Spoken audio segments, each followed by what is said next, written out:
A savage wind tears across the frozen wasteland, whipping snow through the darkness, while the only sounds left alive are the sharp groans of splitting ice and the terrifying primal roars rolling out from somewhere deep in the shadows. In the middle of that frozen slaughter, where monstrous bodies lie scattered and motionless across the ice, a single ornate sword remains planted upright in the ground, standing like a silent witness to a brutal battle that has only just ended. Far above the white emptiness, a lone bird cuts through the freezing sky, its pale wings steady against the bitter wind, as its sharp eyes sweep over the vast, lifeless expanse below. Across the endless sheet of snow, one solitary figure presses forward step by step, his body leaning into the cold as each determined stride carves a fresh trail behind him. Adrien Leonberg, the first prince once known as the magic sword Gruhorn, stares straight ahead without the slightest wavering, his face hardened by everything this merciless world has forced him to endure. Wrapped in his distinctive armor, the young prince carries himself with a calm but unmistakable strength, as if every inch of him is already prepared for whatever nightmare the frozen wastes might throw at him next. Then, without warning, a monstrous roar tears through the freezing air.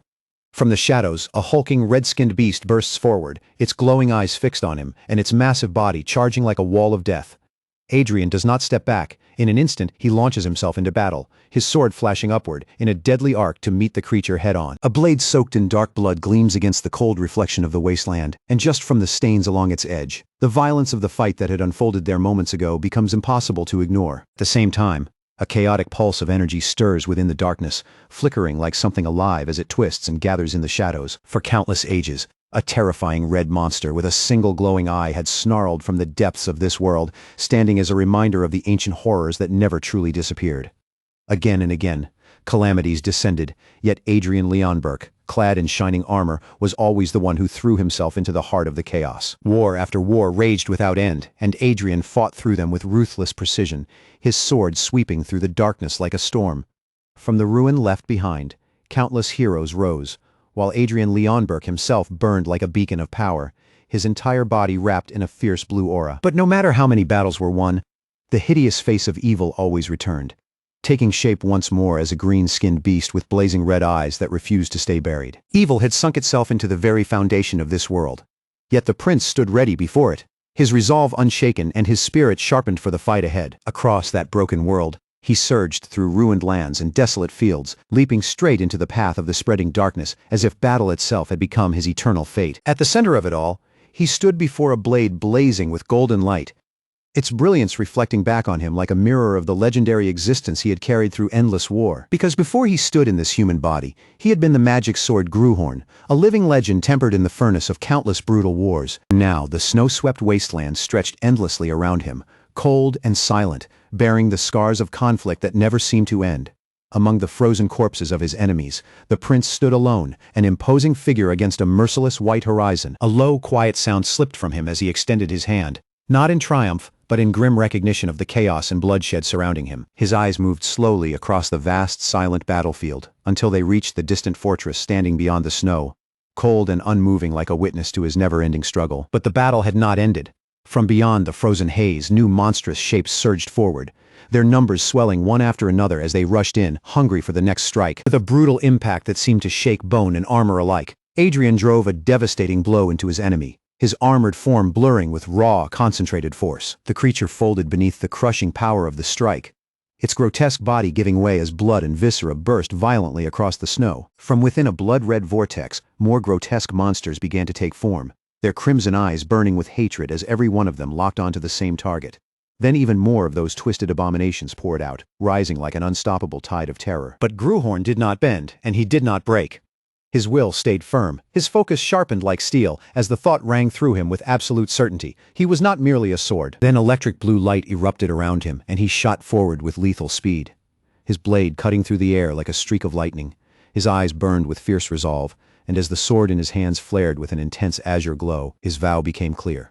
As a knight, he would stand there. With one devastating sweep, Adrien unleashed a massive arc of blue power that tore across the battlefield. The force crashed outward like a catastrophe, ripping through everything in its path and shattering the frozen ground beneath it. His eye blazed with electric blue intensity, fierce and unyielding, reflecting the sheer strength of a will that refused to be broken. He stood over snow-covered mountains and frozen valleys, like a lone force of nature, dominating the bleak landscape around him. Nearby, ancient walls stained by blood remained silent in the cold, towering like monuments to carnage long past. Blue energy ignited around his body, fierce and powerful, spilling from him in waves that made his unstoppable determination impossible to miss. Adrien looked over the devastation with steady eyes, his expression unreadable but focused, already prepared for whatever challenge would rise from the ruins next. Then, in the middle of that freezing stillness, a single war horn blasted through the air, its deep cry echoing across the snow as the signal for a relentless dawn charge. A new face emerged from the cold, a battle-hardened man with dark hair and a wicked scar, his expression carved with absolute resolve. And he was not standing alone. A formidable squad had gathered with him, including the scarred warrior and a striking woman with long white hair, every one of them armed and ready for war. Another powerful figure stepped into view, a woman with long, wavy brown hair, her body crackling with intense blue energy as determination burned clearly in her eyes. Then a charismatic knight with golden hair joined the fray, his bright blue eyes filled with confidence as his own powerful glow radiated around him. A chilling burst of blue light erupted across the battlefield, washing over the wide blanket of snow, and turning the frozen world into something eerie and almost otherworldly. Adrien Leonberg stood unyielding among a sea of fallen warriors, his iconic red cape cutting sharply against his gleaming plate armor, while his massive greatsword pierced the frozen ground before him. Around the silent, defeated forms, that same electric blue energy still crackled faintly, lingering like the ghost of a brutal war the world had nearly forgotten. Even so, Adrien remained standing like a living beacon of resolve, his eyes burning with a determination that no amount of death or ruin could shake. The frozen ground had become a graveyard of blades, with swords thrust into the ice like markers for ancient heroes whose names had been lost to time. One battle-worn hilt remained clutched in an armored hand, a silent relic of struggles no one could fully remember. Then Adrien Leonberg appeared with the faintest confident smirk on his lips, his cross-shaped sword blazing with intense golden light. The snow-swept wasteland stretched on in endless silence, standing like a cold monument to epic battles long forgotten. That silence shattered when a grotesque green-skinned monster exploded into view, red energy burning in its eyes and sharp fangs bared as it roared with primal fury. Adrien Leonberg moved without hesitation, bursting forward as his radiant cross-shaped sword sliced through the air toward the grotesque monster. A brutal metallic shing rang out as the blade struck its mark, tearing through flesh and sending a torrent of gore spilling into the cold. The beast reeled from the impact, blood bursting from the wound, but Adrien was already in motion again, moving like a blur filled with deadly purpose. A surge of raw emotion crashed through him, and he slammed his fist into the ground with such force that the ice cracked beneath him. In that silent burst of memory and pain, one truth tore through his heart: all of them had been his friends. But grief was something he could not afford to hold on to in the middle of battle. Adrien surged forward again, wrapped in steel and blue energy, his sword burning like a comet as it came down toward the next monster. A deafening clang split the air as his blade struck true again and again. Adrien tore through the monster horde with furious precision, every slash carrying the crushing weight of his past, while the memory of myths reduced to ash screamed inside him as though they had been erased from him completely. A sickening thump followed as another monster collapsed, its body hitting the frozen ground while its eyes stayed wide open, locked in one final stunned stare. And then, for one brief moment, silence returned. Adrien stood victorious with his glowing sword still radiating raw power, the only figure left standing amid the field of defeated monsters, before he unleashed one more swift and devastating strike. Surrounded by the fallen, Adrien remained upright in victory, his posture firm and his gaze locked straight ahead, as if the next enemy was already in his sights. A flicker of grim resolve sharpened in his eye, small but unmistakable, like the final spark before another storm of battle. Then a bone-rattling growl ripped across the desolate landscape, shaking the cold air itself. In this age of tribulation that had finally arrived, a colossal, monstrous foe burst forth from the wasteland, towering over everything before it, and Adrien stood his ground without retreating even a single step. The monstrous creature throws its head back and releases a deafening, guttural roar, the sound tearing across the frozen wasteland like the howl of something born only to destroy. But Adrien's eyes do not waver. Instead, they flare to life with an intense electric blue glow, crackling with power as if lightning itself has been trapped behind his gaze. In the next instant, a vivid blue aura bursts out around him, surging violently from his body in waves of raw energy that ripple through the cold air. His cross-shaped sword answers that power, pulsing with the same unleashed force as if it has awakened alongside him.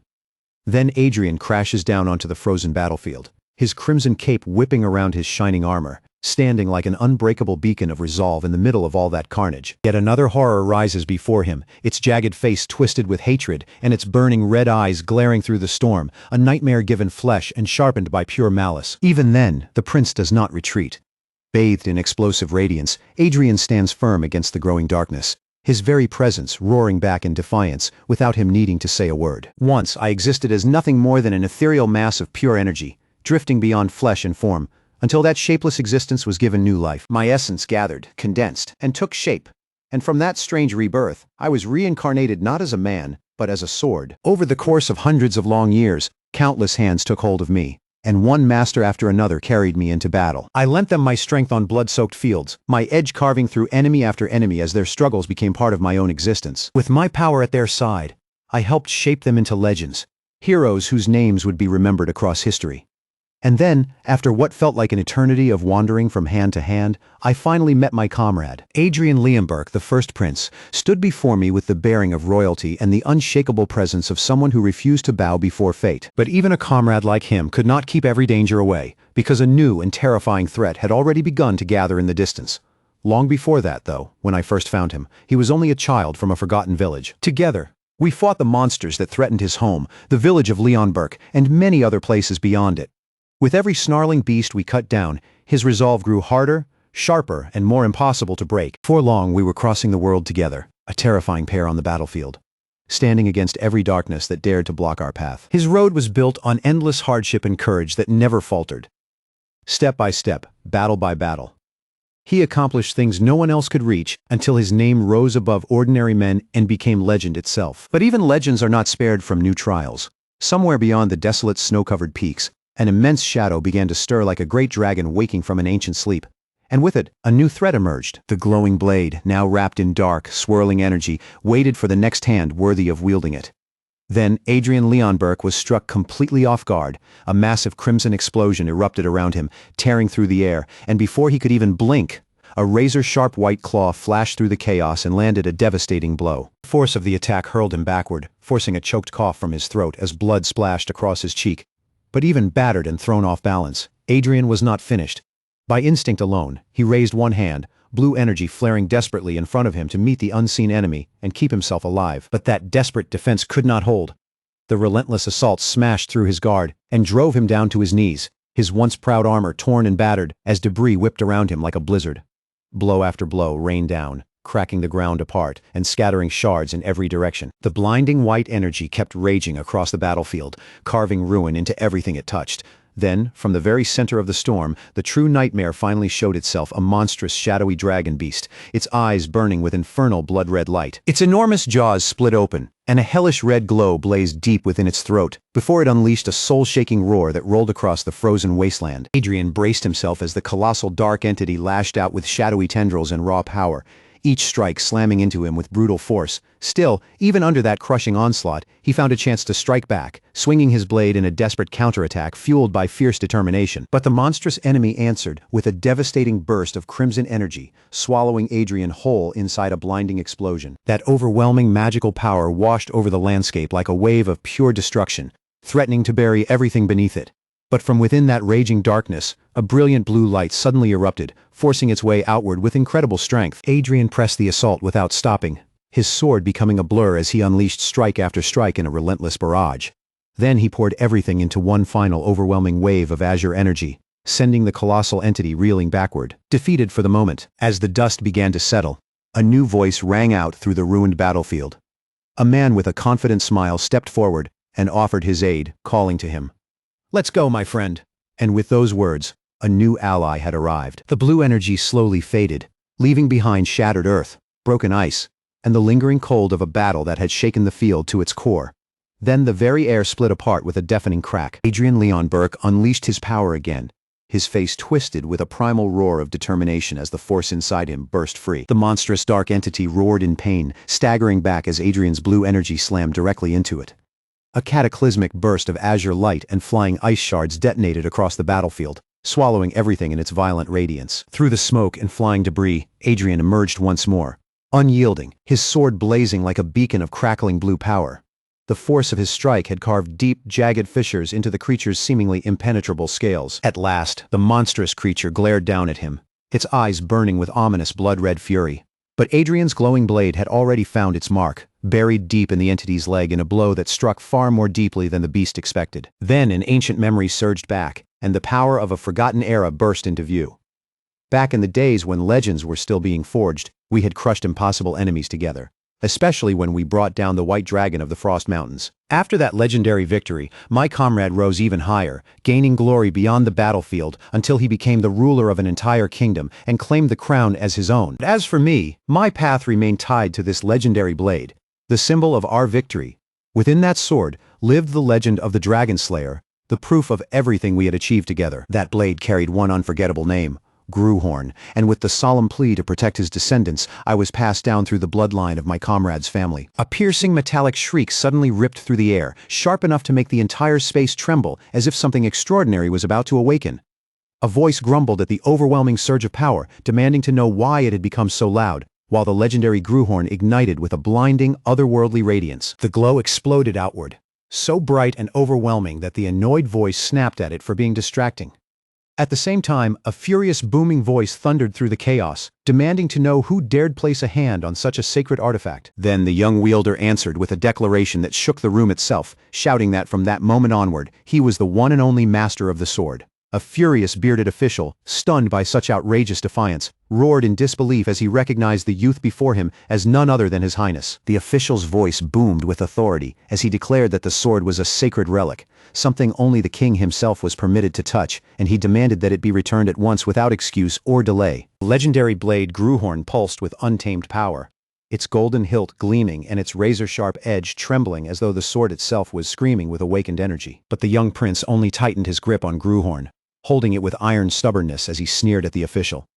He spat out an insult, calling him a pig, then cut him off with a thunderous command to shut up. With an arrogant smirk spreading across his face, Adrien declared that there was nothing in this world he was forbidden to touch, leaving the official frozen in shock and reeling under the sheer audacity of the young royal's words. Adrien then pushed his power forward, as if testing the weight of his own authority. In response, the legendary blade pulsed fiercely, and the force within it revealed its true nature, authority and judgment. That power belonged to Adrien Leonberg, a level 999 monarch, whose presence overflowed with kingly arrogance, overwhelming might, merciless resolve, fearless confidence, no trace of empathy, and an almost boundless sensitivity to mana. The moment the name Leonberg appeared, the voice recognized him as the true descendant meant to inherit the sword, though even then, a faint shadow of doubt still refused to disappear. The white-haired warrior tightened his grip around his own blade, unable to believe that this reckless prince had inherited the power of the sword's saint. In his frustration, he wished desperately that he could simply ignore the royal decree. But his irritation only grew hotter, because no matter how much he disliked the situation, he knew he could not simply turn his back on the emperor's command. Adrien's thoughts sliced cleanly through the noise around him, dismissing the man as ridiculous, as if all that shouting was nothing more than meaningless babble. Then, with his resolve boiling over, the white-haired warrior cried out to his own blade, begging the great dragon slayer to lend him its strength. His plea erupted into a furious shout, as he demanded to know whether Adrien had truly lost his mind. The white-haired warrior's rage finally burst loose, his voice booming like thunder as he snarled that a god like him would never lend his power to some arrogant brat. He roared as though the entire realm belonged beneath his feet, and then his fury sharpened into one desperate, furious cry that ripped through the air.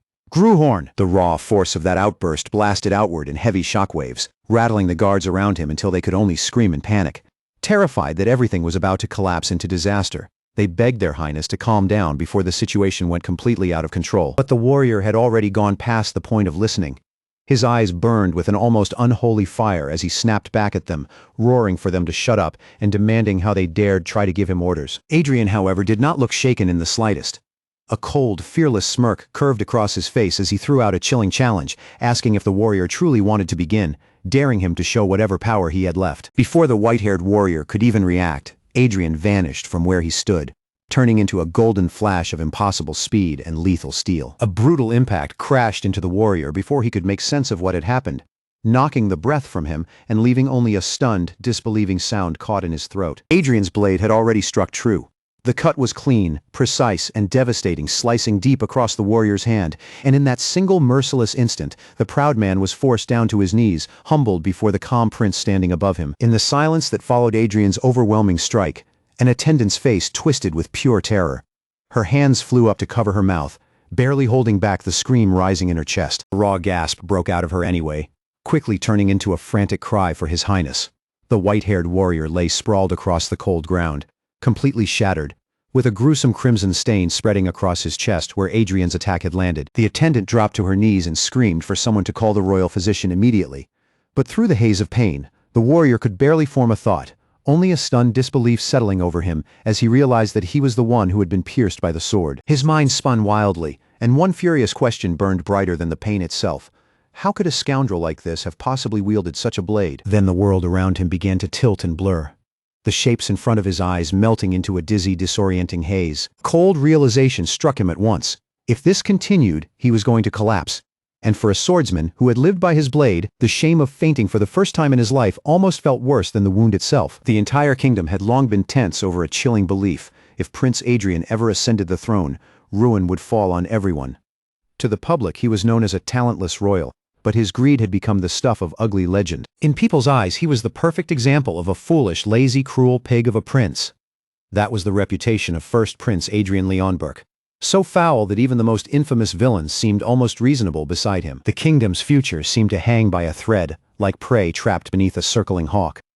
Ever since the prince's birth, terrifying rumors had spread like wildfire, whispering that the arrival of a strange demon had marked his existence. In the shadows, two figures whispered among themselves. One hesitated and asked whether Adrien Leonberg was supposed to be the second prince now, only for the other to scoff and say that he had already been pushed down to third prince. Another voice cut in, confused, asking why that had happened when Adrien had not even done anything this time.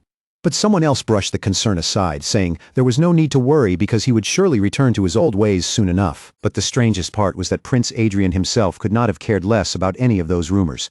He simply stared downward, weighed down by a heavy thought that began with the bitter realization that he, of all beings, had ended up here. The truth, or perhaps the curse, screamed inside his skull. He had killed the descendant of his own comrade and stolen that person's body. Inside the luxurious royal chambers, a guard captain lowered himself to one knee before the king.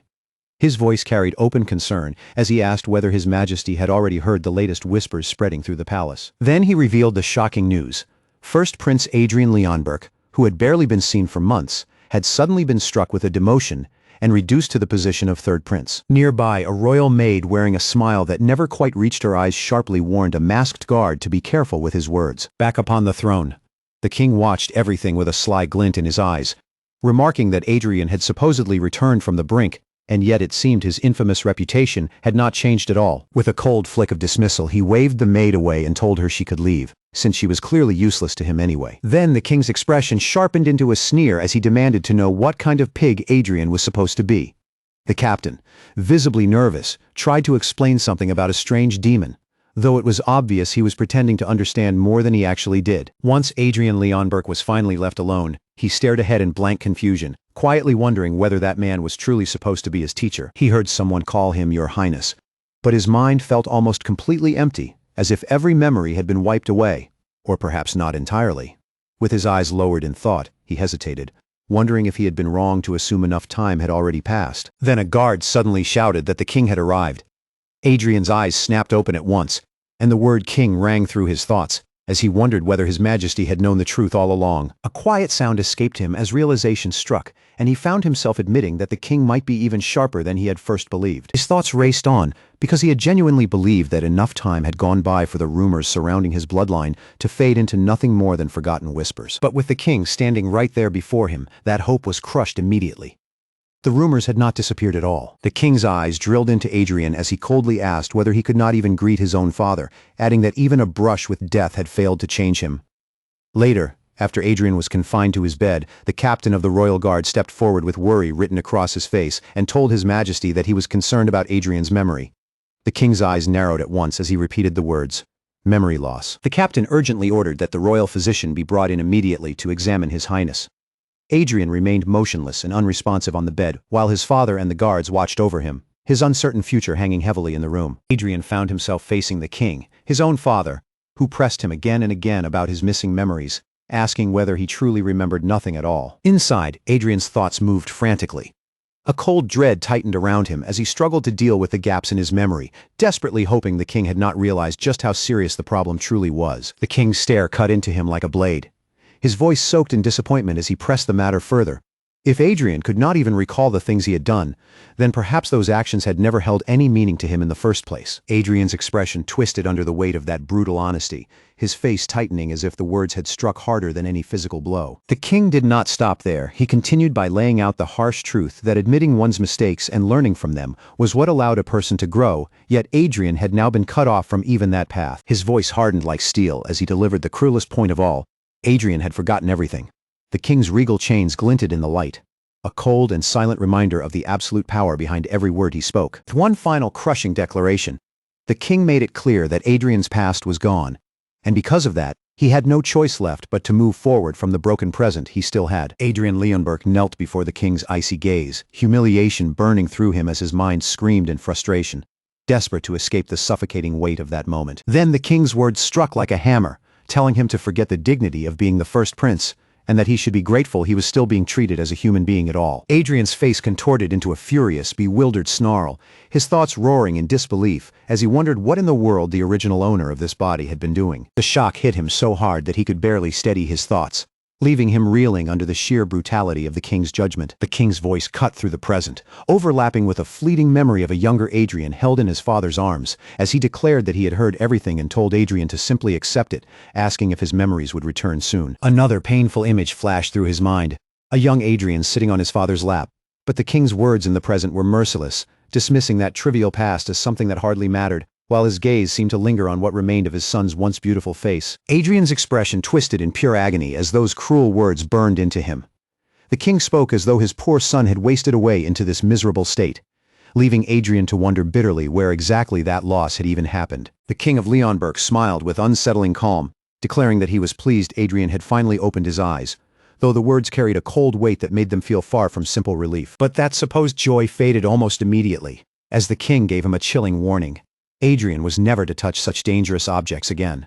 His words sank even deeper as he quietly wondered what might have happened if something had gone wrong, and Adrien had never awakened at all. Adrien remained caught in his father's embrace, but there was nothing warm or comforting about it.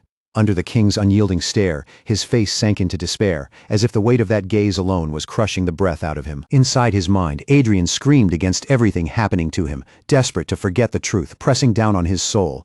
But the cold thought kept echoing back again and again. He was already dead. Outside, the great castle loomed beneath the pale moon, its towers cutting into the cold night sky like a silent reminder of the impossible burden now resting on Adrien's shoulders. At last, the king gave him a final icy dismissal, saying he would return later, and telling Adrien to rest well as though nothing had happened at all.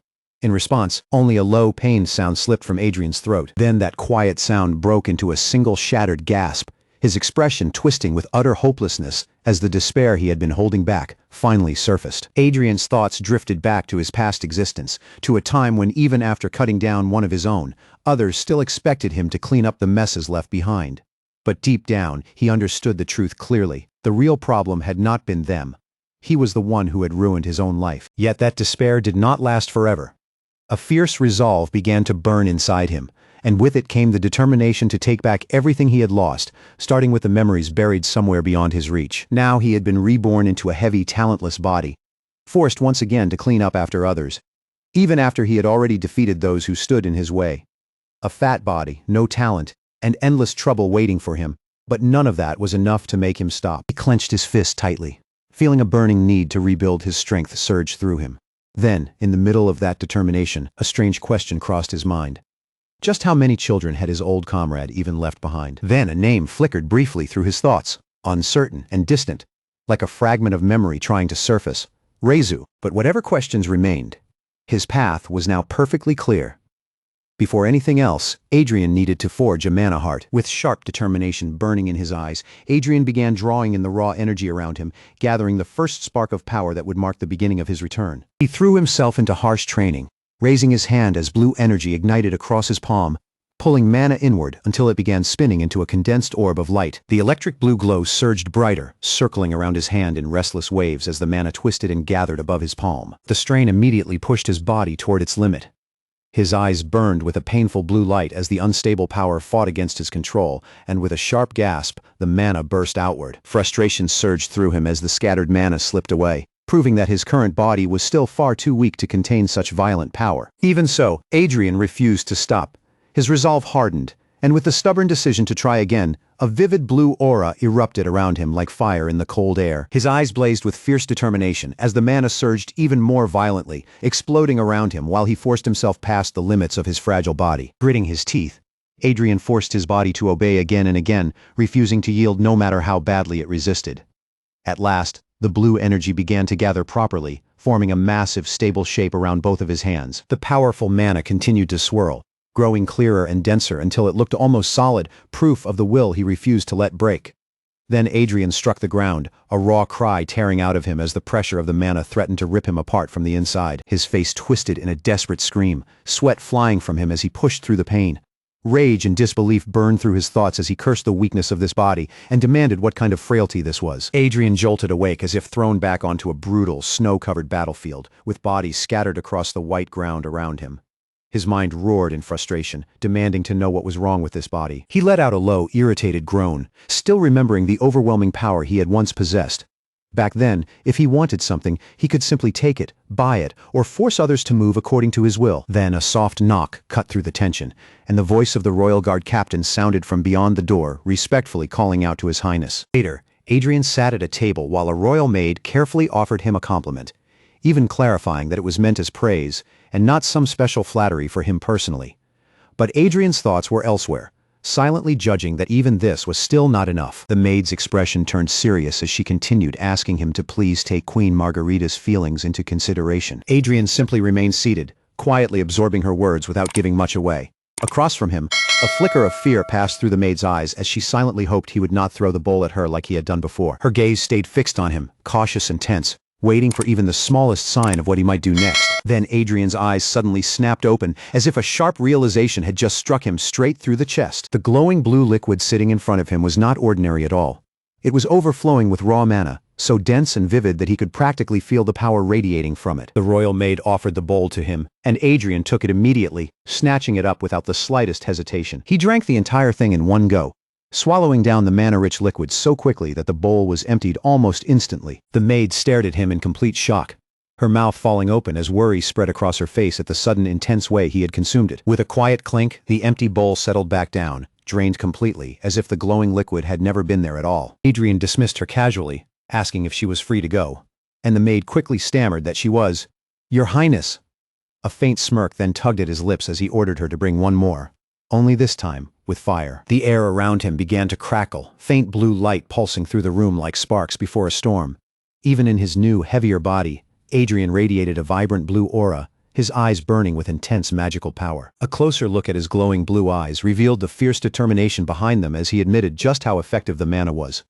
But even with that advantage, the amount was still nowhere near enough, and worse, whatever he consumed scattered far too quickly, fading away after only a single day. Adrien turned sharply toward the royal maid, his attention locking onto her as he called out again. Without hesitation, he demanded to know whether she had any more of that potent mana-infused liquid. Only a few days later, Adrien had changed dramatically. His body looked leaner and more mature. His white hair framed his face sharply, and his intensely glowing blue eyes shone as powerful energy crackled around his hand, a dangerous smile curling across his lips. He had repeated the process countless times, refining it again and again, and now he could finally feel it. The moment had come when he could forge a mana heart. With that foundation in place, Adrien knew he would be able to create something far more powerful than anything this weak body should have been capable of holding. But just as his eyes flared with unnatural blue light, a searing pain tore through him, cutting across his body like fire from the inside. Then he remembered the truth of it.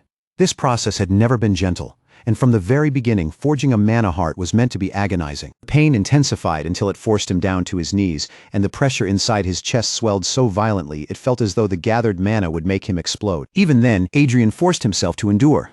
His hands radiated intense blue energy as he continued shaping the mana heart, refusing to let the unstable power scatter again. He reminded himself through the pain that creating a mana heart was never supposed to be easy, especially not in a body as damaged and unprepared as this one. But he could not afford to lose consciousness now. Not when he had come this close to rebuilding the core of his strength. So Adrien pushed straight through the agony, raw mana exploding all around him until the room seemed swallowed by a total blackout of power. His jaw clenched hard, and his electric blue eyes blazed as he fought against the insane pressure building inside him, forcing himself to stay awake and endure every second of it. Adrien dropped to one knee, forcing his trembling body to steady itself as he gathered every bit of focus he had left. He knew that with mana this unstable, even the smallest mistake could tear everything apart and wipe him out completely. With one hand glowing in brilliant blue light, he reached straight into the chaos of wild mana and seized it by force, crushing its violent flow beneath his will. He warned himself not to rush, carefully guiding each unstable current as though one careless movement could make it explode. Thin streams of blue energy began to ignite one by one, moving slowly and precisely as they traced the path needed to form a new heart of mana within him. At last, the new mana heart flickered into existence. Fragile and bright, a glowing sphere that crackled as its power seeped through every part of him. A deep hum vibrated through the air as the creation completed, leaving behind a small orb shining with intense blue light. Completely drained but undeniably victorious, Adrien sat there in silence, staring down at the incredible mana heart he had managed to create with his own hands. His focus remained locked in place, and mana continued to crackle around his body, restless and alive, as if the newly formed core was still settling inside him. A powerful thrum pulsed from deep within his core. Adrien slowly raised his head, eyes blazing with renewed resolve, and vowed that next time he would forge a mana heart for another purpose entirely. But beneath that thought, his true ambition burst forward. A swirling blue orb formed in his hand, and the answer became clear. This mana heart was not for anyone else. It was for him, and him alone. Adrien rose to his feet, chest lifted with pride, and a victorious grin spread across his face as he shouted out his triumph with no attempt to hide his excitement. Then a blinding golden aura erupted around him, flooding the space with radiant power as the mana heart finally stabilized and revealed its completed form. For a brief moment, Adrien froze where he stood, surprise flashing across his widened eyes as something unexpected appeared before him. A clear message announced itself before him, declaring that the mana heart had been successfully created. Right after forging the mana heart, a sudden status window appeared in front of him, leaving Adrien staring in confusion as he wondered what was happening and why securing the origin was being treated as something so critical. He questioned why this strange power was surfacing now of all times, only for the status window to begin restoring a vital connection to the origin, stopping him cold in disbelief. The link snapped into place all at once, and a powerful instinct twisted in Adrien's gut, warning him that this moment was not something he could simply walk back from. Then an absurd new power unlocked before him, the third eye. But the message made it clear that he could only use it for an extremely limited time, leaving him stunned by both the gift and its warning. Even with that restriction, this was no ordinary ability. For the short time it lasted, it promised to sharpen his sight and hearing to a level far beyond anything normal senses could reach. In an instant, Adrien's vision expanded violently, flooding his mind with details so sharp that the world seemed to split open before him. Far beyond the room, his sight reached toward a distant forest, revealing trees and shadows with impossible clarity. Then his focus caught on a pristine white flower, every delicate petal standing out so clearly that it felt as though it were blooming right in front of his eyes. His hearing sharpened just as dramatically, catching every faint sound with unbelievable precision. Yet even as his senses opened wider than ever before, Adrien still could not tell the full extent of what this new authority could truly do. Outside the room, the maid quickly hushed the guard, reminding him that the king hated unnecessary commotion. Then, as if it were nothing strange, she mentioned that she could hear Queen Margarita's voice clearly through the door. The next moment, searing agony tore through Adrien's body. A guttural cry forced its way from his throat as the overwhelming rush of power began crushing his senses from every direction. His mana had vanished completely. The message warned that his internal mana had been fully depleted, and immediately after, the use of his authorities was forcibly terminated. Even as the power faded away, Adrien understood with chilling clarity what the warning had truly meant. So that was the cost of something being extremely limited, an authority that could empty him in a single use. Still, for one fleeting moment, he had seen everything. He had sensed every direction without a single blind spot, as if the entire world had been laid bare inside his mind. But the greatest thing he wanted, the origin itself, remained far beyond his reach, still too distant for him to grasp no matter how powerful that glimpse had been. For now, Adrien understood the only path available to him. By repeatedly using magic power, he could slowly strengthen his eyesight and improve what he could perceive, even if the gains were small. A mischievous grin crept across his face as a glowing orb appeared in his hand. His thoughts were already racing ahead, because before anything else, he needed to find a way to expand his mana pool. The pieces began turning in his mind, one after another, as Adrien quietly started building the next step of his plan. His eyes burned with unyielding resolve, bright and steady, showing that he had no intention of stopping with such a small beginning. Then a powerful declaration rang out as though descending from the heavens itself, announcing that it would be brought forth now. Inside the sprawling majesty of the castle, however, Adrien's thoughts were already fixed on his first true mission, mastering this unfamiliar human body. A voice filled with admiration praised his determination as truly admirable. Soon after, a stunning woman dressed with elegant grace stepped forward, a radiant smile on her lips as she extended her hand in a clear invitation. Yet Adrien slumped across a luxurious couch, looked far from impressed. A firm voice pressed down on him, insisting that he had to learn how to properly value the body he now possessed. A formidable figure stood over him, casting a heavy presence that made the room feel tighter with every passing second. His gaze was sharp, steady, and impossible to ignore, fixed on Adrien with a severity that left no room for excuses. As he studied Adrien closely, the man's expression darkened with a grim realization. Adrien had truly lost his memory. Then Queen Margarita's voice came from off to the side, ordering her brother to help this child. And the man muttered under his breath that he had been wondering who she meant. The man stood before the royal guard captain as the unseen voice made the truth plain. This was Adrien, the king's son, and the captain's only nephew. Queen Margarita continued pushing the issue, pointing out how strangely silent Adrien had become.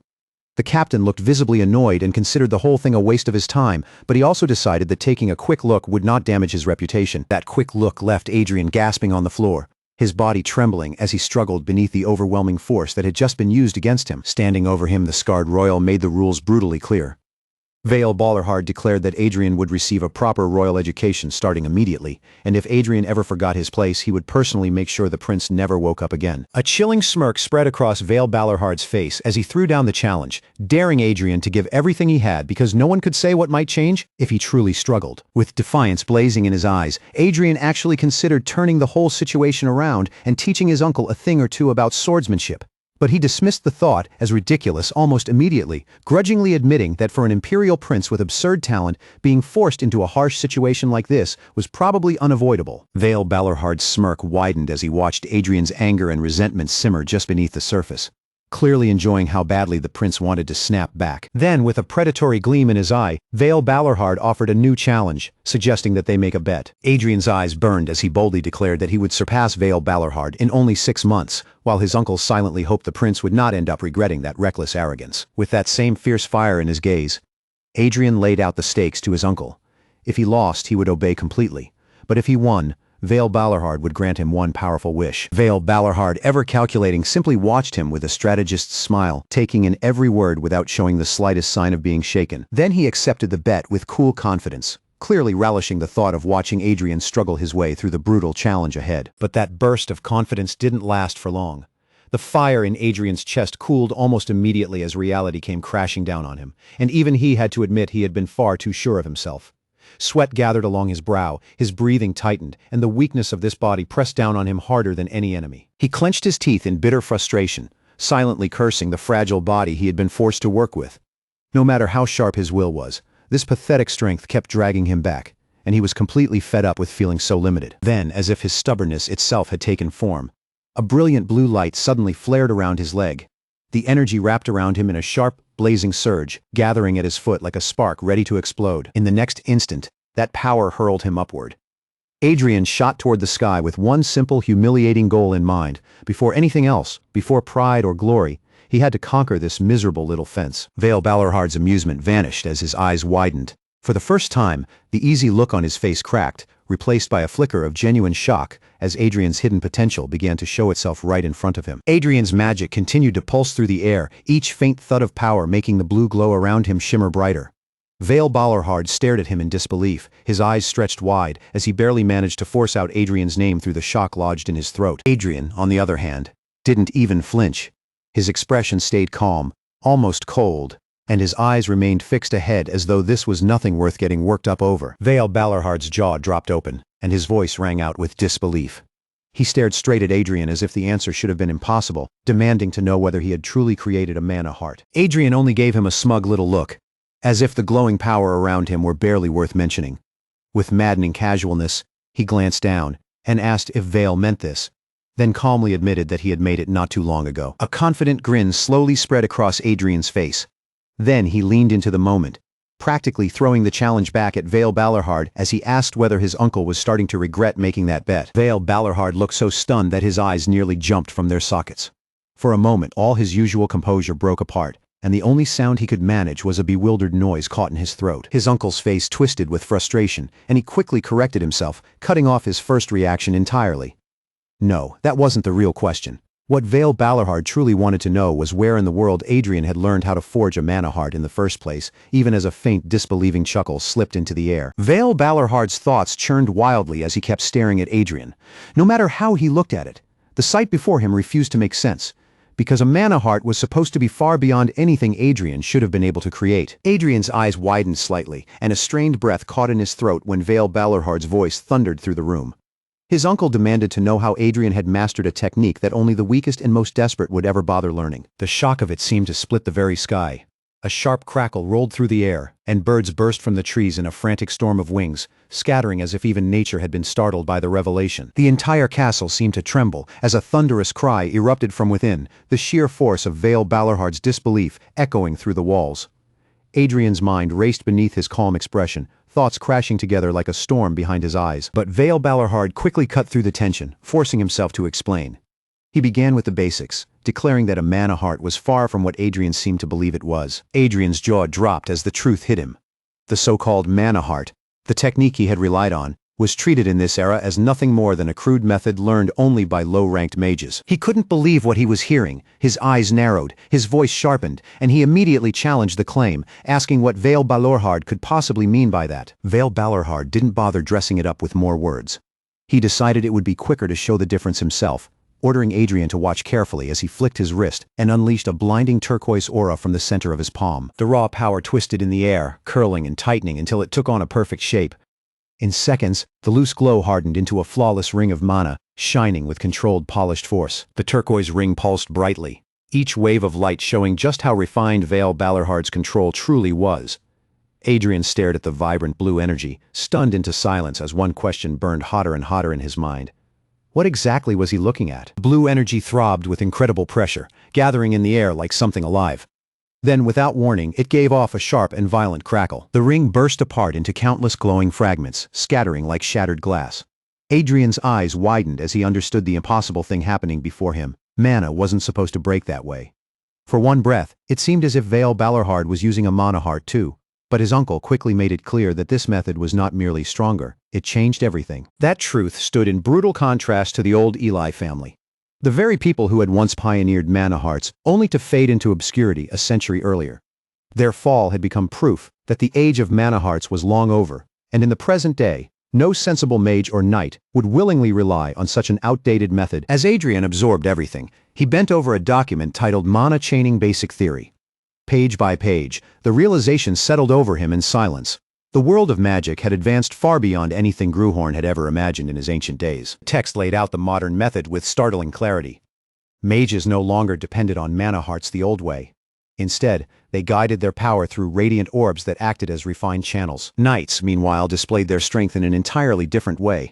They formed intricate chains of mana to draw out power, and the number and complexity of those woven chains became proof of just how far they had risen. Mana chaining began with a single luminous strand coiling around the blade, wrapping the sword in a clean line of energy.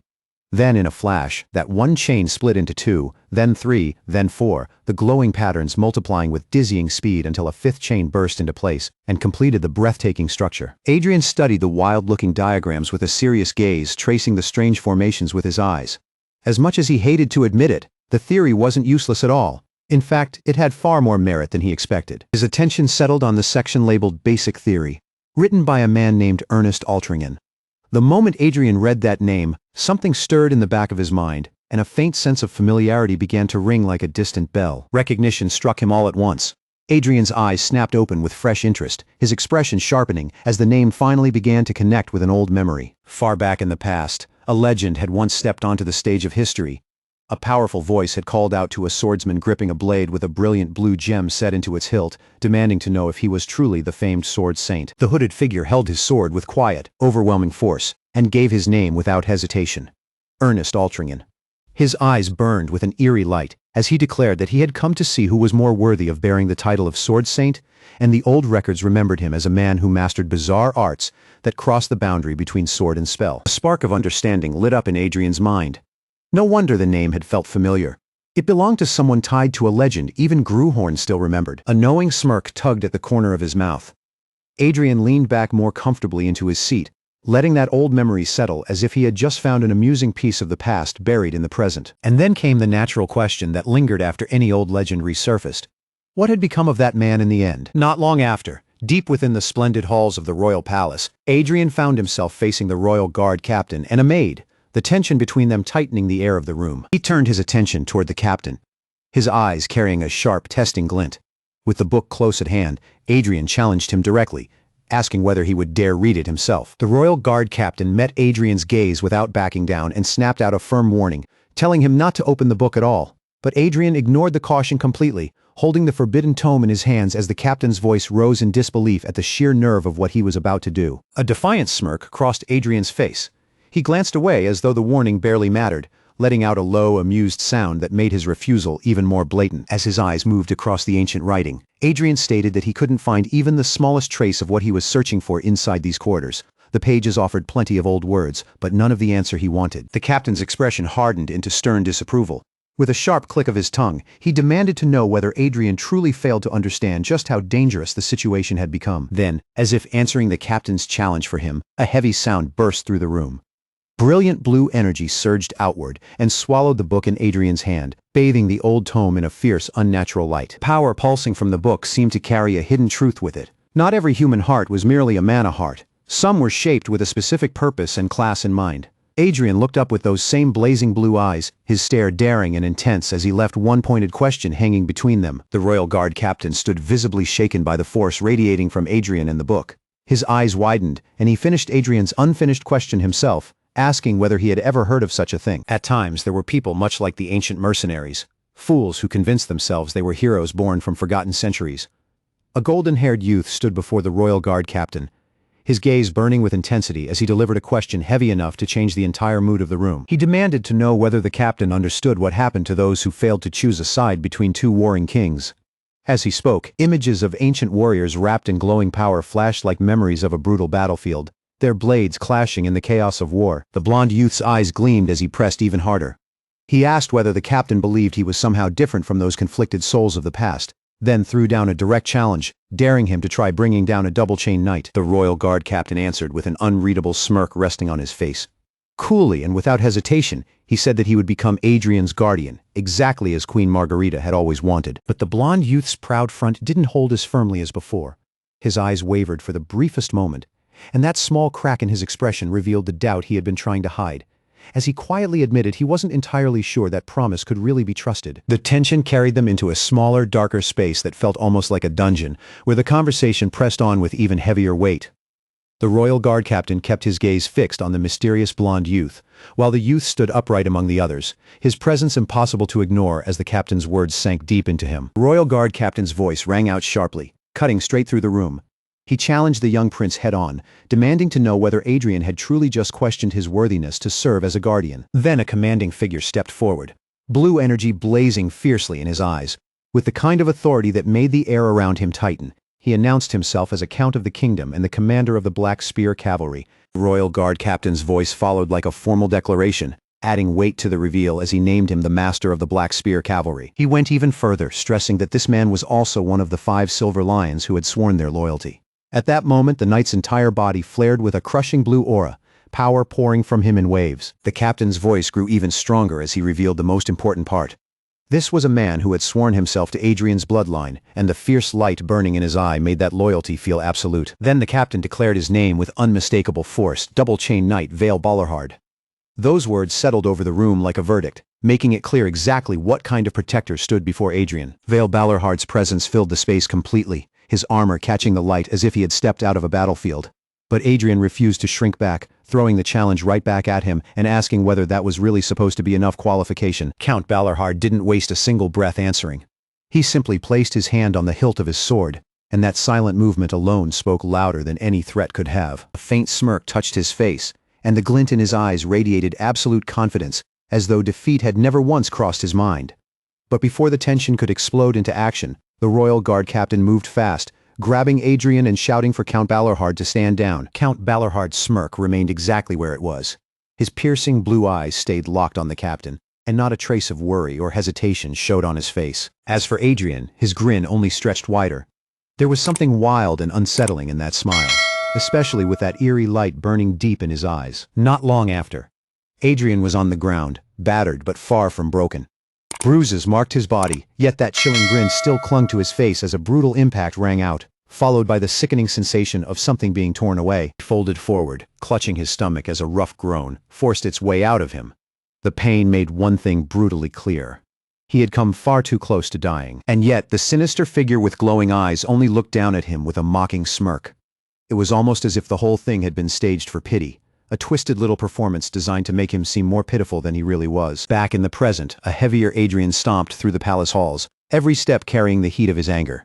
His thoughts were still stuck on that scheming bastard, that devilish bastard, and the rage simmering inside him only grew hotter the more he remembered. Then, as if fate had decided to mock him, the very person he was cursing appeared right in front of him. The man greeted Adrien in a voice so politely cold that it only made the encounter feel more irritating. Adrien's eyes nearly bulged out of his head. It was the royal physician. The physician lowered himself in a bow, his tone dripping with false humility, as he thanked Adrien for remembering a lowly servant like him. Adrien immediately demanded to know why he had come, but the royal physician answered with a revelation that made the situation even more troublesome. Queen Margarita herself had ordered him to use healing magic, and the quiet power struggle beneath the palace surface began to show its teeth. Adrien was furious, his face darkening as contempt poured into every word.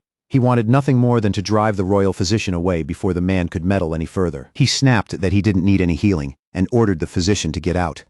But even as the words left his mouth, his mind flashed back to a brutal memory. A younger, sharper warrior falling through a deadly blizzard, a cold echo of the power he once possessed. Back in the lavish present, Adrien glared down at the extravagant food laid out before him.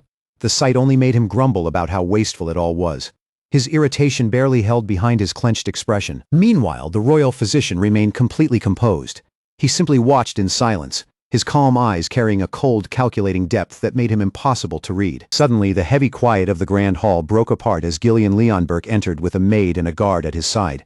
His voice cut sharply through the chamber as he called out for his brother, and his powerful stride drew every eye toward him. Gillian's relentless pace carried him deeper into the hall, clearly determined to find Adrien. And there Adrien was, seated alone at an enormous table, completely absorbed in devouring the feast before him. The body that had once belonged to a lean and battle-ready warrior now looked drastically different. To put it plainly, Adrien clearly hadn't been skipping any meals, and the contrast with his old self was almost shocking. Right in the middle of a bite, a snide voice broke through the silence. The remark came out with open disbelief, wondering what in the world had happened to this guy. Then Gillian was suddenly standing over him, his presence sharp and imposing. He greeted Adrien by saying it had been a while, only to follow it with a cutting jab, asking if he still considered himself the strongest. Gillian took in Adrien's new appearance without even trying to hide his reaction. He said he had heard about the little accident, but seeing him in person was even worse than the rumors had made it sound. Adrien's face twitched, but Gillian only pressed harder, letting a cold "what a shame" hang between them. Finally, Adrien shoved his plate aside and snapped, demanding to know what Gillian wanted, and whether he had only come to provoke him, asking if a prince had nothing better to do. A dark, furious glint sparked in Adrien's eyes. His jaw tightened, and the irritation he had been holding back began to rise dangerously close to the surface. Gillian's thoughts, however, were merciless. It was rich for someone who had supposedly stabbed himself with a sword to talk like that. With a faint smirk tugging at his lips, he finally revealed that he had heard a very interesting piece of news. Adrien's expression tightened as Gillian continued. He said he had heard about the bet Adrien made with Count Balerhard, and with a quick flash of his hand, a small wicked blade caught the light as he taunted him about dueling a double-chain knight. Cold smirk spread across Gillian's face.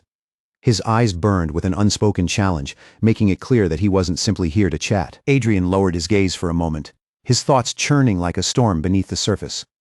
Then his head snapped back up, eyes blazing as he threw out a challenge of his own, asking how Gillian would like him as an opponent. Morning arrived, and Adrien was already seated at the table, prepared to face whatever the day had waiting for him. Across from him, the royal guard captain began to speak, his tone carrying the weight of something serious. Adrien couldn't help but scoff, clearly annoyed by what he was hearing. The captain, however, only laughed at his reaction, seeming to find the entire situation far more entertaining than Adrien did. Adrien still couldn't understand why every legion commander seemed to be like this, especially when even the King of Leonberg had praised their skill in both swordsmanship and magic. Then his mind drifted to that one punk who had somehow woven 2 black chains at only 14, showing off speed that was honestly absurd. Elsewhere, the royal physician was completely absorbed in his own work. Raw magic crackled around his hands as he concentrated, weaving together an intricate spell with unnerving precision. Back with Adrien, he shot the captain a look filled with disbelief. Just then, a royal maid hurried into the room, bowing low in apology for her lateness while carrying a stack of letters in her hands. The maid treated the letters with careful respect, clearly aware that every one of them was meant for Adrien alone. She offered them forward with both hands, her posture formal and cautious. Adrien took the letters with a puzzled expression. He muttered under his breath, wondering why people who had never bothered writing to him before were suddenly sending him so much mail. The paper rustled softly in his hands as Adrien's eyes narrowed. His focus sharpened like a blade, suspicion burning brighter with every line he read. He remained at the table while the captain and maid stood nearby, waiting in silence. You could practically see the thoughts turning behind Adrien's eyes as he worked through the strange flood of letters. And the contents were outrageous. One letter crawled with apologies and begged for some kind of deal. Another came from a guildmaster buried in serious trouble, and a third practically pleaded for the prince to step in and help. Taken together, the messages all carried the same stench of desperation. People were reaching out from every direction, but Adrien didn't believe their sudden sincerity for even a second. Then a sly grin slowly crept across his face. He saw the perfect opening, a chance to legally beat that scoundrel into the ground. Adrien flashed a knowing look toward the captain, who could only stare back in shock and let out a startled protest. Adrien then turned his attention to the maid, who managed only a hesitant response. She looked away uneasily, as if the full weight of what he had just implied had finally settled over both of them. With one final rustle of the letter, Adrien's expression hardened into cunning determination. Whatever trap or opportunity had landed in his hands, he was already prepared to turn the entire situation upside down. A wooden sword came crashing down with brutal force, the impact ringing out like a heavy crack of thunder through the training ground. The weapon bounced once, then skidded across the damp, fractured stone floor, clattering loudly against the cracks left beneath their feet. As Adrien reached out to take the fallen sword back, Vale Balarhard stood over him with a cold, unforgiving stare. His voice cut down from above, making it clear that Adrien had to understand one thing first. If this was happening to him, then he lacked even the smallest proper foundation in swordsmanship. Vale Balarhard continued without softening his tone.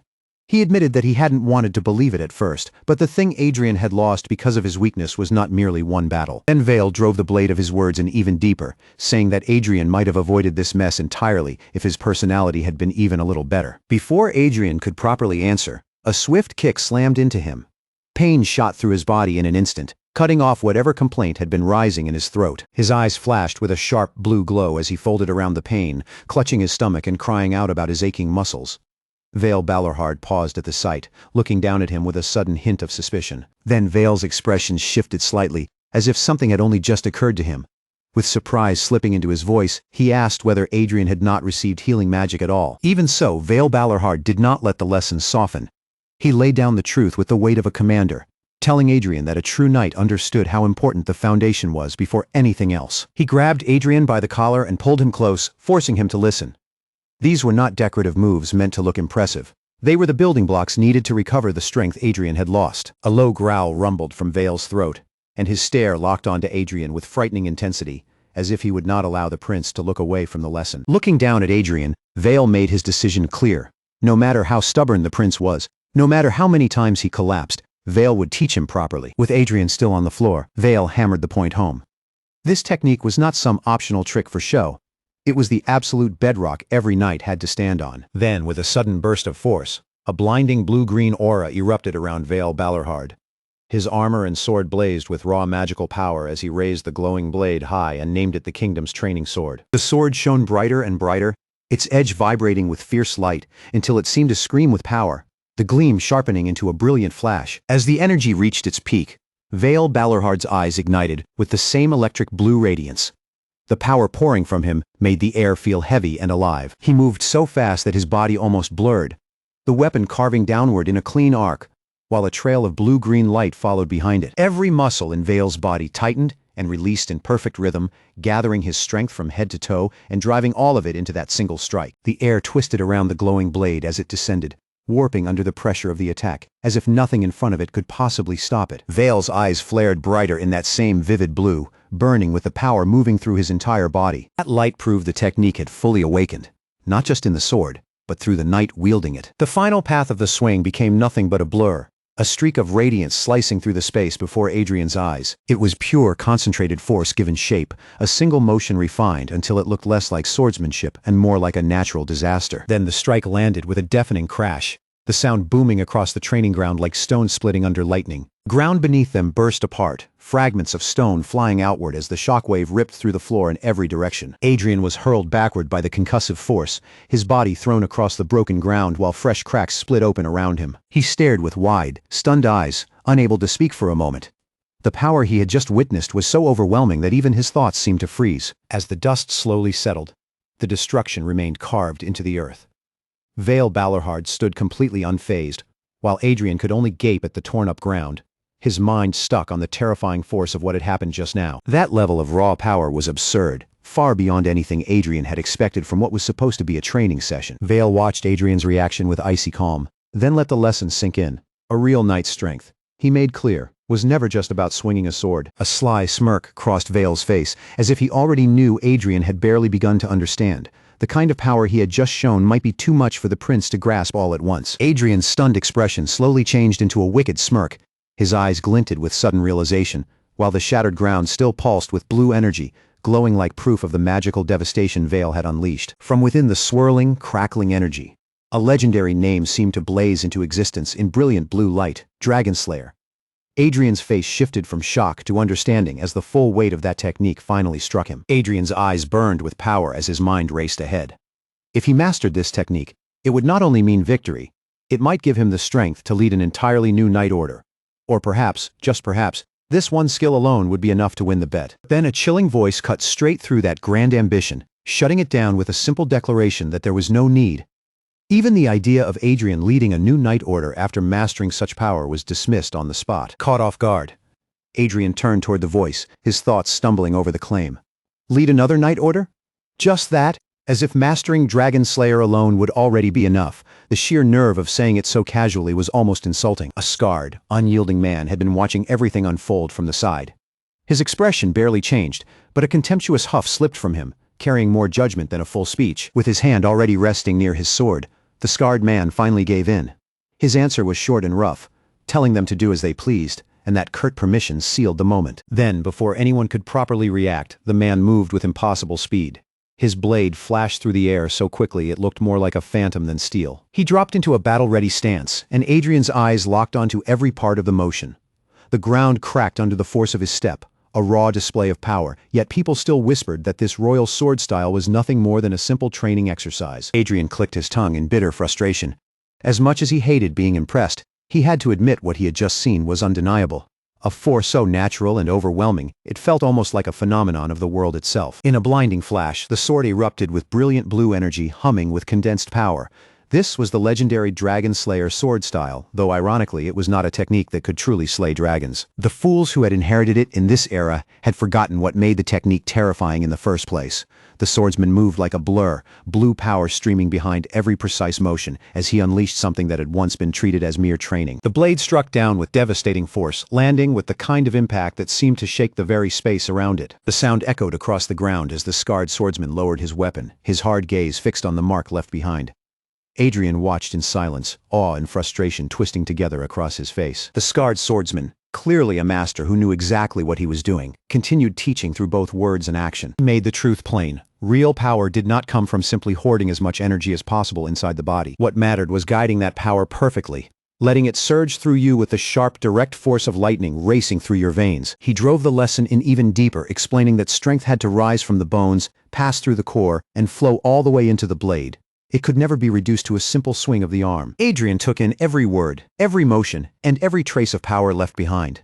Then, with his gaze firm and his expression serious, he gave a solid nod of understanding. Scarred swordsman let out a tired sigh, as if the thought alone irritated him. He muttered that the legendary emperor's sword style, once treated as the height of battlefield technique, had fallen so far that people now used it as nothing more than a basic warm-up, with its real power buried beneath the dust of time. A fierce fire lit up in Adrien's eyes. The more he thought about it, the more certain he became that he would bring Dragonslayer back to life and force the world to understand that this technique was no dead relic. His hands clenched into tight fists, anger burning in his chest at the idea of such a legendary skill being thrown away like useless scrap.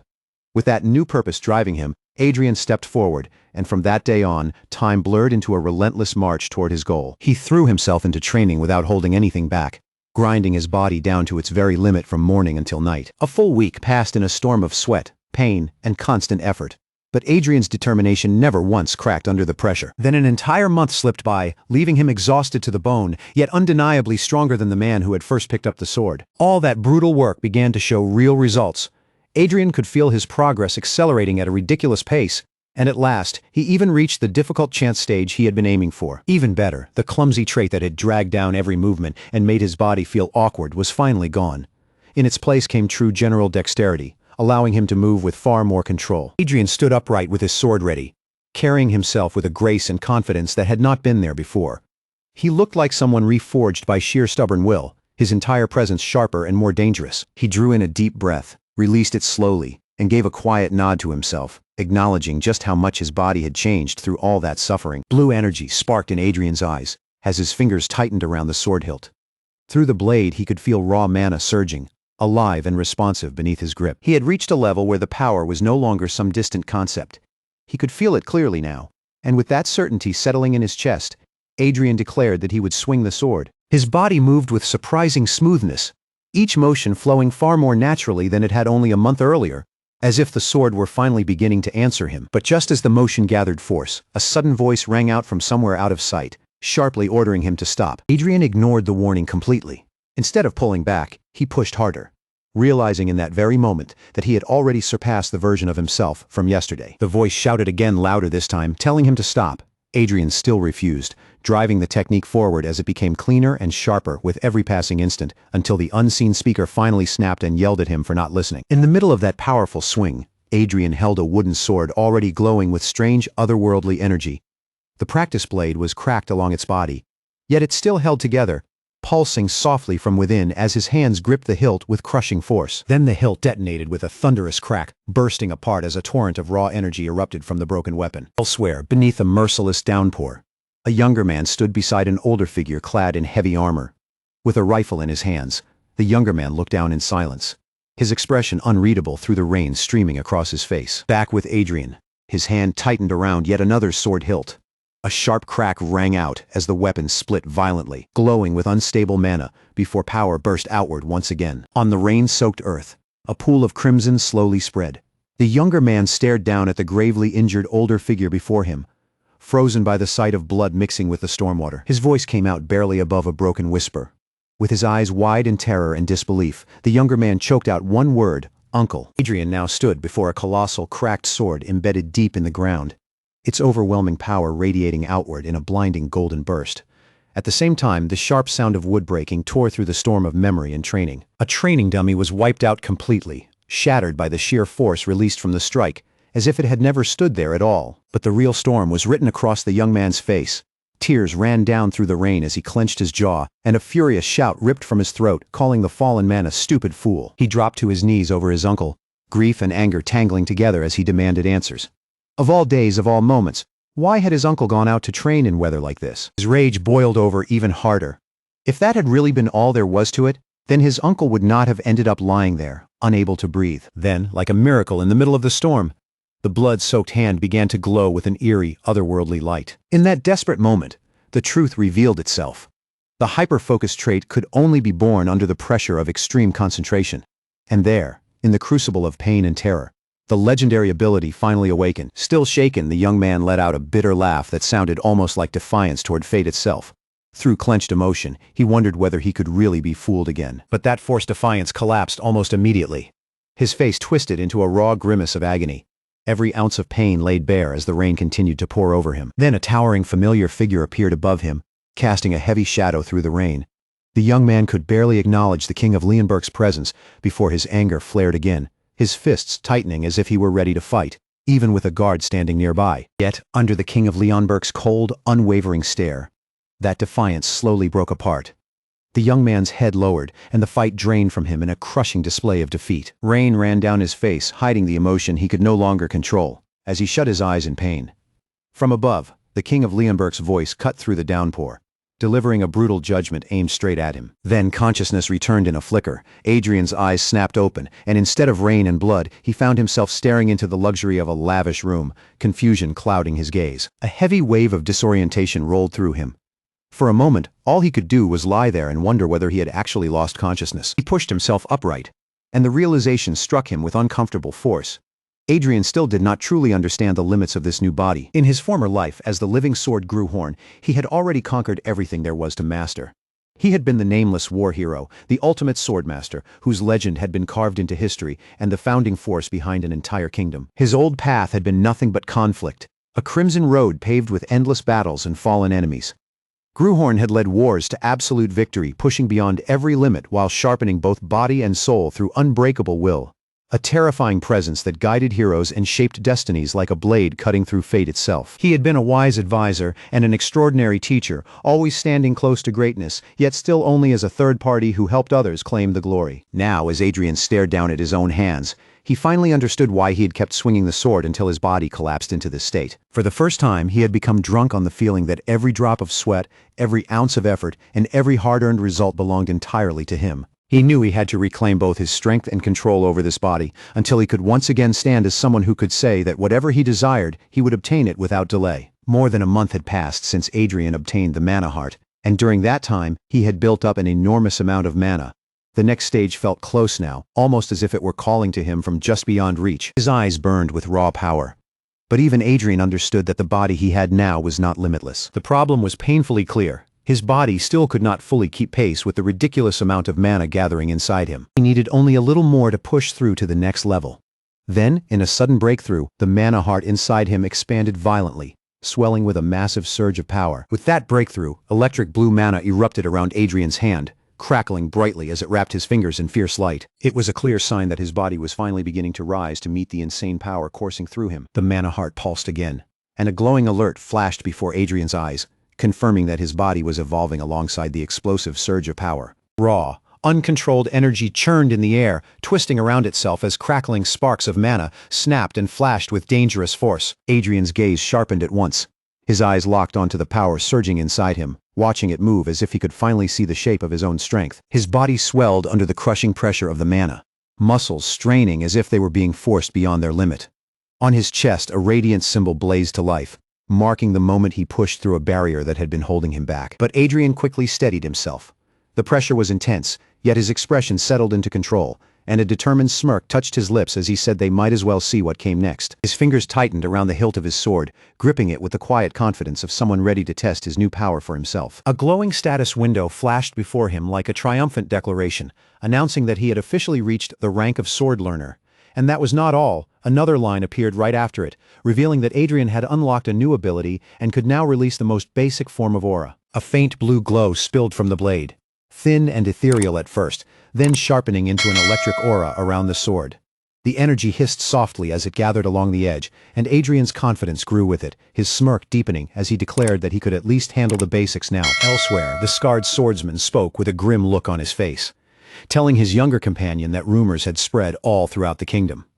The younger man blinked in confusion, clearly thrown off, and asked what kind of rumors he meant. The veteran knight clicked his tongue in irritation, already tired just thinking about it. He explained that the rumors were about the younger man's little group, and from his tone alone, it was obvious even he had grown sick of hearing them. Trying to steer the conversation somewhere more practical, the younger man suggested that it might be easier to simply find a duel opponent and settle everything properly. Meanwhile, a powerful knight wearing a knowing smirk considered the matter of an opponent. As for that, he already had someone in mind, and Adrien, radiating absolute confidence, made it clear that he had already chosen who he wanted to face. But who could that opponent possibly be? The thought gave way to a brutal snowy wasteland, where Vale Balarhard, the double-chain knight, stood among the fallen with his weapon humming in his hand, before revealing that he had brought the person Adrien had asked for. Vale Balarhard seemed caught off guard for a moment, the surprise flashing across his face before he could fully hide it. After regaining his composure, Vale Balarhard handed Adrien a scroll and corrected himself respectfully. He confirmed that he had indeed brought what Adrien requested, the list of everyone who wished to challenge His Highness to a duel. Adrien simply smirked, wearing the look of someone who had already expected this. Vale hesitated before adding a warning, but Adrien cut him off first, asking if his uncle was suggesting he should merely hold practice duels with them and what the problem would be if he did. Vale Balarhard's expression turned grave as he revealed the real concern.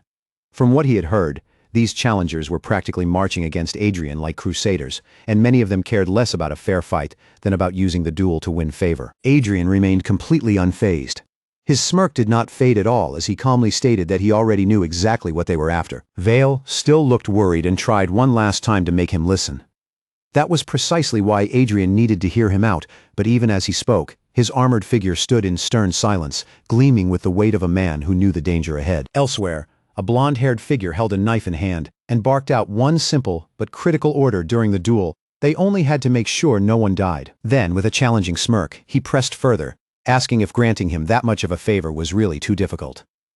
Several days later, the first duel finally arrived, and Taylor Talheim walked toward the imposing palace with deep concern etched across his face. The first prince's palace rose ahead of him in all its grandeur, its elegant walls and overwhelming splendor standing in sharp contrast to the turmoil churning inside his chest. His footsteps echoed across the ornate floor as his thoughts burned with resentment.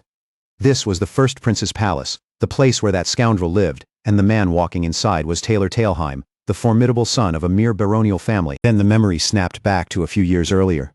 Taylor gripped a crumpled paper in his hand, rage simmering beneath his calm exterior as the humiliation of the past rose up again. As he stared ahead, his anger boiled over in silence. To him, that man was arrogant only because he had seized power ahead of others, and becoming emperor through cheating was nothing less than an unforgivable disgrace. His family's legacy had been stained with humiliation. His grandfather had suffered an insult from the Prince of Leonberg that could never be forgiven, and his father had been crushed by that same prince in front of the world, leaving their honor shattered until nobles and servants alike treated them as a laughingstock. Taylor's eyes burned with a fierce red glow as he snarled the name through clenched teeth, Adrien Leonberg. Looking up toward the storm-dark sky, Taylor made a cold vow that today Adrien would pay dearly for what had happened that day.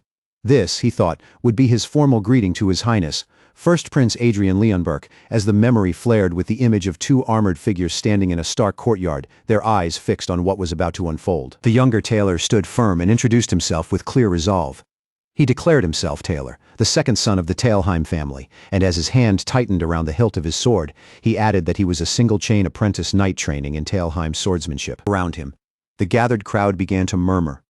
Some wondered why he still had not been given a proper title, while others whispered that he might even be on the verge of losing the one he already had. Taylor faced the prince, who was already looking down on him with that same arrogant and rude expression. Adrien's sneer made it clear he found the young knight's very existence amusing. Then Adrien spoke with a cutting kind of amusement, saying it was interesting that the common sense he had heard about still had not begun to sink into the young knight's head. His voice rang out loudly, heavy with sarcasm as he addressed him as Lord Talheim. Taylor somehow managed to keep his composure. Even with humiliation pressing down on him, he answered formally, saying it was an incomparable honor to meet the prince. Adrien brushed him off with a casual wave of his hand, then sneered that someone really ought to tell him the prince had arrived. Taylor's expression darkened when he was told he should have behaved better in the past. Adrien's words struck exactly where they were meant to, and Taylor flinched inwardly, bitterly thinking that the prince always dragged old matters back into the open. Now standing alone beneath the enormous castle, Taylor thought about the children of this era, his eyes hardening with a fierce and stubborn resolve. His hands tightened, ready for whatever came next, as he declared that they should begin. Across from him, Adrien Leonberg narrowed his eyes with disdain, his voice carrying a cold promise to teach Taylor exactly what happened to those who disrespected authority. Power crackled to life around Adrien, as brilliant blue magic ignited from his body, gathering for the lesson he intended to deliver. Complex runes flared within the storm of energy, forming the structure of a devastating spell. Cold resolve settled over Taylor's face as he met the prince's power head-on. His voice rang out with chilling steadiness, addressing Adrien as Your Highness. Then the attack was unleashed. Taylor's eyes widened as a desperate warning rang out, telling him to be careful, while Adrien struck like lightning and sent the spell flying toward its target in a streak of concentrated force. A phantom bird made of pure energy tore through the space between them, silent and deadly as it shot forward like a magical missile. Taylor met the attack directly. His own azure power burst outward in a defiant counterblast, crashing against the incoming spell and shattering it before it could overwhelm him. Adrien watched the spell get deflected, annoyance flickering across his face. His voice turned dismissive as he muttered that there were far too many useless soldiers involved. Adrien Leonberg's devastating blue magic slammed into Taylor Talheim's shimmering azure shield, and the collision exploded outward with raw, violent power. Taylor's gaze sharpened as the fierce blue light of his defense washed over his face. The protective energy surged around him, revealing the truth behind his strength, a true mana heart. The unyielding force of Taylor's counterattack sent Adrien reeling backward. He was thrown violently off balance as the ground beneath him cracked apart, spiderweb fractures spreading through the stone, while he barely managed to catch himself and regain his footing. Disbelief flashed across Adrien's face. He demanded to know how a simple mana heart could produce such an insane mana chain, wondering aloud if this impossible power came from Taylor having only one chain. Taylor, still glowing with leftover power, felt a strange tingling sensation ripple through him. The moment it began to fade, the hilt of the sword in his hand erupted with a blinding flash of blue light. His eyes shot wide open as the blade roared to life in his grip. For a breath, he could only stare in stunned disbelief, silently wondering what in the world had just happened. At the same time, Adrien and his knight heard the strange sound coming from the sword. Their expressions tightened with growing alarm as the weapon's bizarre reaction made the duel feel even more unpredictable. Adrien's thoughts suddenly raced faster than he could control, every instinct screaming at once as the horrifying answer settled into place. The strange reaction between him and the blade wasn't just power leaking out. It was sword resonance. The light pouring from the sword burst outward all at once, flaring so violently that it seemed to breathe with a will of its own. That wild, unrestrained power pulsed through the air, and everything about it felt completely impossible. In the next instant, Taylor Talheim moved like a shadow shot from a bow. His glowing blade cut through the air in a streak of searing blue, blazing forward like a comet aimed straight at its target. Adrien could do nothing but stare, his eyes wide and his mouth falling open, as the surge of power climbed far beyond anything he had expected to see. Taylor Talheim turned into a storm given human shape, swallowed by a twisting vortex of electric blue energy that wrapped around his body and blade. His eyes burned with fierce intensity, and the force rolling off him was so overwhelming that Adrien was left completely stunned beneath the deafening roar of the sword. A raw, primal roar tore from Taylor Talheim's throat, as his blade erupted in blinding blue radiance. Then he charged in headfirst, crossing the ground at a terrifying speed, each step carving a crackling trail of blue mana behind him. The strike landed with a force that shook the air itself, and a blinding burst of light exploded from the point of impact, swallowing the target beneath a violent wave of power. As the brightness finally faded, Taylor Talheim dropped back to the ground with clean, controlled precision, landing as if every movement had been measured from the start. The attack was over, but the force it left behind still hung in the air. Adrien and the scarred swordsman both stood frozen, unable to hide their shock at the unbelievable power that had just been unleashed. The scarred swordsman looked utterly lost, his mind latching onto the promise that forming a mana heart should have guaranteed success. But what he had just witnessed went far beyond that expectation. This was no ordinary result. Adrien gripped the pulsing orb tightly, feeling the wild power throb against his palm, as if it might break loose at any moment. He could sense the mana resonance swelling dangerously close to eruption. But beneath all of that, there was a far more serious twist waiting to reveal itself. Anger surged through him so fiercely that his expression twisted with barely contained fury. The sheer nerve of that voice questioning his existence made Adrien look ready to snap back without hesitation. Even with rage boiling under his skin, Adrien's focus sharpened like the edge of a blade. His eyes darkened with the promise of a storm, and his hand moved instinctively toward his sword. But the voice pressed on, telling him to calm himself and get his mind back under control. The world around Adrien seemed to smear and fade, yet his senses became frighteningly clear, locking onto something buried deep within him. A powerful hum began vibrating through his entire body, and somewhere inside his mind, a massive figure floated silently, completely submerged in glowing blue liquid. Soft bubbles drifted upward around that sunken figure, rising through the blue glow like fragments of a dream. Then Adrien's eyes snapped open, blazing with electric blue light as the energy inside him erupted through every part of his body. A commanding voice thundered through the emptiness, ordering him to awaken. Whether it was called a demon sword or a holy sword no longer mattered, because names were only masks for the same terrifying power. As Adrien's awakening tore open a vast cosmic void, a fragment of his soul burst forth and took shape as a spectral dragon. Then that powerful voice cut straight through the void, declaring that even if Adrien had lost his memories, its own memories remained untouched, and with or without his permission, it would force him to awaken. The command slammed into Adrien like a shockwave, and one of his eyes ignited with intense blue light. A complex magical symbol burned inside his iris, glowing as if it had been carved directly into his soul. Power burst outward, and the demon sword Gruhorn roared back to life, dragging ancient memories from the depths and revealing the true purpose it had carried for so long. Gruhorn's true form erupted into reality as a towering armored figure wrapped in a fierce red aura. This was not merely a blade made for battle, it was the essence of a heart forged to kill dragons, a living memory of the ultimate dragon slayer. Crimson energy surged over Adrien's face, swallowing his features in its glow. His eyes burned with the infernal power of the sword, as though Gruhorn's ancient will had poured directly into him. Adrien and the manifested sword were both swallowed by the memory of dragon slaying, their forms framed by the enormous shadow of a spectral dragon looming behind them. The sword's one and only purpose became brutally clear. It had been forged for slaughter, shaped for the act of killing, and now that ruthless power was flowing straight through Adrien. The true might of the dragon-slaying sword exploded inside Adrien, ancient strength surging through him like a legacy carved across generations of battle. That power, forged through countless dragon-slaying memories, now coursed through his veins, drawn forth by the blood of dragons itself. And then it appeared, the sword's terrifying true shape, a monstrous skeletal dragon head burning with crimson energy, its glowing eyes promising total destruction. The spectral beast grew solid and overwhelming, towering above him like a primal force given form. Adrien was completely swallowed by the sight before him, unable to look away from the impossible thing taking shape. All he could do was stare in disbelief as one desperate question slipped from his lips.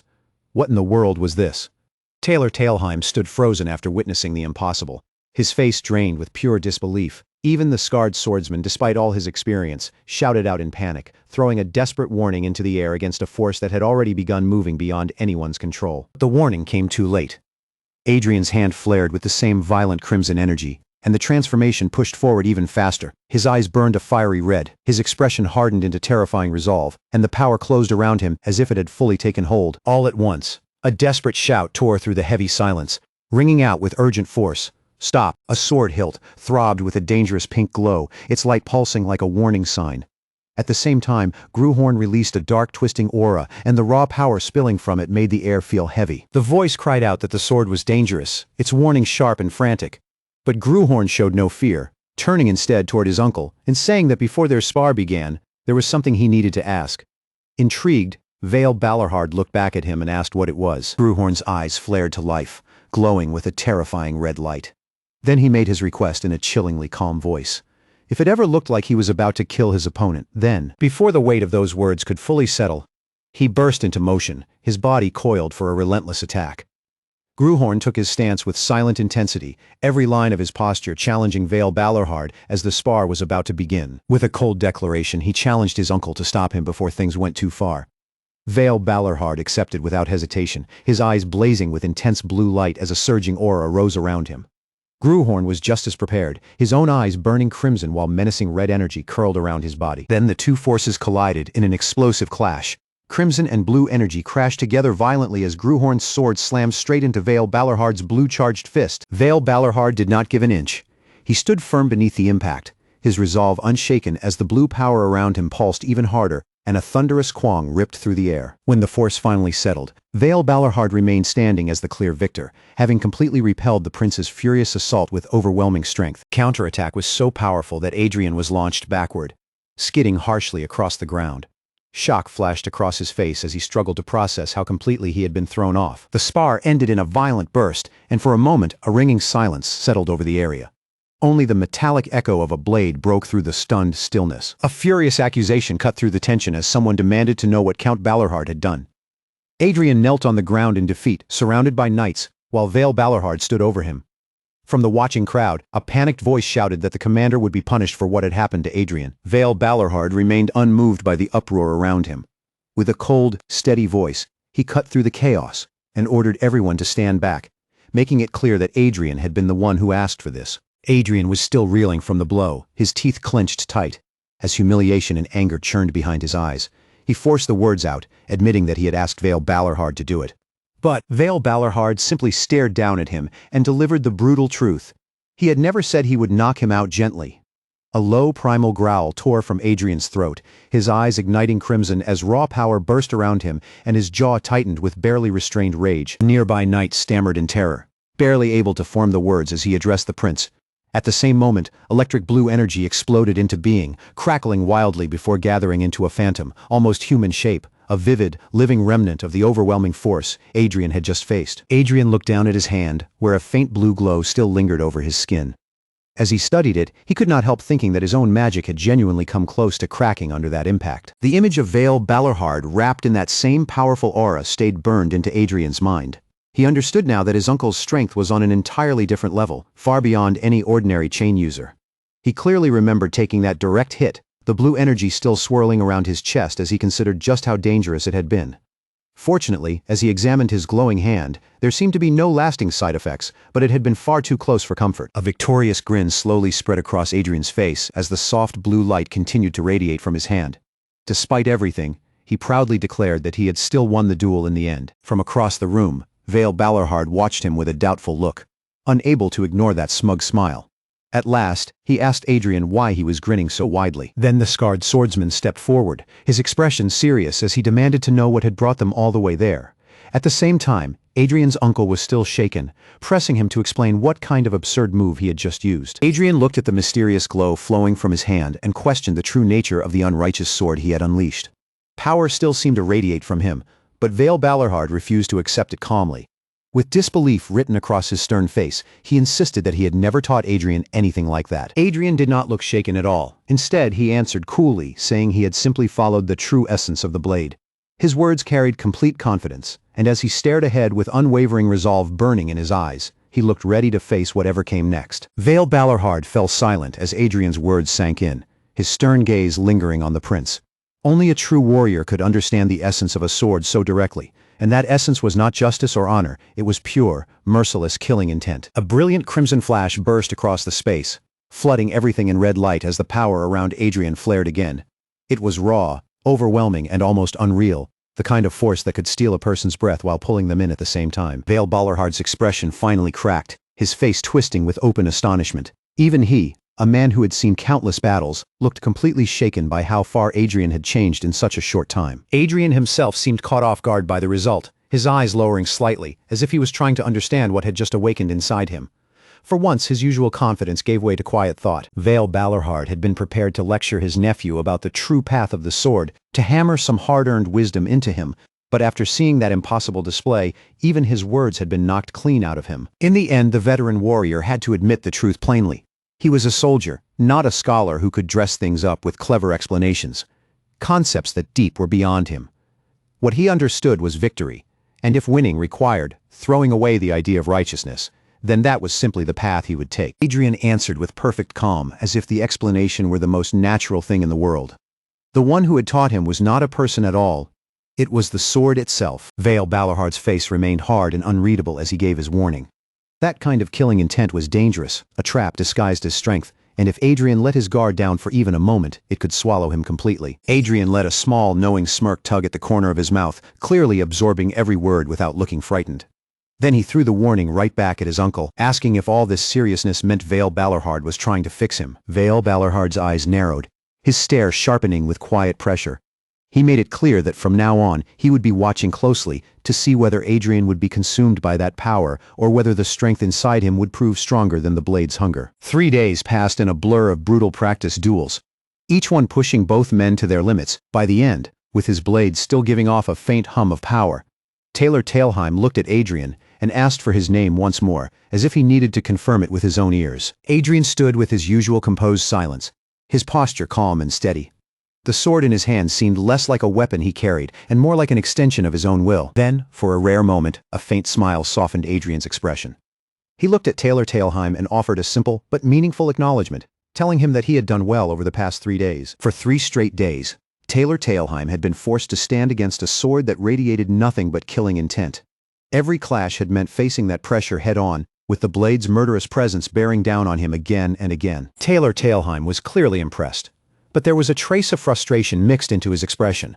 After everything they had gone through, he could only mutter that it was a shame. Then he added a playful jab, saying Adrien would have taken the victory outright if he had managed to beat him even once.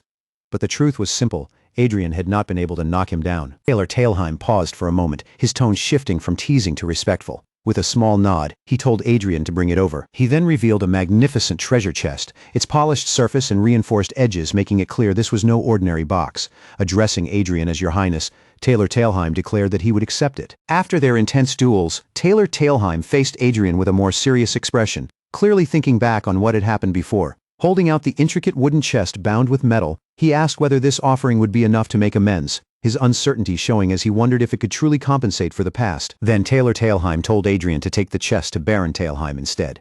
Its contents, he explained, were nothing extravagant beyond a measure of gold and silver. With the chest now in his hands, Adrien turned to leave. Behind him, Taylor Tailheim offered one final farewell, wishing him a safe journey. As Adrien left the castle behind, he thought quietly about the situation. He knew he was not obligated to clean up problems created by other people, and yet a soft thank you still slipped from him. Restoring someone's dignity always came with a price, and now that his commander's practice duels had become the talk of the kingdom, that price was impossible to ignore. Elsewhere, inside a breathtaking palace filled with grandeur and cold elegance, an unseen voice reflected on the past. They admitted that their own arrogance had gone too far, and that they had once acted as freely as if nothing could restrain them. High above, On a towering balcony overlooking the palace grounds, a man and woman stood side by side. The woman's voice carried a chilling edge as she wondered how much more Adrien was destined to suffer. Even after days of waiting, the news everyone expected never truly broke. When the subject finally came up, Taylor Talheim got straight to the point and asked if Adrien was talking about the duel. With a faint smirk, Adrien pointed out the new title attached to his companion and acknowledged the result being discussed, the first prince's defeat at the hands of the double-chain knight, but he quickly made it clear that both sides had fought with everything they had and that his purpose had never been to threaten anyone. What he wanted was to test the first prince's sincerity. In another place, 3 nobles were left staring in complete shock. One of them could barely breathe out a gasp, stunned by what they had just heard. They whispered among themselves, trying to understand what was going on. If the royal family had buried the story, then the person involved must have been furious. A fist clenched in rage, and one noble suddenly roared, demanding to know why they were talking about him. The portly noble was practically shaking with anger, his face twisted in irritation. In his mind, the answer was obvious. The first prince was simply too ashamed to admit that he had lost. When Adrien heard the petty rumors spreading, he could only scoff in disbelief. These nobles, he thought, truly needed to find something better to do than gossip. Then his gaze sharpened, settling firmly on the knight before him. A low, guttural sound rumbled from Adrien's throat as his expression hardened. The air around him seemed to tighten as he prepared to give his order. When the knight headed out, Adrien told him to make absolutely certain that the results of the duel were spread properly. The knight immediately snapped to attention, bowed low, and answered that he would do exactly as commanded. Later, Adrien stood with his arms crossed, his brow slightly furrowed as the thought kept bothering him. Surely now that the truth had been sent out, the rumors would finally start to die down. But a flicker of unease crossed his face, subtle yet impossible to miss. Something about the situation still did not feel settled. Just then, a maid rushed in with alarming news. According to the newest rumor, His Highness had supposedly threatened his opponent into faking the results of the duel. Adrien's face sank into shadow, hiding his expression from view. Whatever he was feeling in that moment, he did not let it show clearly. Frustration burned inside Adrien, but he forced himself to push past the sting of his earlier losses. Instead of wasting more time on rumors, he decided there was only one thing to do: train and grow stronger. With that resolve, explosive blue energy surged from him, crackling through the air. Adrien launched himself into motion, moving so fast that a blazing trail of azure light streamed behind him. His body cut across the space like a flash of power given form. The energy around him swelled even further, pulsing with a deep, heavy hum that vibrated through the air. Every beat of that power felt dense and alive. He kept driving forward at a blistering pace, each movement sharper than the last. With every step and swing, more of that incredible blue energy burst outward around him. Then Adrien unleashed a devastating sweep, and a massive arc of energy tore through the air. The blue wave exploded outward with enough force to leave the space trembling in its wake. And then, almost as suddenly as it had surged to life, the raw energy began to fade. Only the lingering pressure of that power remained, hanging faintly in the air. A perfectly formed sphere of raw power glowed in Adrien's hand, steady and intense. Staring at it with fierce determination, he swore that he would not lose again. Later, with Taylor Talheim standing beside him, Adrien asked about the remaining duels. Taylor Talheim answered that the opponent coming today would be the last one. Adrien had clearly grown stronger by then, and he knew it himself. At this point, ordinary apprentice knights were no longer enough to match him. Still, he had not forgotten the final opponent waiting ahead. This last challenger was no mere trainee, but a swordmaster, a true knight who had refined the blade to an entirely different level. This was the kind of knight who had never been satisfied with basic swordsmanship.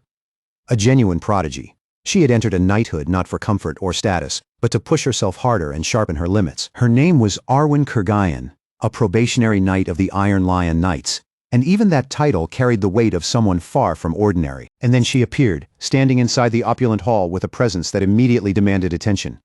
Power seemed to radiate from her calm, formidable figure. Adrien's eyes narrowed as he recognized her at once. The emblem of the Iron Lion Knights gleamed unmistakably on her armor, confirming that the final opponent had truly arrived. Among the knights, Arwen Kurgayan was known by a name that sounded beautiful and dangerous at the same time: the flower of the cliff. Like a rose blooming on a sheer rock face, she was admired from afar, feared up close, and remembered as the legendary knight who had broken the hearts of every man foolish enough to approach her. Two powerful figures stood watching in silence, their very presence enough to dominate the hall. Neither of them needed to move or raise their voices. The weight they carried filled the space as they took in the sight before them. Vael Balarhard, the double-chain knight, stared at the unexpected arrival and let out a low comment, unable to hide his disbelief. To think that a woman of Arwen Kurgayan's caliber had come all the way here of her own will, there was something almost absurdly bold about it. Then, with a faint trace of admiration in his voice, Vael Balarhard added that in a strange way, The prince truly did have an impressive talent. Somehow, Adrien had drawn even someone like her into his orbit, and there she stood.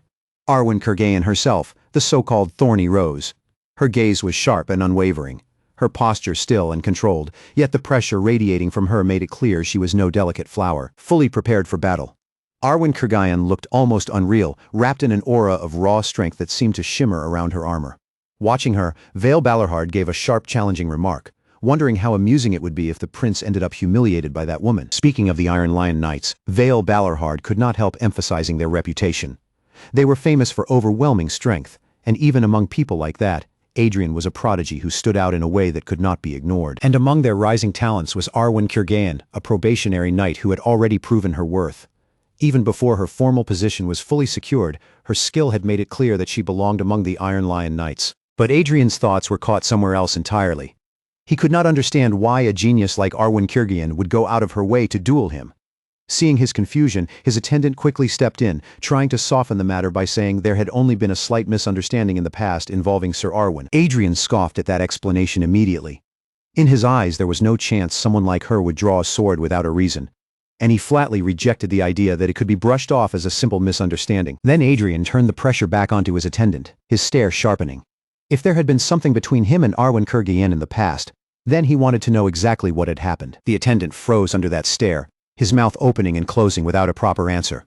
No matter how hard he tried, the words refused to come out cleanly. Inside his mind, the memory returned with painful clarity. The only thought he could form was that Adrien had harassed Sir Arwen. A strained gasp slipped from the attendant before he could stop it.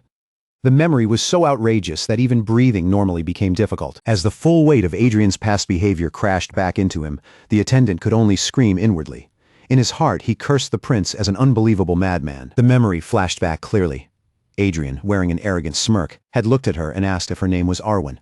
Then, without hesitation, he had gone even further, saying that she really was as pretty as the rumors claimed, and asking whether she would like to become his personal maid. The attendant returned to the present.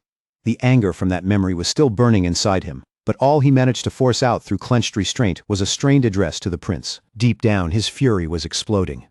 The Iron Lion Knights were not Adrien's private possessions, and someone like Arwen Kurgain was certainly not a person he could casually treat as his own. Unable to say it aloud, the attendant could only curse Adrien in his head, calling him an ugly, shameless thing. Vale Balarhard stated it plainly, his tone steady and unshaken. That at least was what he had heard Adrien said back then. Adrien shot back without missing a beat, saying that only someone who had never seen a truly beautiful woman would speak that way. After all, there was no way anyone could look at Arwen Kurgain and honestly call her ugly. Vale Balarhard stood there in his dark armor, like an immovable wall, his presence heavy and intimidating.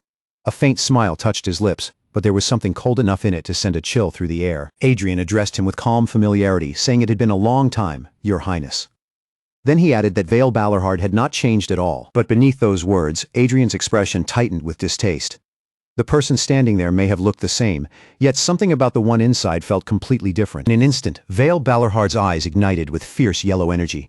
He said nothing, but the blazing look alone carried the force of a challenge about to explode. Adrien slumped slightly, as if finally accepting the absurdity of his situation, and muttered that this must all be his karma. Then the attendant's booming voice rang through the hall, announcing Count Balarhard's arrival as Vale Balarhard made his grand entrance. Vale Balarhard's intense gaze locked straight onto Adrien, sharp and unblinking. No words were needed. The challenge in his stare was clear enough. Adrien did not flinch under that pressure. He met the gaze calmly, recognizing the arrival of the new Iron Lion Knight with a composed expression. Then Arwen Kurgain stepped forward, her movements crisp and controlled. With the proper formality of a knight, she offered her own sharp greeting to Count Balarhard. The arena settled into tense silence, every eye drawn toward the fighters. Then the declaration rang out, clear and final. The duel would begin. From the darkness at the edge of the arena, a cloaked warrior emerged with a blade already in hand. Their posture was low and ready, every part of them poised for battle. Adrien watched closely, his interest sharpening. As someone who never missed a warrior's movements, he was eager to see what kind of skill this promising knight of the Iron Lion Knights could display. Without warning, the cloaked figure burst forward.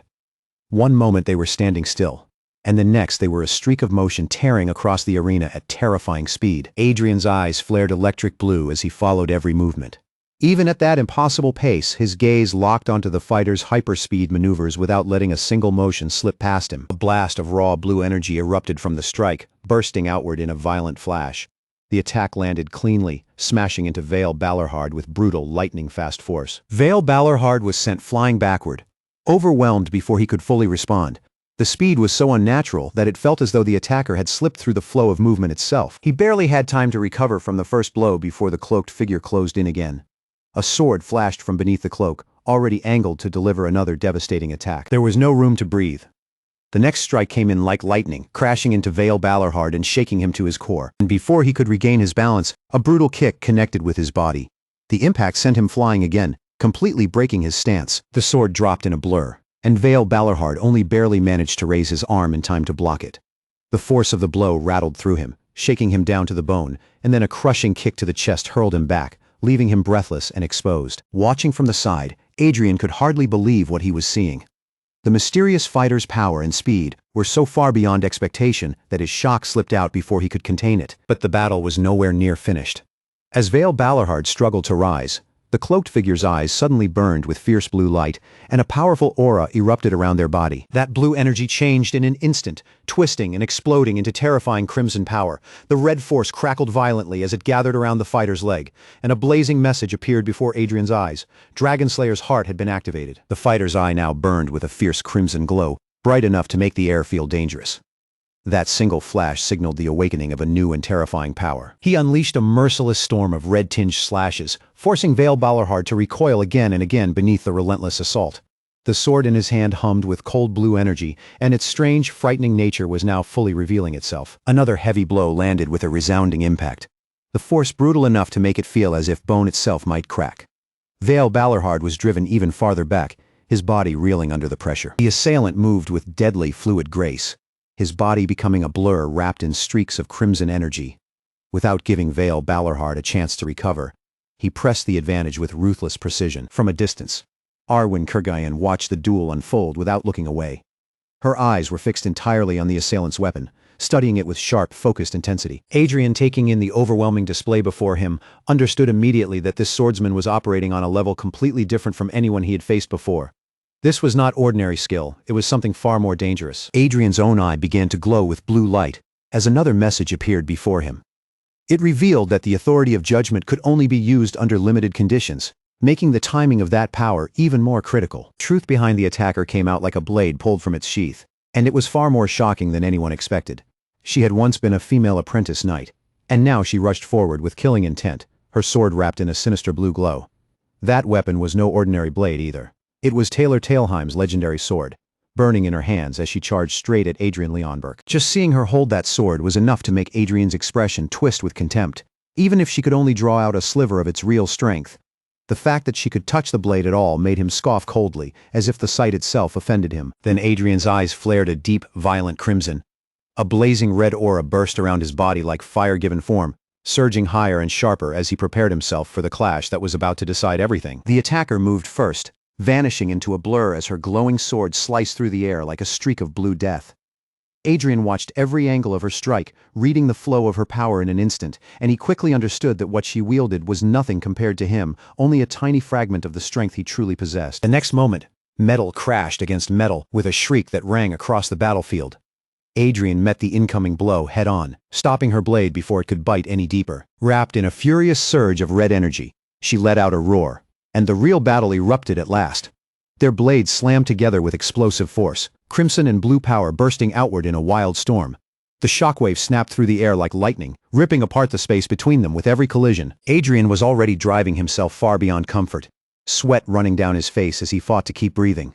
Every gasp tore through his chest, his lungs burning with each ragged breath, but he kept grinding through the brutal training without letting his sword hand fall. Even when his body begged him to stop, Adrien refused to surrender. He stayed on his feet, forcing himself forward through sheer stubborn will. His sword flashed out in a clean, decisive arc, moving so fast it became nothing but intent and motion, aimed straight for the training dummy in front of him. But right before the strike could land, a sharp voice cut through the air and shattered his focus. Adrien froze mid-swing, the tension snapping tight around him in an instant. Taylor Talheim, who had been watching him with a careful eye, stepped in with firm authority. "Stop. That's enough for today. We'll continue tomorrow." Adrien, still breathing hard and struggling to steady himself, immediately snapped back in disbelief. "Tomorrow? I was right there. I was literally about to finish it." Taylor only looked at him in silence for a moment, his brow tightening into the faintest frown. That small change in his expression made it clear he was not impressed. Then he spoke plainly, without softening the blow at all. "There's no point pushing further when you're still this weak." A powerful voice suddenly tore through the silence, shouting, "Enough!" The command hit the air so sharply it felt as if even time itself had been ordered to stop, but the words that followed carried an even heavier weight, echoing with finality. It was already too late. Adrien, down on his knees, still dared to challenge her authority, demanding to know why she had the right to act so privileged. She fired back without hesitation, making it clear that his orders were not the end of everything. Only then did Adrien notice the fresh bruise on his body. A dark mark left behind by the relentless strain he had forced himself through. He raised a glowing green orb in his hand, its light pulsing quietly between his fingers, as if he were offering a silent challenge instead of another argument. Her eyes narrowed as she looked at him, her gaze sharp and cold. Without saying a word, she seemed to weigh him, judge him, and find exactly what she expected. For a moment, neither of them moved. The space between them grew tense, charged with stubborn pride and clashing wills. Then she simply turned her back and walked away, leaving Adrien behind without another word. But each step she took carried a hotter flame inside her heart, and that silent vow burned brighter than ever. She would absolutely not lose. Beneath a vast golden sky, the towering walls of the fortress stood in solemn silence. In the wide courtyard below, two figures looked almost small against that massive stone backdrop as they prepared to face each other. Adrien studied his opponent from across the grounds, quietly hoping that today's match would end without a clear winner. He found himself wondering if this was really their third duel already, and the strange turn of events surprised him more than he expected. He had heard the rumors about her swordsmanship, and knew people called her frighteningly skilled. Still, the first prince's own ability was impressive enough that even those rumors no longer felt one-sided. Across the arena, the former apprentice knight stared back at him without wavering. In her heart, she hoped today would finally bring a decisive result. Both of them held their positions, their weapons ready, with a sword tip resting near Adrien's armored foot as the air grew thick with anticipation. Before the duel could truly continue, Adrien lifted one hand and stopped the moment from moving forward. His voice came out calm but firm as he declared that there was something important he needed to say. The former apprentice knight looked straight at him, her expression tightening as suspicion hardened across her face. She asked if he was trying to apologize only now, right before their blades crossed again. Her eyes blazed with a fierce red light as she made her answer clear before he could even continue. Whatever apology he might offer, she had no intention of accepting it. With those burning red eyes fixed on him, her desire was obvious. She wanted to reclaim her pride through strength alone, and while that resolve was admirable, it might not be enough to reach the result she wanted. Adrien, always thinking several steps ahead, suddenly changed the shape of the duel with one bold proposal. He suggested a dangerous wager. Whoever lost would grant the winner one wish. He held her gaze, waiting to see how she would react to the gamble he had just placed between them. But she refused to back away, declaring fiercely that no matter what order was given, she would never kneel or bow. Her face remained as hard as stone, every line of her expression carrying the same wordless declaration. Her will would not bend. Suddenly, an attendant at the sidelines could no longer stay silent and cut in with alarm, warning Adrien that a royal could not speak so recklessly. He demanded that Adrien take back his words, only to snap at the outsiders nearby as well, questioning why they were even interfering in the first place. Adrien brushed off the attendant's outburst without much concern and turned his attention toward Arwen Kirgayan instead. With an almost casual tone, he asked what she thought about the matter. Even after rejecting the wager, the former apprentice knight revealed something that stunned everyone nearby. She, too, was a knight of the Leonberg royal family. Hearing that unexpected truth, Vale Balarhard immediately reaffirmed his loyalty, declaring that he would never show disrespect toward His Highness. Adrien's lips curved into a confident smirk as he answered that, if His Highness allowed it, then he was ready to proceed. He pressed the point even further, making it clear he was already thinking about what he would claim if he won the wager. Vale Balarhard gave a firm nod, standing fully behind his lord's judgment. His approval was steady, as though he believed Adrien's thinking was perfectly sound. Adrien then sealed the terms with a forceful declaration, making it clear that neither side would be allowed to go back on their word later. With the agreement locked in, Arwen Kirgayan shifted into a battle-ready stance, her sword gleaming while fierce determination burned in her eyes. Adrien matched her intensity at once, drawing his own sword with the calm confidence of someone inviting the challenge. Facing him, the former apprentice knight fixed her glowing red eyes on her rival and steadied her weapon, ready for the violent clash that was about to erupt. Arwen exploded forward without warning, her sword cutting through the air as a lightning-fast streak of blue. Her attack crashed into Adrien's defense with enough force to make the entire exchange feel desperate from the first blow. But instead of fear, a dangerous smirk tugged at Adrien's lips. His eyes flared with a hellish crimson light, as if the battle had finally become interesting. A devastating wave of red power burst from him and slammed into his opponent, blasting her backward. The raw force tore through the air, making the space around them tremble from the violence of the impact. Arwen was left utterly speechless, her eyes widening as she tried to process the impossible speed Adrien had just revealed. Vale could only stare in stunned silence as a spectral red dragon seemed to take shape around the first prince. A chilling thought rose in his mind. Had Adrien been hiding his true strength this entire time? Then, with one final overwhelming strike, Adrien seized complete control of the duel and crushed his opponent's momentum entirely. The impact came in an instant, too fast and too powerful to resist. With a single explosive blow, Adrien shattered the enemy's sword into countless fragments, and the apprentice knight was hurled backward, her body unable to withstand the brutal force released against her. Her face twisted with terror and pain as the terrifying red energy swallowed her whole, wrapping around her like a storm she could not escape. Adrien disappeared from sight and reappeared in a flash, his crimson aura burning even brighter as he unleashed another devastating strike. A desperate scream ripped from her throat as the overwhelming power crashed down on her, threatening to tear her body apart under the sheer weight of Adrien's strength. The crimson power detonated with terrifying force, bursting outward in a furious wave that felt less like an attack and more like pure destruction compressed into a single strike. Adrien's eyes burned like hellfire as he drove the battle toward its end. Raw, untamed power crackled around his hand, twisting the air around his fingers until his entire arm looked like a weapon made for obliteration. The apprentice knight collapsed hard against the ground, completely overwhelmed, while the last traces of red energy began to fade around her. But Adrien did not give her even a breath of space. He closed the distance in a blur, his crimson-tinted force surging forward all over again. The next impact tore through everything in its path. Stone, dust, and air itself seemed to burst apart, swallowed by a violent bloom of crimson energy. The force sent the former apprentice knight flying backward like a broken doll, her body slamming into a distant wall with a brutal crash. When the dust finally began to settle, Adrien stood alone in the courtyard, the red aura around him slowly thinning into the air. He walked toward the defeated figure lying motionless on the ground, the outcome already clear to everyone watching. From farther away, the onlookers stared at the result in stunned silence. Their faces carried both awe and worry, as if they had just witnessed something far beyond an ordinary duel. Vale Balorhard's brow tightened as he looked on, his sharp gaze fixed on Adrien. He was still trying to process the overwhelming power that had just erupted before his eyes. Arwen Kurgian, standing off to the side, could only watch with visible unease. Surprise flickered across her face, mixed with the kind of concern that could not be hidden. Adrien looked down at his fallen opponent and spoke as if the matter had been settled from the very beginning. "I won the bet." As the victor, Adrien stood over the former apprentice knight, his shadow falling across her defeated body on the cold ground. She had challenged him with everything she had, and still, she had been crushed. A confident smirk spread across Adrien's face, carrying more than a little arrogance. The wager was his now, and he knew exactly what that meant. But from the sidelines, Arwen Kurgian did not look relieved at all. Her expression tightened with worry as she watched the scene unfold before her. A new royal guard came forward to serve Adrien Leonberg, the infamous first prince whose reputation had already spread far and wide. Standing face to face with him, the guard received Adrien's blunt question.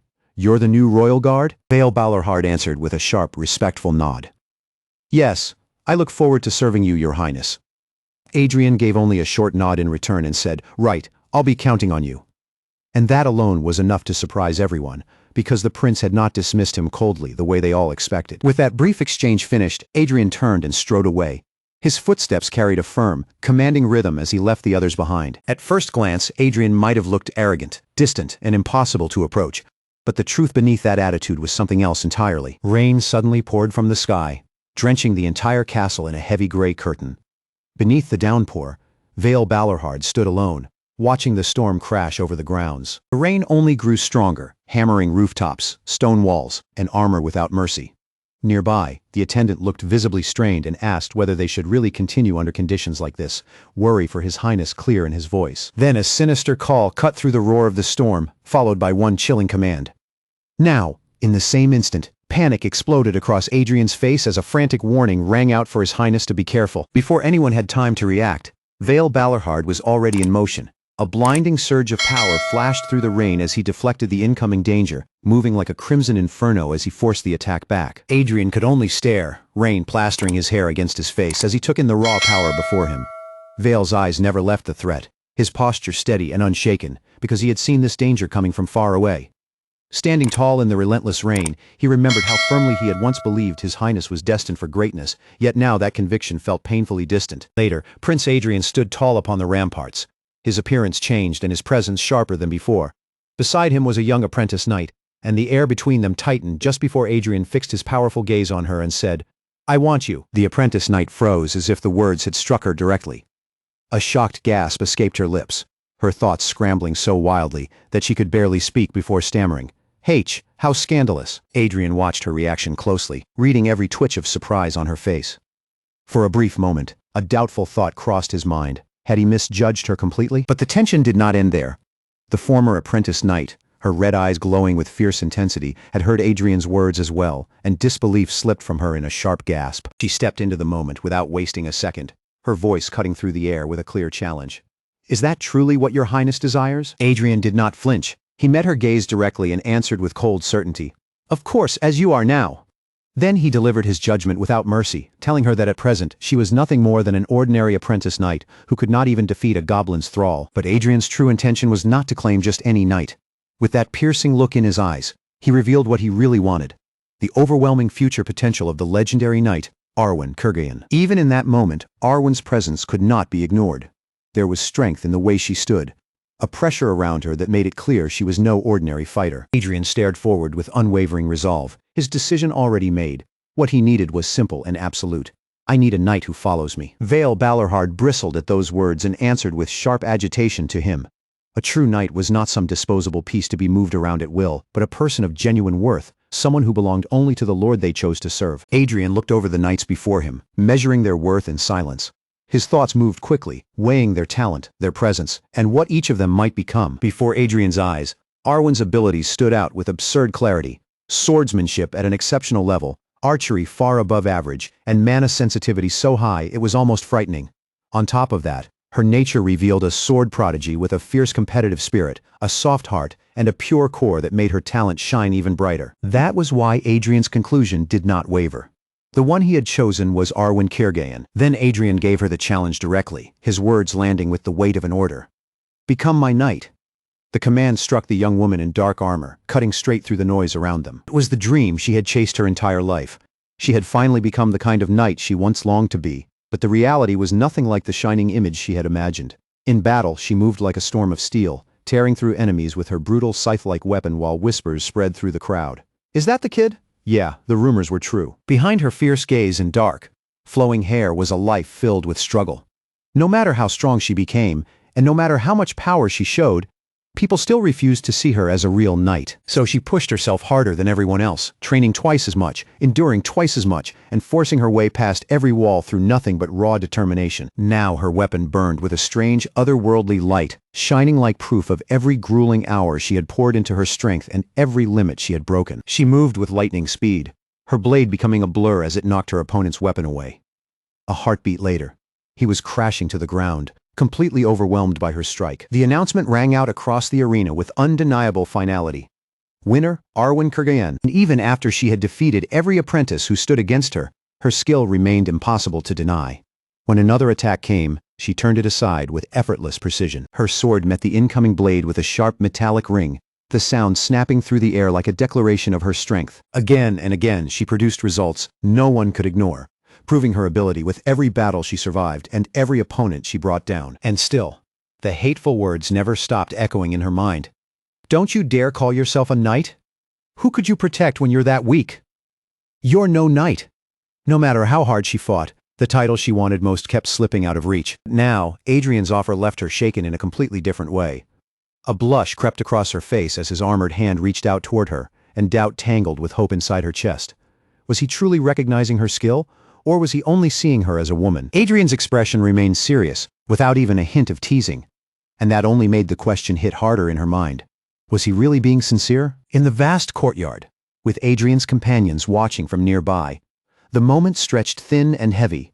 The prince stood before her and asked for only one thing. She answered by setting her condition clearly. If he wanted her at his side, then he had to treat her not as a woman to be protected, but as a true knight. The word knight rang through Reincarnation's mind like a bell she had been waiting her whole life to hear.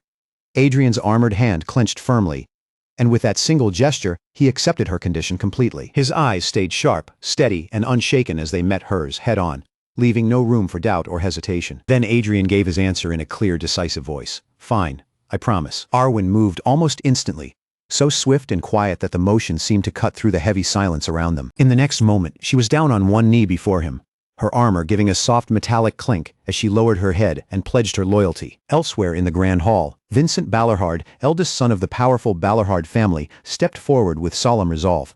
Before everyone gathered there, he declared, "I swear loyalty to Prince Adrien Leonberg." His voice carried clearly through the hall as he continued, offering not only his sword but the rest of his life to His Highness. Determination settled across Vincent's face, sharpening his features and making his vow feel even heavier. His blade pointed toward the floor like a symbol of unshakable commitment, sealing his claim as a true knight of Leonberg. With Vincent kneeling before him, Adrien Leonberg's voice rang out with royal authority. "Rise! In the name of Adrien Leonberg, I dub thee a knight. Be brave." Then he continued, commanding him to be courteous and loyal. The prince's final command echoed through the hall with quiet force. "And be loyal." When the ceremony ended, Vincent rose to his feet as an official knight. But nearby, the attendant watched in silence, his eyes dark with thoughts he did not speak aloud. In his mind, one fact kept circling back. Arwen Kiergain had only become a knight yesterday, and as an orphan with no family to support her, she had been in no position to refuse their help. His brow tightened as suspicion crept into his gaze. From everything he had heard, something about this situation felt wrong. Why had Arwen joined the prince so suddenly? Was there some hidden reason behind it? Could Adrien be using her as a mistress, or perhaps as some kind of convenient cover? The more he thought about it, the stranger it seemed that someone who had only been training under a subordinate knight had risen so quickly. Adrien, meanwhile, was left completely rattled by the direction those thoughts had taken. For one horrible moment, he wondered if he had somehow ended up looking like the villain. Seeing the prince struggling with that realization, the attendant cut in with a ruthless comment. "Isn't that basically the worst kind of scum on earth?" His face remained perfectly cold as he said it, unreadable enough that no one could tell how serious he truly was. Then he turned toward Adrien with a grave look and said, "Your Highness." Adrien blinked back at him, caught off guard. "Huh?" The attendant did not stop there. He pressed forward, bringing up an old matter that Adrien had clearly hoped would stay buried. The memory of the final duel flashed through Adrien's mind, his own words ringing out as he declared that he was no knight who would break royal orders. The recollection struck him so hard that his eyes widened in alarm. Back in the present, the attendant kept pushing, reminding Adrien that a royal decree was not something he could simply ignore. Then, as if driving the blade in deeper, he pointed out that Adrien could always break the oath later if he wanted to act like a fool. Adrien fell silent, turning the challenge over in his mind, and wondered whether they would even accept such an oath if he tried to make one. But he rejected the idea almost immediately, making it clear he wanted nothing to do with it. There was no pleasure at all in the thought of that kind of marriage. When the attendant let out a small chuckle, Adrien narrowed his eyes, wondering if his serious tone was being taken seriously at all. So Adrien doubled down, his voice firm as he insisted that he meant every word. Then, out of nowhere, Adrien found himself holding an official document with news he had not expected. Adrien Leonberg was being released from probation and ordered to attend a royal banquet. He stared at the words, baffled, and could only wonder what he had done to cause this. He could hardly believe it. His probation had been lifted a full month and a half earlier than planned. A memory of the King of Leonberg flashed through his mind, the king looking so utterly disappointed that it had seemed as though Adrien would be confined forever. Back inside the first prince's palace, Adrien sat trapped in his own thoughts again, completely unable to understand his father's unpredictable decisions. The silence was suddenly broken by a growl from Adrien's stomach. Almost at the same time, his attendant appeared and asked whether His Highness was pleased that his probation had finally come to an end. Adrien only shrugged it off, acting as if the whole thing barely mattered to him. After all, who was he supposed to spend time with? Inside the palace, Adrien was practically alone, with hardly anyone he could casually meet. The attendant gave a quick, awkward cough, and then revealed the next piece of news. An invitation had just arrived for the prince. Adrien looked up, his expression sharpening slightly. An invitation? The attendant confirmed it at once, pointing directly to the elegant seal stamped onto the letter. Adrien snatched up the letter, his eyes widening as he began scanning the words written across the page. It turned out to be an invitation to a royal social gathering, but the worst part was that attendance was not optional. He was expected to appear whether he wanted to or not. With his probation suddenly lifted, Adrien's thoughts began racing again. Was this the result of his recent success, or had it all just been some strange accident? Either way, he was far from celebrating. From the sidelines, Vincent and Arwen watched the situation unfold. Vincent could only find the whole thing incomprehensible, while Adrien was struck with yet another royal order he had no convenient way to avoid. Adrien read through the paper again and confirmed it for himself. It was a royal invitation to a high society gathering, the kind of mandatory mixer he could not simply skip. In his head, he was already complaining that he had far too much training to do to waste time at some useless social event. Then one name written on the invitation caught his eye, and the moment he saw it, The irritation drained from his face. The sender was Bernardo of the Eli family, and that signature immediately revealed who had arranged the invitation. Adrien's expression turned serious at once, because that name was not unfamiliar to him. He remembered the stories his uncle had told him about the Eli family, the ones who had pushed the study of the mana heart until the bitter end. But centuries ago, their efforts had ended in ruin. In his mind, a mesmerizing swirl of electric blue energy seemed to pulse, carrying the weight of ancient power and old failure. After a moment, Adrien gave a decisive nod. "I suppose I should attend after all." His attendant responded immediately and respectfully, saying he understood and would prepare everything. A thoughtful look settled over Adrien's face as he stared down at the invitation. Quietly, he hoped the Eli family had not fallen completely from grace just yet. 4 months had passed since Adrien took over the first prince's body, and in that time, he had trained relentlessly to cut away the excess weight that had once held him back. Now, his careful attendant presented a new outfit before him, eagerly waiting for His Highness's approval. Adrien examined the clothing and noted that the tailor had followed his instructions properly, especially the choice of black. Even the decorations had been kept to the bare minimum, just as he had requested. The attendant practically glowed with pride as he confirmed that His Highness seemed pleased. Looking at his reflection, Adrien could not hide his satisfaction with how dramatically his body had changed. The attendant excitedly reported that his measurements had dropped by more than half, and Adrien, pleased with the result, decided to entrust him with the outfit for the palace banquet as well. The attendant's eyes lit up with determination, and he vowed to begin the preparations immediately. But Adrien, still in the middle of reshaping his body, told him to wait just a little longer. His physique had not finished changing yet, and he knew his measurements would continue shifting as his training progressed. Only a few days later, Adrien was already on his way to a grand banquet, where he would have to deal with the attention of special young ladies. His royal carriage rolled through the busy city streets, escorted by elite guards on every side, and at the front of the escort rode Sir Balorhard, shining in his armor with a confident smile, looking as if he was ready to face anything that came their way. But inside the luxurious carriage, Adrien could not stop himself from grumbling under his breath. No matter how polished the seats were, or how grand the escort looked outside, all he could think was that being a prince was truly disgusting. His loyal attendant remained as diligent as ever, standing ready as he reported that every order Adrien had given had already been carried out exactly as instructed. Even so, Adrien's expression did not soften. A trace of irritation still lingered across his face, and his eyes looked distant, as though his mind had already moved on to whatever problem waited ahead. Then Adelia Byron's eyes suddenly widened and a small gasp caught in her throat. Her hand rested delicately against the bright fabric of her dress, frozen there as shock spread across her face. A gesture drew attention to the stark scar carved into the side of her neck, a harsh mark that could not be hidden.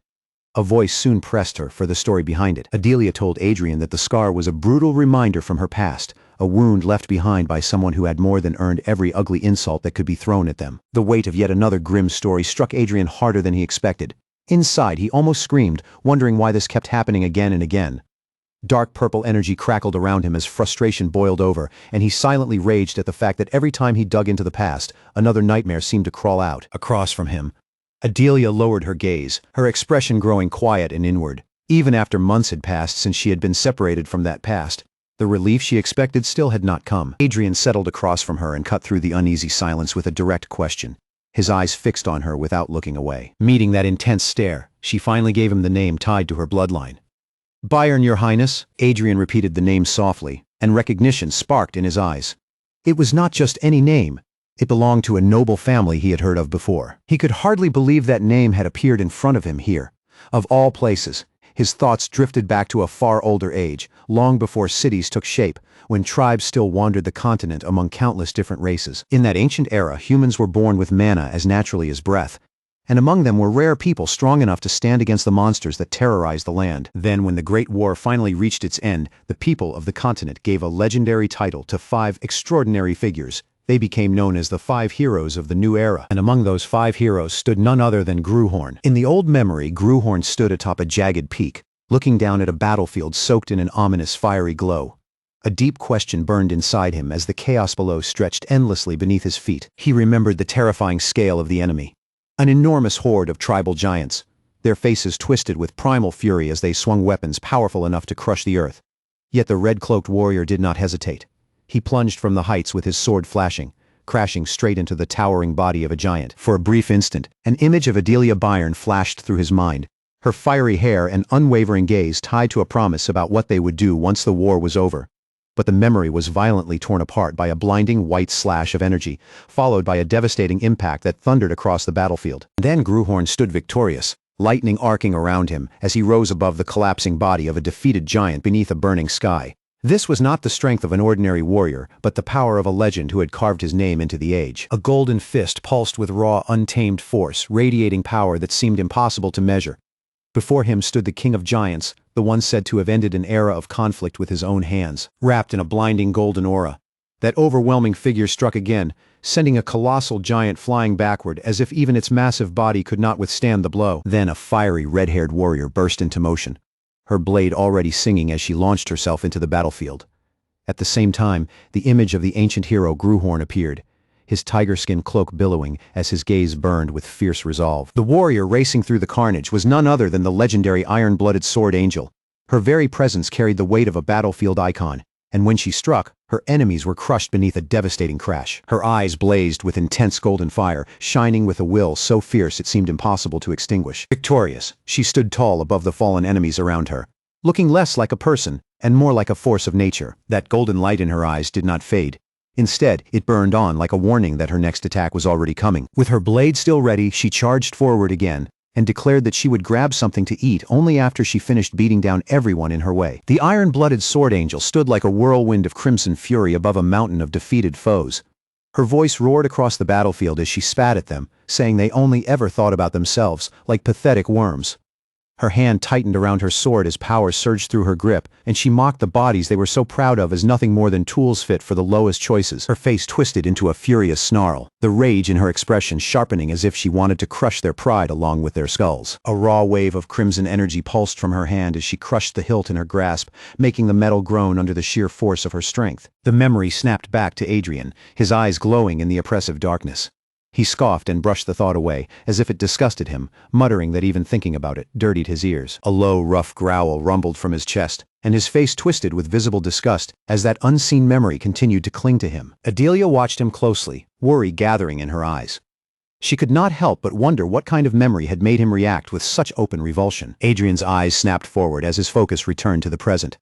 Just then, the carriage reached its destination, and the attendant announced that they had arrived. Adrien stepped toward the massive entrance with steady confidence, while Adelia walked beside him, her face still marked by concern. Beyond the grand golden archway, two familiar figures were already waiting.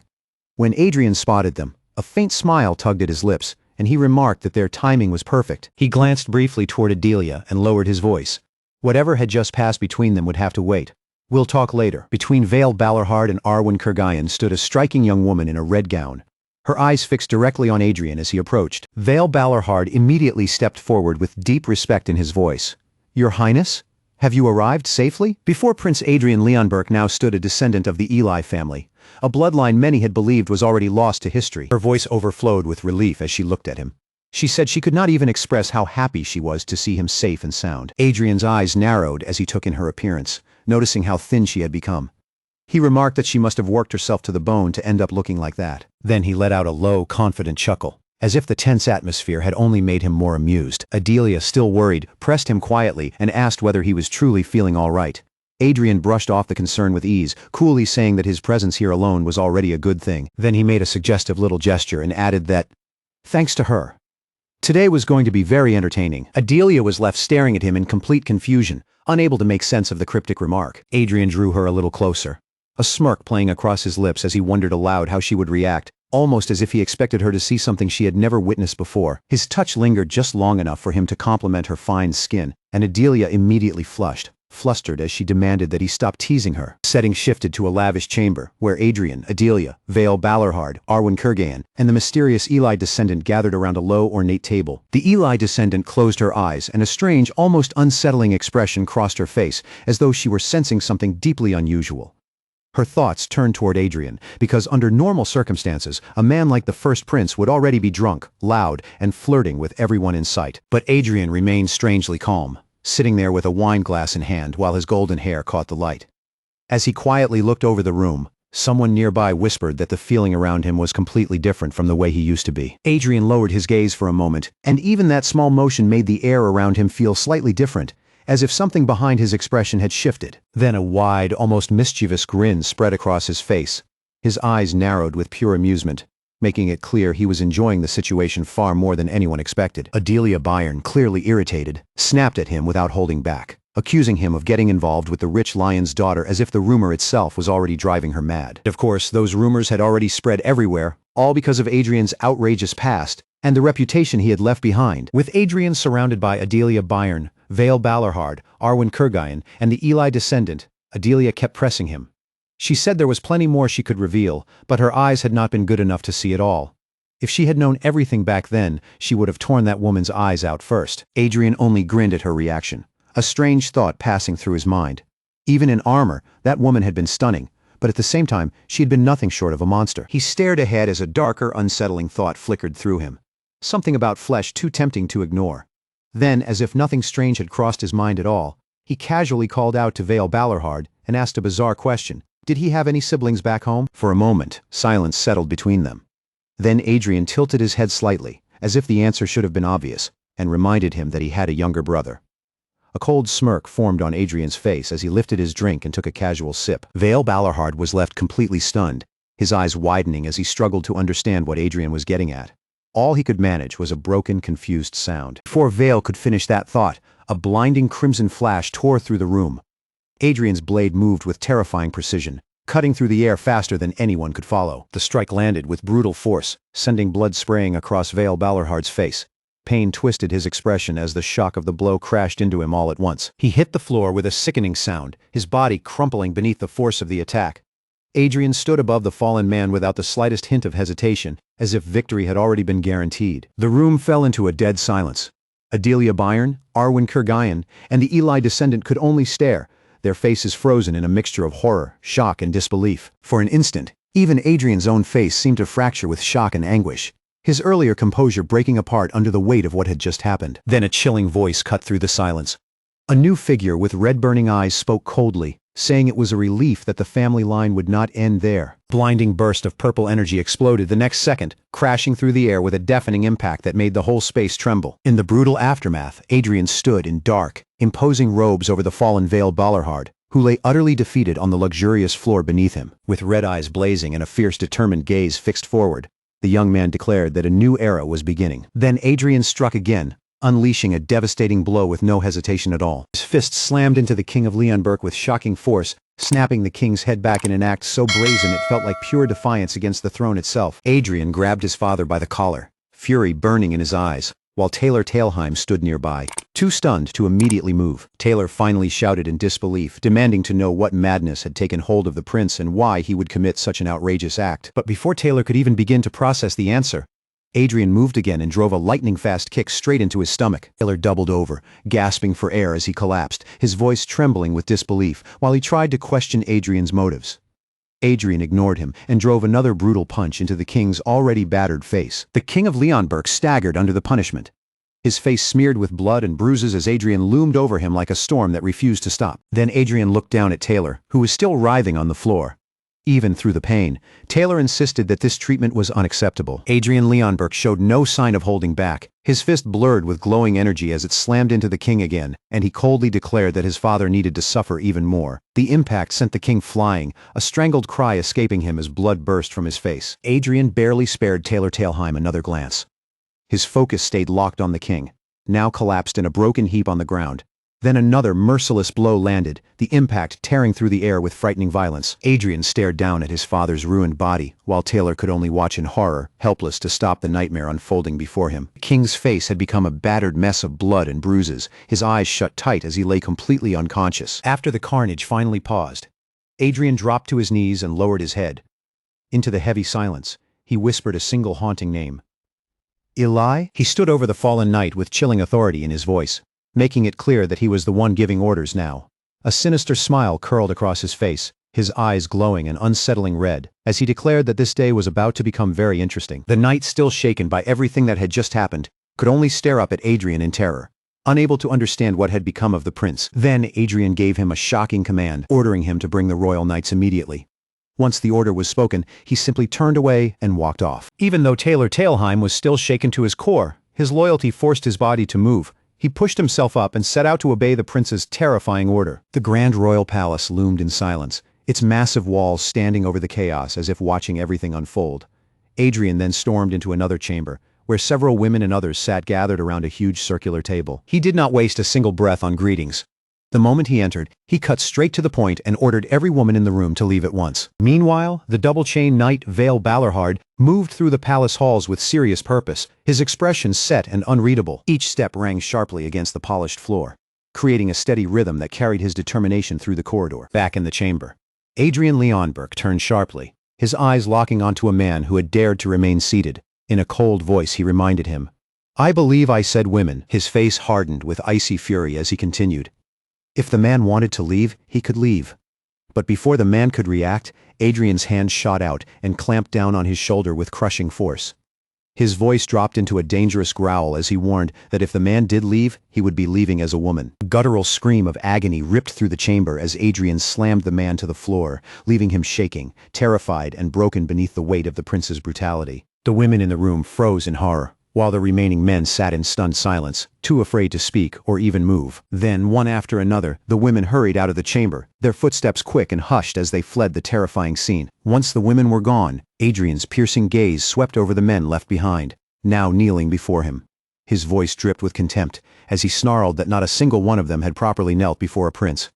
Then he pressed harder, accusing them with cold authority of showing him absolutely no respect. A dark-mustached man grimaced in fear as Adrien's accusation landed on him, the prince making it clear that they had dared to mock him directly to his face. Adrien's eyes blazed with an electric blue light that felt almost inhuman. His voice dropped low and dangerous as he added the true insult he would not forgive. They had insulted his knight. He loomed over the trembling man, his presence filling the chamber so completely that no one dared to breathe too loudly. The man's hand clenched tightly, as if that alone could keep him from falling apart.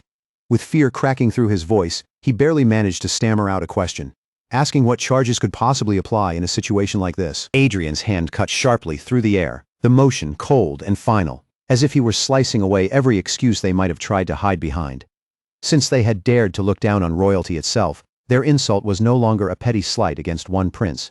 It had become a direct challenge to the authority of the entire royal family. A second man stood frozen nearby, his purple hair making his bloodless, terrified face look even paler as Adrien's words sank in. Adrien made the charge painfully clear. The moment they challenged the dignity of the royal family, their offense became something far heavier. His armored hand rested against his hip, and his voice dropped like a death sentence as he declared that such an act was no different from treason. With that horrifying judgment hanging over the hall, Adrien slowly looked across the figures now forced to their knees. His gaze moved from one trembling noble to the next, cold and deliberate, before he asked with chilling calm, which of them should be accused of high treason first. Adrien Leonberg's eyes narrowed, and the weight of what he had set in motion became impossible to ignore. 14 nobles, along with the retainers who followed them, had already been seized, dragged into the consequences of the very arrogance they had displayed. He stood above them like a judgment carved in armor, looking out over the enormous hall where countless figures had been pressed down to their knees. The grand space that once belonged to noble pride now felt more like a courtroom awaiting punishment. After turning a simple confrontation into a storm that shook the entire palace, Adrien understood that the decisive moment had finally arrived. Before him, the kneeling crowd waited in dread, and behind him, the massive window and towering architecture only made his lone figure seem even more imposing, as though the whole hall had fallen under his command. Somewhere else inside the palace, the King of Leonberg received the shocking report. His expression darkened as he listened, the words loyalty and treason weighing heavily on his face while the scale of Adrien's accusations began to settle in. Adrien, however, remained completely unmoved. His eyes stayed steady and sharp, showing no trace of panic, as though he had already accepted every consequence that might come from the dangerous move he had just made. The King of Leonberg was far from calm. His brow tightened as he muttered that because Adrien had invoked the royal family's name, those men had been trapped in a situation they could no longer escape. And with 14 noble families now involved, he knew this was no minor disturbance that could be quietly buried or brushed aside. Adrien leaned forward slightly, the corner of his mouth lifting into a faint provocative smirk. He looked straight at the crowned ruler before him and asked whether His Majesty was truly afraid of the backlash this scandal would bring. Seated on his throne, the King of Leonberg tried to wave the matter away, saying those families were insignificant even among the nobility, but Adrien did not let that excuse stand. He immediately pushed back, pointing out that these so-called nobodies were exactly the schemers who had dared to use the king's own name to advance their plans. Adrien gave only a cold scoff in response, his face hard and unreadable, as though the king's attempt to downplay the matter had not impressed him in the slightest. When the King of Leonberg tried to shift the subject and asked about the letter, Adrien shut the question down almost at once. He told him there was no need to pretend ignorance, since the king's own people handled matters like that, and surely knew exactly what it contained. Adrien then laid it out plainly. The letter concerned the brothers and sisters of those treacherous scoundrels, the remaining ties and branches of the families now caught in the shadow of treason. The king of Leonberg remained seated, but worry slowly crept across his face. Adrien's blunt honesty had landed heavily, leaving the ruler to sit with the ugly reality of what had just been dragged into the open. Adrien had already begun thinking of his next move, deciding it was time to leave before the conversation dragged on any longer. He gave a short, obedient "yes, sir," and turned as if to step away from the ornate hall, only for the king's voice to cut after him, sharp and needling, asking if he truly had nothing else to say. Then, almost as if mocking him, the king tried to tell Adrien that he did not need to be so tense, but Adrien did not soften. He held his ground, met that gaze without flinching, and made it clear that he had no intention of backing down. A young woman stood before him with her hands clasped tightly, distress written across every line of her face. Her voice trembled as she pleaded with him, desperate to understand what her family could have possibly done to deserve such a cruel fate. Adrien looked down at her without a trace of pity, only a faint and chilling smile touching his lips. In a calm voice that made the words even colder, he told her that the scoundrel she defended had already chosen and sealed her own fate. Adelia Byrne turned her face away, sorrow tightening her expression as memories of her family's long devotion to the crown weighed on her heart. For generations, the Byrne family had offered loyalty so deep and quiet that even the royal family itself had never truly understood the extent of it. His words seemed to turn that proud history into a bleak vision, as if a once powerful noble house had been reduced to nothing more than broken stones, empty halls, and ruins swallowed by silence. In that grim image, a fallen knight lay among the wreckage, cast down in the shadows. The legendary arms that had once carried honor and strength were severed, leaving behind only the hollow remains of a power that had completely vanished. Adrien's smile grew wider, almost dangerous, as if he were savoring the bitter irony of it all. Their grand reputation, their towering pride, and the prestige they had clung to for so long now only made their fall seem that much more satisfying. Adelia's hands curled into tight fists at her sides, her grief hardening into a fierce resolve. Deep inside, she swore that she would not simply let Adrien walk away after trampling over everything her family had carried. A quiet sound escaped Adrien as his eyes settled on the glowing display before him. The information hovering there did not line up neatly at all, and the contradictions were so sharp that even he had to pause and take them in. What appeared before him was the image of a warrior soaked in blood and sharpened by battle. Someone who carried the traits of a butcher and a war maniac. She seemed like the kind of person who could be driven mad by the sight of blood, drawn toward conflict with terrifying obsession, and yet somehow, beneath all that violence, she also possessed a fragile and tender heart. The display revealed even more contradictions. She had the qualities of a caregiver, someone naturally suited to tending to and looking after others, but she also carried a deeply rooted slave mentality. She had spent her life struggling to restrain the enormous power inside her, and now, as if fate were mocking her, she could not even properly control her own body. Later, inside a lavish chamber filled with the quiet weight of palace luxury, the young prince scratched his head with a troubled look on his face. Nearby, Adelia watched him closely, her expression full of concern as she waited for what he would decide. Adrien turned his back to the room and looked out through the grand window, his figure outlined against the light beyond the glass. After a long moment, he questioned aloud whether it was truly all right for him to release someone like her into the world. Then his eyes sharpened, doubt giving way to resolve as he turned back from the window. Whatever risk waited ahead, he silently reached the same answer. He had no choice but to try. This S-rank talent was not simply powerful in the usual sense. It was a strange and dangerous combination, with exceptional mana sensitivity at the very top, while unstable traits like butcher, war maniac, fragile heart, and caregiver all existed inside the same person. And among those traits was something even more unsettling: slave mentality, a nature built around absolute devotion to serving another. It meant she could find complete joy in offering herself wholly to a master, and that single detail changed the meaning of everything Adrien was looking at. As all of that information settled in Adrien's mind, he was already standing before Adelia, his gaze fixed firmly on her. Adelia looked up at him, then reached out her hand and told him to swear loyalty to her. But the instant the words and the situation truly registered, shock rushed across her face. She faltered, staring at him in disbelief as she stammered, unable to understand what he was even talking about. Adrien did not soften or laugh it off. With a completely serious expression, he told her exactly what he meant. He wanted her to become his knight. His gaze pressed down on her with unshakable intensity as he demanded that she swear the oath right there and then. Adelia, now on her knees before him, could only let out a stunned gasp. The demand had struck her so suddenly that for a moment she looked utterly blindsided, as if the world had tilted beneath her, her face filled with a mixture of fear and disbelief. her eyes wide as she struggled to process the unbelievable turn the conversation had taken. Then, still shaken, she threw Adrien's own words back at him, unable to keep the accusation from rising in her voice. Only moments earlier he had called her family insignificant, and now he was demanding an oath from her as if that insult had never happened. Even so, Adelia lowered herself before Adrien and made the ultimate vow. With her head bowed and her resolve forced into place, she declared that she would serve His Highness, Prince Adrien Leonberg, with unwavering loyalty. Adrien answered with a single heavy word, and that was all it took for the oath to deepen. Adelia continued, pledging not just her sword or her obedience, but her entire life to his service. Another sharp good left Adrien's mouth, simple and commanding, as he extended his hand toward her like he was accepting not just her vow, but her future as well. A faint blue glow gathered around Adrien as he set the terms with absolute clarity. From that day forward, he commanded her unconditional obedience, and Adelia answered without hesitation or doubt, accepting his will as her command. Her eyes slowly fluttered shut, and a faint blush rose across her face as the full weight of the pledge settled over her. The oath was no longer just words, it had taken hold of her completely. Adrien watched her in silence, a subtle smirk still resting on his lips, yet even as he looked down at the knight who had just sworn herself to him. One question lingered in his mind. Had he truly made the right choice? Before long, rumors began spreading through the palace and beyond. People whispered that the first prince had been strangely quiet for a while, and some even wondered whether Adrien had finally given up on the struggle surrounding the crown. But the truth was far more outrageous. He had not only pressured a royal-connected young woman into a knight's oath, he had also imprisoned noble children who refused him. Those who resisted were not given gentle treatment or quiet warnings. They were thrown straight into the dungeon, as if Adrien had no intention of letting noble blood protect anyone from the consequences. From there, the rumors only grew wilder.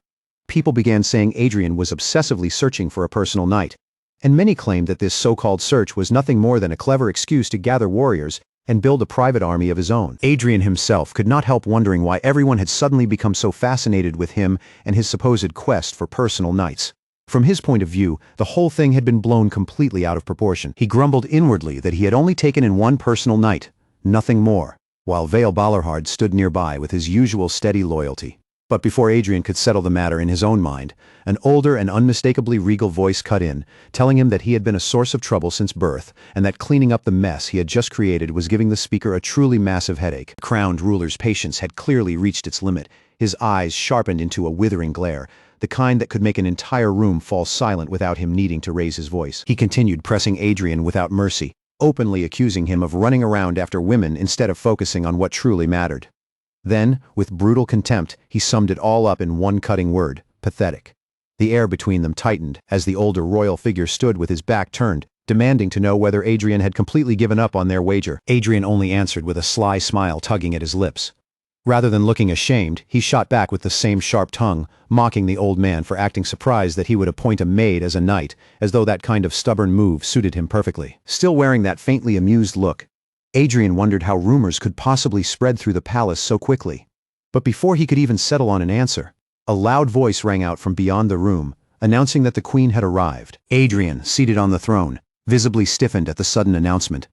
A moment later, Queen Margarita appeared before him with an overwhelming presence, majestic and composed, while her maid followed closely behind her. Queen Margarita fixed him with an irritated stare, clearly disappointed by what she had heard. She told him she had believed he had finally changed, but now it seemed he was simply falling back into the same old habits all over again. Then her expression shifted, her eyes filling with firm determination. As if she had reached a decision on the spot, she declared that perhaps this situation had actually turned out perfectly. Adrien froze in utter disbelief, his composure cracking under the pressure of her words. Frustration flared through him so sharply that he cursed under his breath, unable to hide how badly the turn of events had rattled him. Queen Margarita did not back down for even a second. With a fierce glare that left no room for argument, she delivered her ultimatum. This time, she would be the one to find him a proper spouse. Adrien sank back into the throne, his posture loose and defeated as a long, exhausted sigh escaped him. With everything piling up at once, his eyes lost focus, and he muttered that he honestly did not even know what was happening anymore. Somewhere else, Adelia Byrne sat quietly by herself, her expression thoughtful and distant, as if she were still trying to understand the strange path her life had suddenly taken. At last, Adelia turned toward Adrien and asked whether she would be able to receive mana as well. Adrien answered firmly that she would, then looked at her with a knowing expression and added that it would not be ordinary mana, but a very special kind. Blue energy suddenly burst from Adrien's hand, flickering like living flame around his fingers. As the power gathered, his thoughts raced toward one bitter truth.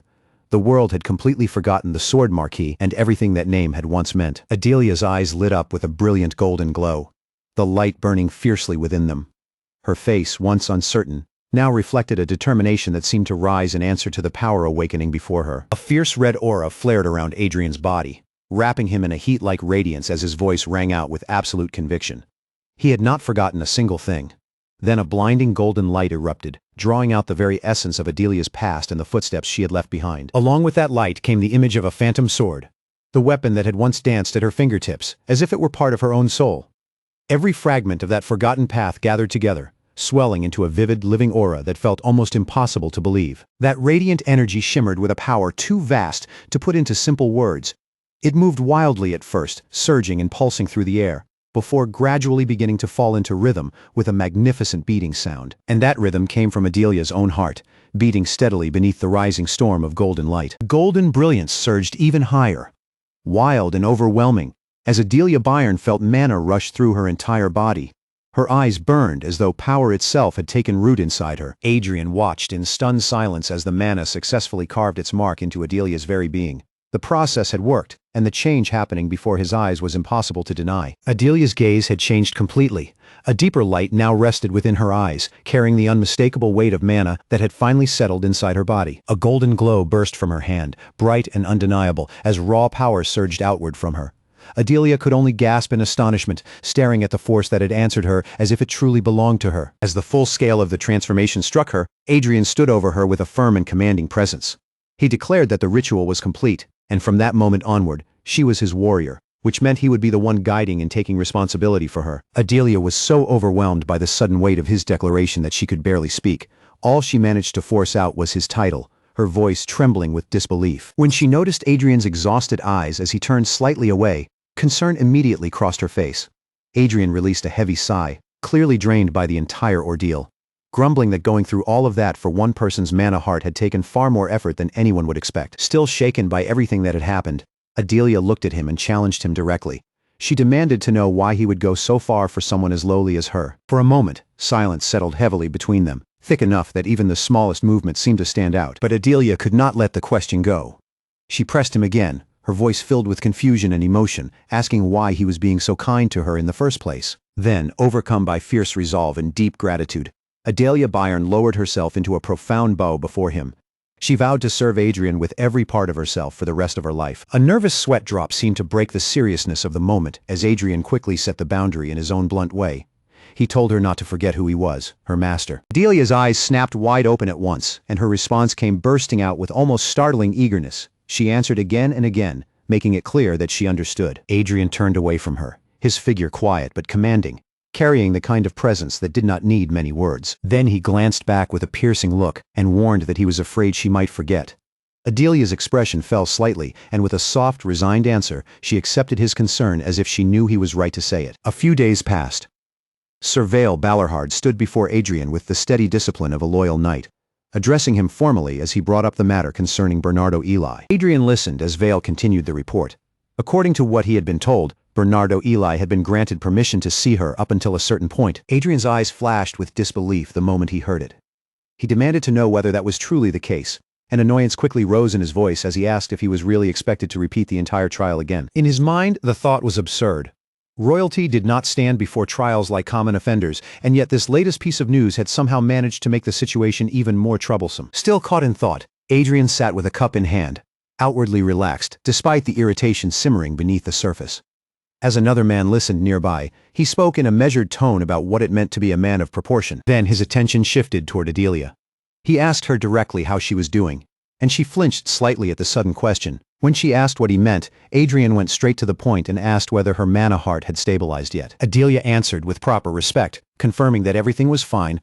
Her posture remained composed as she addressed him formally as, "Your Highness." Adrien did not waste another second.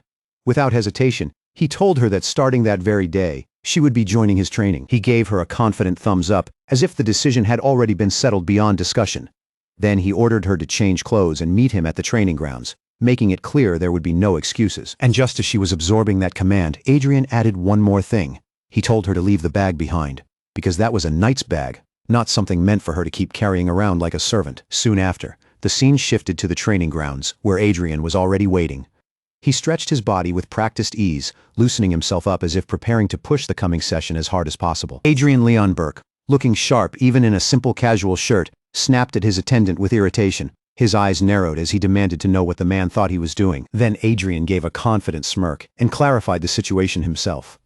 He was only warming up, nothing more, and his relaxed confidence made it clear he was ready for what came next. But his attention quickly moved to Adelia Bayern, who had arrived fully armored and looking far more serious than before. Adrien pointed out that he had been talking about her, just as her armored boot struck the ground with a solid heavy thud. Then Adrien dropped the shocking announcement in front of Vale Ballarhard. He intended to make Adelia a knight. Vale's face tightened with disbelief and concern, his composure almost cracking at the words.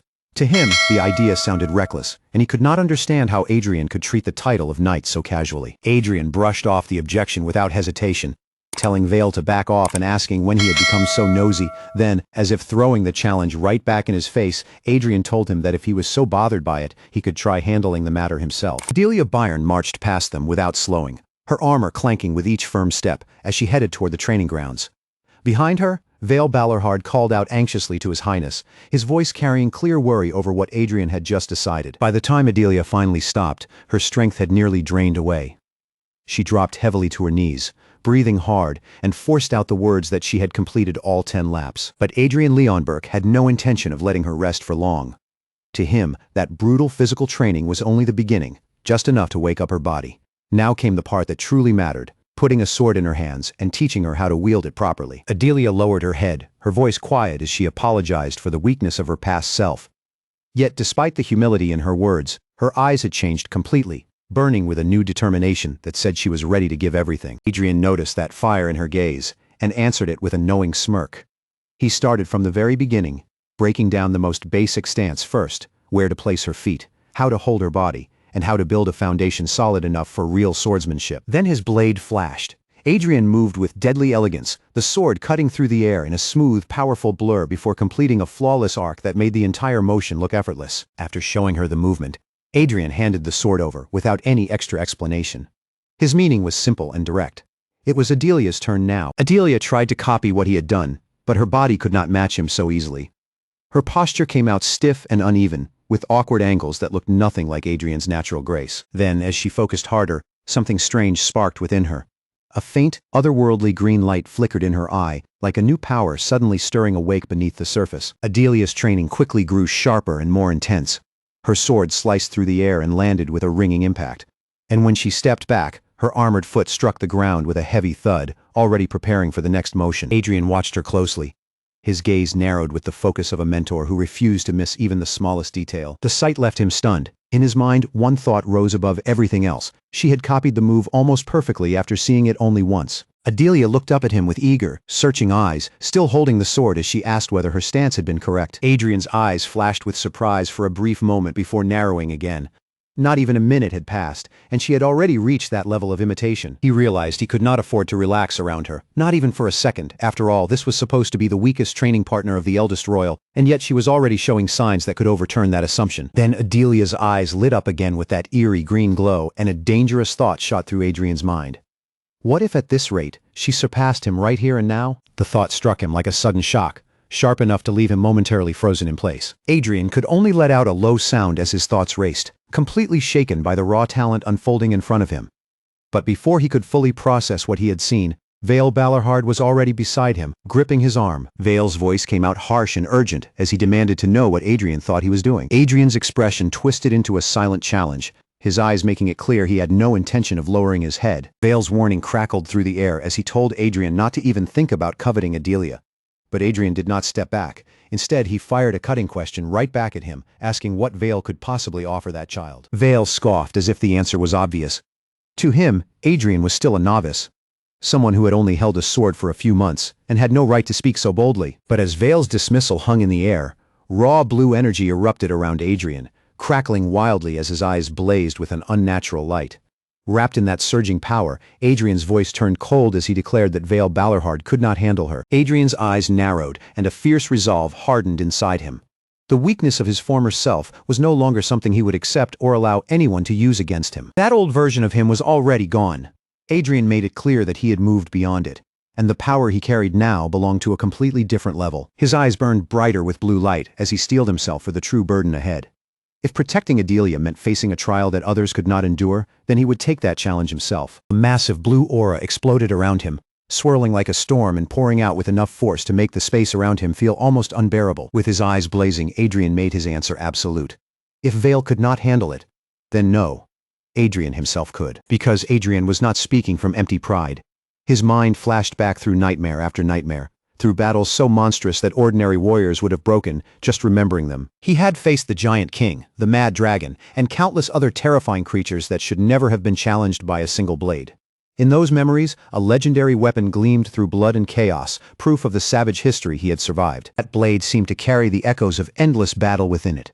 Every strike and every slaughter folded into its power, until that legacy had become inseparable from him. The legendary sword known as Gruhorn pulsed with ominous red energy, as though the weapon itself still remembered the blood-soaked path it had once carved. It was no ordinary weapon. A portion of its user's soul and mana was transferred directly into the blade, and now that power was surfacing again, burning fiercely through Adrien's crimson-tinged eyes. His gaze deepened into an infernal red, fierce and unwavering, carrying a terrifying resolve that would not bend before anyone. Vale Balarhard could only stare, stunned by what he was seeing. For the first time, genuine concern flickered across his face as he took in the sheer scale of the transformation before him. Adrien stood firm against the darkness of the night behind him, his voice low and absolute as he began to speak.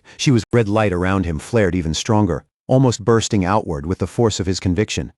Then he finished with one word, heavy and undeniable. Mine. Adrien Leonberg, carrying the ancient presence of Gruhorn within him, laid claim to Adelia with a possessiveness that felt almost like a warning. His body erupted in crimson aura, silently daring anyone to even look at what he had chosen as his own. His eyes burned with a razor-sharp intensity that did not waver.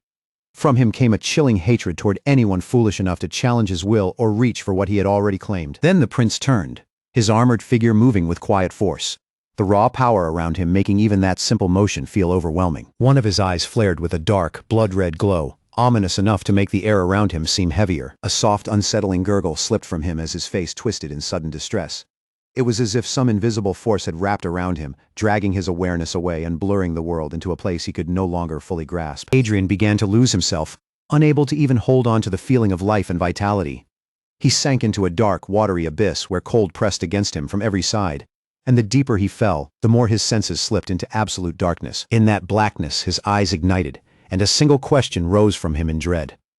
Was this the dark prophecy beginning to unfold? His body drifted helplessly through the void, and a chilling realization pierced through him. At this rate he would be finished. But then from the depths of that abyss, thorn-like energy erupted around a spectral blade as the true power of Gruhorn began to awaken. The monstrous presence roared through the darkness, declaring that this pathetic body would be devoured by the soul of Gruhorn. Shadowy hands with clawed fingers lunged out from the void, reaching for him from every direction. Horror spread across Adrien's face as they tried to drag him deeper into the abyss. Then his eyes snapped open, one of them blazing crimson, as the terrifying truth finally became clear to him. This was the real danger he had failed to see. Instead of surrendering, Adrien surged back with fierce defiance. He planted his feet on a glowing blue platform beneath him and roared for it to stop. That defiance exploded into furious blue energy around him. Spectral forms burst into existence at his side, crackling with wild, untamed power as Adrien pushed back against the darkness trying to swallow him. Adrien's gaze sharpened in the darkness, his eyes blazing with an unnatural blue light that made him look less like a prince and more like something ancient forcing its way back into the world. His hand shot forward, cutting through the chaos as if giving the wild surge a command. The blue power roared in response, swelling with a deep, deafening hum before hardening into a force that finally bent itself to his will. Adrien stood there like a pillar of power, his aura pouring out in waves so intense it felt capable of changing the course of everything around him. After all, there was an old saying that one ordinary knight could save 10 soldiers. Vale Balarhard silently turned that saying over in his mind, his face grim and thoughtful. The words echoed heavily inside him, carrying the weight of countless battlefields and the lives a single knight might protect. But Adelia Bayern pushed that idea even further. To her, a knight of true worth was not someone who saved 10 lives. Such a person could save 100. Before the towering castle, Adelia's conviction rang out clearly. She declared that a child with that kind of potential could lead a revolution right now, even before the eyes of royalty itself. Looking out over the frozen northern lands, Adelia stood firm in that belief. For the commander of the northern frontier, Her conclusion was already settled. She was convinced. Vale Ballarhard's gaze grew sharper as he questioned what truly made a great cause worth pursuing. Yet just as the weight of that question settled between them, the conversation shifted in an entirely different direction. Adrien cut through the moment with blunt defiance. He did not hesitate, did not soften his voice, and simply declared that he did not care. Count Ballarhard pressed him anyway, refusing to let the matter end there. His words suggested that even the chance to save countless lives might not be enough to move Adrien from his decision. And Adelia's loyalty answered louder than any argument. Her body and heart had already been pledged to His Highness, and she stood firm, refusing to be swayed by the Count's reasoning. Vale Ballarhard still did not give up. With the force of a man chasing a larger ambition, he demanded an effort worthy of the grand future he believed they could reach. Adrien's answer came sharp and immediate. That single no struck through the air, rejecting even the words Adelia had once recalled with such conviction. Then Adrien turned the pressure back on his uncle, challenging whether Vale truly had nothing more to teach him. And beneath all the stern speeches, the Count's surprisingly simple motive finally came through. He had really wanted to help Adrien shed some weight. Adrien set the boundary with Vale Ballarhard in no uncertain terms. If Vale wanted to remain in his palace, then he needed to stop interfering in Adrien's affairs. Beside him, Adelia's loyalty did not waver for even a breath, her heart crying that she would never go against His Highness's will. Vale Ballarhard absorbed it all without letting much show on his face. His expression stayed unreadable, almost perfectly blank before he finally gave a short answer and accepted it. No matter what happened after that, Adelia never drifted far from Adrien's side. Her hand stayed close around her sword, and her watchful presence became a silent promise that she would defend him the moment danger appeared. Later, as Adrien walked with Adelia beside him, her devotion remained as intense as ever. She even admitted honestly that doing nothing but serving him felt strangely enjoyable to her. Adrien's attention shifted to a sword that seemed to hum with quiet power. He stared at it, curiosity tugging at his expression, and a small sound of interest slipped from him. Golden energy pulsed around the blade, washing the nearby armor in its glow and lighting the ground around their feet with a warm, flickering radiance. A scarred, dark-haired man stood nearby, his gaze sharp enough to silence a room. Everything about him radiated authority, from the set of his shoulders to the intensity in his eyes. That piercing stare was enough to make Adrien recoil slightly, caught off guard by the sudden pressure. The man demanded to know why Adelia, the one assisting him with the sword, was still there at all. Then, with an abrupt clap that felt almost mocking, the man turned his attention toward Adelia and praised her work, as if her success only made Adrien look even more troublesome. Adrien looked uncharacteristically sheepish, as he admitted that he might have pushed things a little too far, especially considering how quickly Adelia was improving. But the older man's mood shifted in an instant. His face hardened into something cold and dangerous as he asked Adrien whether he had also taught Adelia that technique. Adrien blinked in confusion, worry flickering across his face as he confirmed that he had. Then he asked plainly whether there was a problem with it. The man's anger erupted at once. He shouted that it was bad enough for Adrien alone to master such a cheap trick, and now he had gone and taught it to someone else as well. Adrien closed his eyes for a moment, visibly weighed down by the sudden storm of pressure crashing down on him. Then the older man, his expression dark as thunder, delivered the verdict without mercy. He ordered Adrien to get out. Adrien stood his ground while the furious Count tore into him, insisting that there had been a better path and a greater potential. Adrien could not even begin to understand. With his eyes burning red, the Count's rage finally exploded as he accused Adrien of ruining everything. Vale Ballarhard, Adrien's loyal knight, moved as if to step in, addressing his prince with careful respect. But the Count immediately cut across him, demanding that Adrien leave at once. Adrien refused to be chased out like a scolded child. He turned his back with his pride still intact and made it clear that if he was leaving, he would walk out on his own 2 feet. A quiet, almost contemptuous sound seemed to linger in the air as Adrien strode away. Behind him, the Count remained fuming, left to glare at the prince's back. Vale Ballarhard followed after his prince, still visibly worried. Meanwhile, Adrien's thoughts churned, and for a moment he wondered whether his teaching really had been nothing more than a cheap trick after all. But that doubt did not last. Adrien immediately shook it off, knowing deep down that the accusation was wrong. His loyal knight finally cut straight to the point, unable to hide his concern as he asked why the Count would say something like that in the first place. Adrien answered with a knowing look, saying that the Count and everyone else living in this age simply did not understand. Even so, the Count's furious words still rang behind them, claiming that Adrien's teachings had completely lost sight of what mana truly was. Adrien clicked his tongue at that idea, clearly unimpressed. If they had truly understood what they were dealing with, they would never have thrown it aside like garbage. Then, with a faint smirk, he promised that they would understand soon enough. With that, Adrien turned and continued away from the city, his loyal knight following close behind. As he walked, a powerful realization settled deeper inside him. The mana heart held a power far greater than anyone around him seemed to comprehend. As if proving that very thought, faint blue sparks began to crackle around Adrien's body. A moment later, the energy surged outward in a silent but overwhelming burst of raw power. Adrien stood with his arms crossed, his face carved with absolute resolve, looking like someone who had already chosen his path and would not be dragged away from it. Then he glanced upward and remarked almost casually that the other person had acted as if he would never return. His knight, walking behind him, quickly answered that he had only been following his highness's orders. The Count met Adrien with a steely gaze and threw down the challenge. He was prepared to shape Adrien into a true king, but only if the prince could break through his defenses and prove he was worthy. Adrien already had his hand near the hilt, his focus sharpening as he cut straight past the theatrics. He demanded to know what the actual wager was. He moved into position as if ready to strike at any moment. The Count's voice boomed out across the space, announcing the stake with absolute confidence. A wish. The Count made the terms clear. If Adrien could break through, he would earn any wish he wanted. But if he failed, then he would have to hand over his mana heart. Adrien remained calm, a smirk tugging at his lips as though the danger only made the wager more interesting. For now, he agreed to stake one wish. Their reflections shimmered as the tension thickened between them. And Adrien quickly clarified that this was not exactly what he had meant. But the Count's helmet gleamed under the light as his voice thundered out, ending the discussion with one command: fight. A sly grin spread across the Count's face, revealing that this confrontation had not been sudden at all. He had been preparing the next battle from the very beginning. Adrien was still absorbing the sheer audacity of the Count's challenge, but the venom in those words had already struck deep. The fight was no longer just a test. It had become a provocation he could not simply ignore. But Count Balarhard gave Adrien no time to settle his thoughts.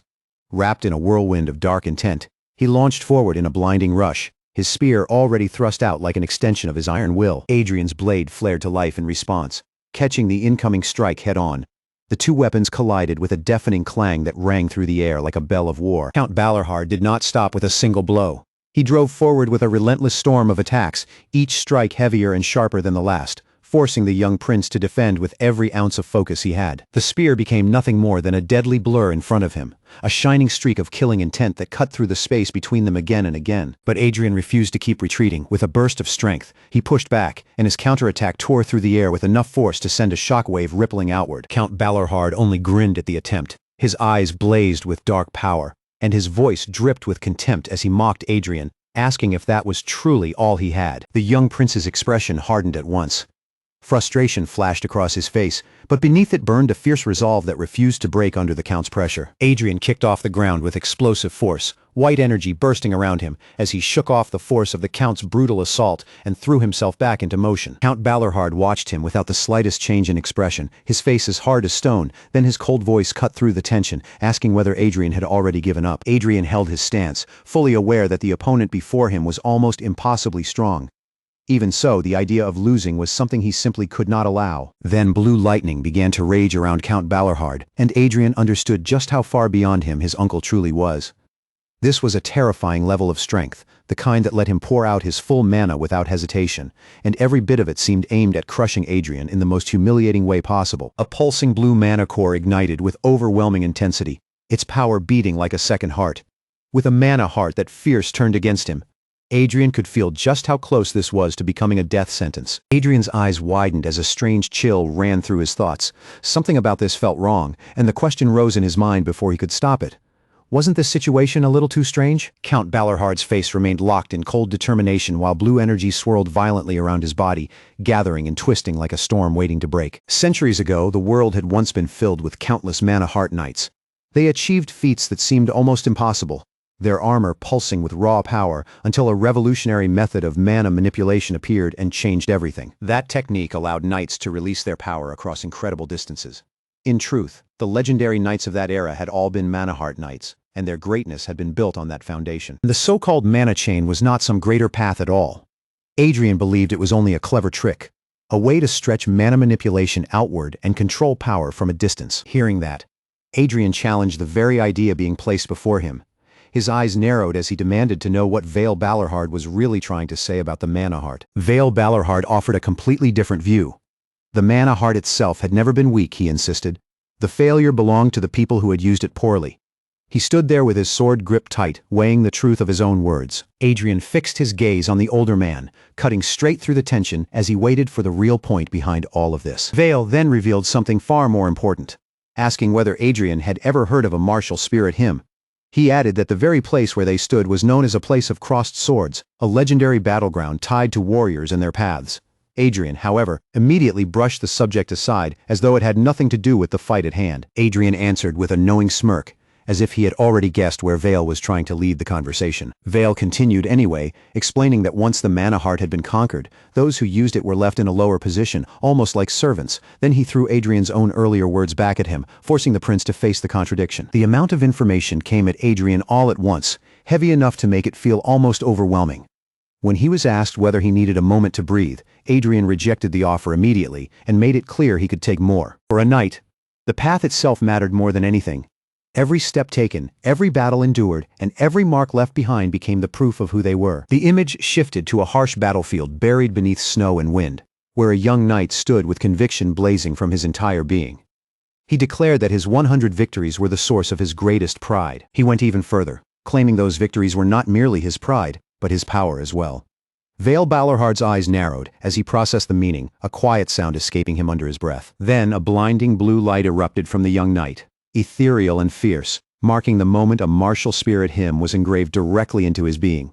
The shimmering energy gathered around his outstretched hand, taking shape with undeniable force. With that surge of power, the martial spirit hymn was granted, settling into him as a new strength born from his own path. The newly awakened power flowed straight into the knight's sword, filling the blade until it hummed with energy from within. It was not some rare or exalted hymn, but a common-rank martial spirit hymn of sparring. Vale's eyes lit with sudden understanding. What looked grand and extraordinary was, in truth, only an ordinary and small achievement for someone who had not even earned knighthood yet. Then the vision reached its peak as the effect of the hymn of sparring activated. The vision intensified, revealing a young warrior with golden hair flowing around him. His eyes burned electric blue as raw power poured into the sword clutched in his hands. This was the true power of the mana heart. A martial spirit hymn had been unleashed, surging through the weapon with a force that refused to be stopped. A blinding blue aura suddenly exploded around Adrien, the hymn of sparring fully activating through him. But Count Balorhard only dismissed it with arrogance in his voice, claiming that all of it was pointless. He continued to taunt Adrien, rubbing in the claim that without a mana core, there was no way he could win this battle. But Adrien was no longer listening to the insults. He charged straight in, his sword flashing forward as a lightning-fast streak of blue power. Then the two weapons met.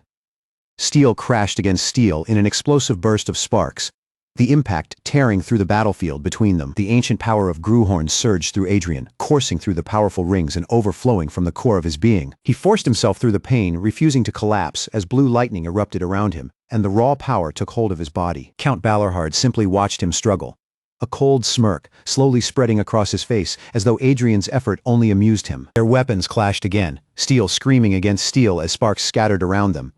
Through the noise, the Count's voice cut in, admitting that Adrien was quite good. Then he twisted the praise into mockery, saying Adrien was only good at stubbornly enduring. But Adrien's eyes burned brighter, and the blue energy around him flared even stronger in response. Adrien fired back with a voice that carried the weight of centuries. To obtain this hymn, he had spent more than 100 years. The mana held within the rings had been forged over 1,000 years, becoming a power meant to stand against the knights of the ring. Through countless climbs and repeated trials, that strength had been tempered again and again. Drawing on that ancient power, Adrien's sword ignited in blinding blue light. He unleashed the devastating 1,000 waves, sending a torrent of razor-sharp energy slashes tearing forward. With his eyes burning in fierce resolve, Adrien poured everything he had into the strike. This was the raw force of the hymn of Sparring brought to life through his blade. Ground exploded beneath the sheer force of the attack. Count Balorhard, completely caught off guard, barely managed to utter a word before the blow connected. For the first time, it seemed as though the Count had been pushed just a little beyond what he expected. A crushing impact tore through the air, heavy enough to silence every trace of arrogance for a single breath. A fresh gash opened across Count Balorhard's face, shattering his confident grin into pure shock. Adrien's eyes burned with unyielding determination, his glowing blade still vibrating with the raw power he had just unleashed. Adrien launches forward with terrifying speed, carving the air apart in a blinding storm of strikes, each swing of his sword leaving behind a scorching trail of blue light. His golden eyes flare like they are burning from within, and with raw power surging through every muscle, Adrien drives the attack harder, pushing his assault right to the very edge. Count Balorhard is caught completely off guard. his expression tightening as he watches Adrien endure far beyond what should have been possible. Silently stunned that his opponent has lasted this long, the ancient sword screams in Adrien's grip, its edge alive with violent mana, crackling louder and brighter as if the weapon itself is about to burst. Then the blade lands with bone-rattling force, and the collision erupts outward in a brutal shockwave that tears through the space between them. The sheer force behind the strike drives Count Balarhard backward, shaking his stance so badly that his defenses look as though they might break apart at any moment. Adrien stands firm after the exchange, sword lifted and ready, his attack carrying both frightening precision and overwhelming strength as he prepares for whatever comes next. For the first time, open disbelief twists across Count Balarhard's face, his thoughts stumbling in confusion as he wonders how this could be happening, and whether his own judgment had been wrong. Emerald energy suddenly bursts from Count Balarhard's hand, and in that instant a cold understanding settles over him. Mana hearts are not all created equal. Still shaken from the heavy blow, he fixes Adrien with a hard glare as a dark aura rises around him, declaring that Adrien has become arrogant. But before that accusation can even fully settle in the air, Adrien answers with action, driving his foot down so violently that the ground beneath them fractures. Adrien surges forward through the shattered earth, wrapped in a brilliant blue glow, his sword sweeping up as raw energy snaps and arcs around the blade. Another thunderous collision shakes the battlefield, blasting dust, stone, and broken fragments outward in every direction. Adrien's blue aura bursts out even more fiercely as he declares that he is done playing around. Across from him, Count Balarhard remains upright in the swirling dust, calmly recognizing the renewed resolve in Adrien's stance, even calling that determination commendable. Looking up at Adrien with a glimmer of interest in his eyes, Count Balarhard says he will praise him, but then his expression grows heavier and more thoughtful, as he concludes that, just as expected, an ordinary-grade martial spirit hymn is still not enough. Crushing force crashes down, and Adrien drops to one knee, his sword planted hard against the ground as the only thing keeping his battered body from falling completely. Even then, his eyes refuse to waver, burning with stubborn conviction, as he says the knights made one terrible mistake. In a flash of ancient glory, a red-caped hero from a forgotten age appears, standing tall atop a mountain of fallen enemies like an unstoppable titan of the past.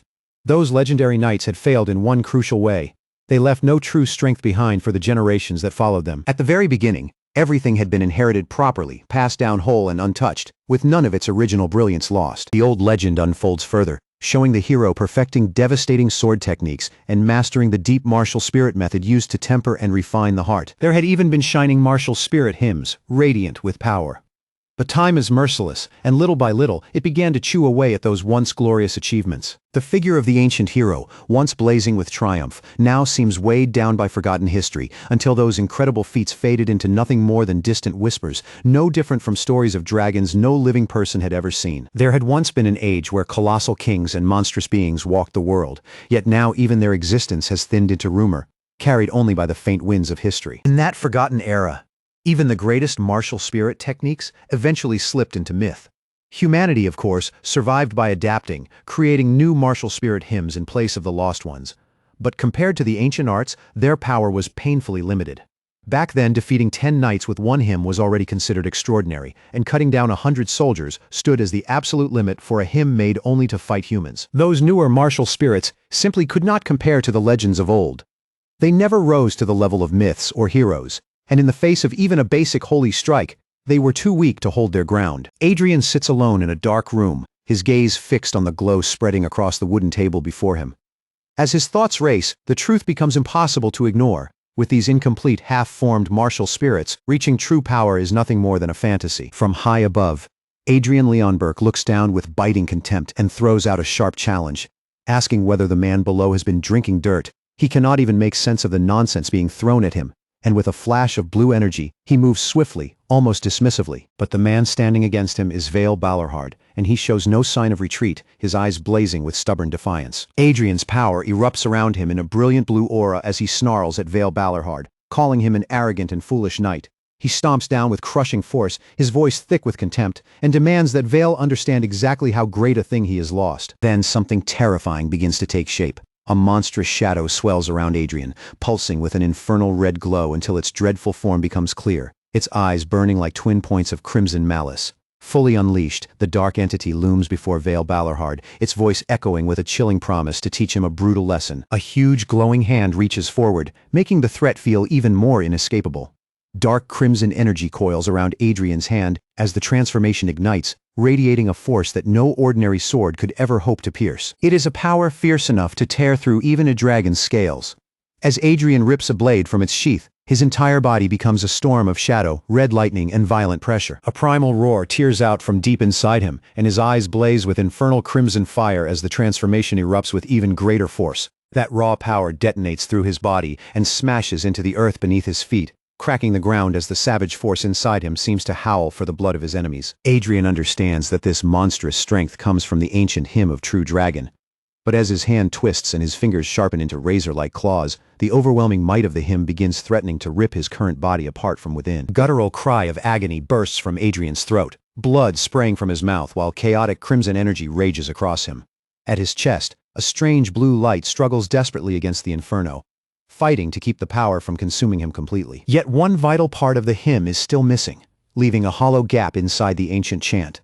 Because of that missing piece, Adrien remains exposed, with the ultimate power of the dragon still just beyond his reach. Adrien's body convulses violently as the force of the hymn of true dragon explodes out of him in a savage crimson burst. The air itself seems to tear apart as the ancient incantation, the power that splits the dragon's scales, takes hold. His eyes burn a furious red, and a raw scream rips from his throat.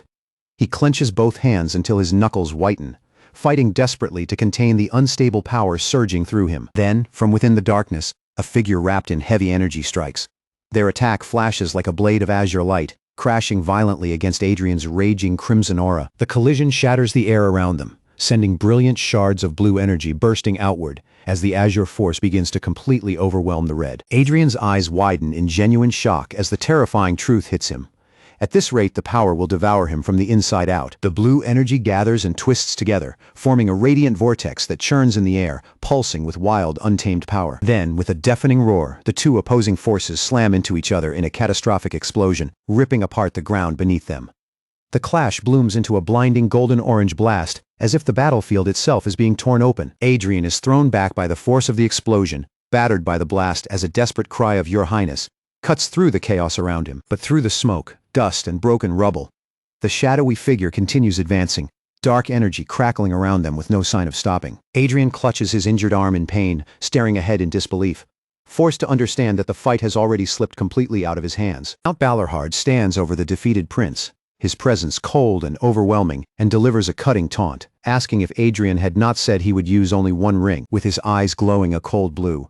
Count Balerhard presses the humiliation even deeper, pointing out that Adrien still failed despite using all 4 rings. Count Balerhard remains standing in victory, blue aura radiating from his body like proof of the overwhelming strength that had crushed Adrien's challenge. Looking down at the broken prince before him, Count Balerhard delivers the final insult with merciless calm, telling Adrien that he could not even save his own sword. Adrien lay there completely broken on the icy ground, his sword reduced to shattered pieces beside him, while Count Balerhard drove in the final merciless truth.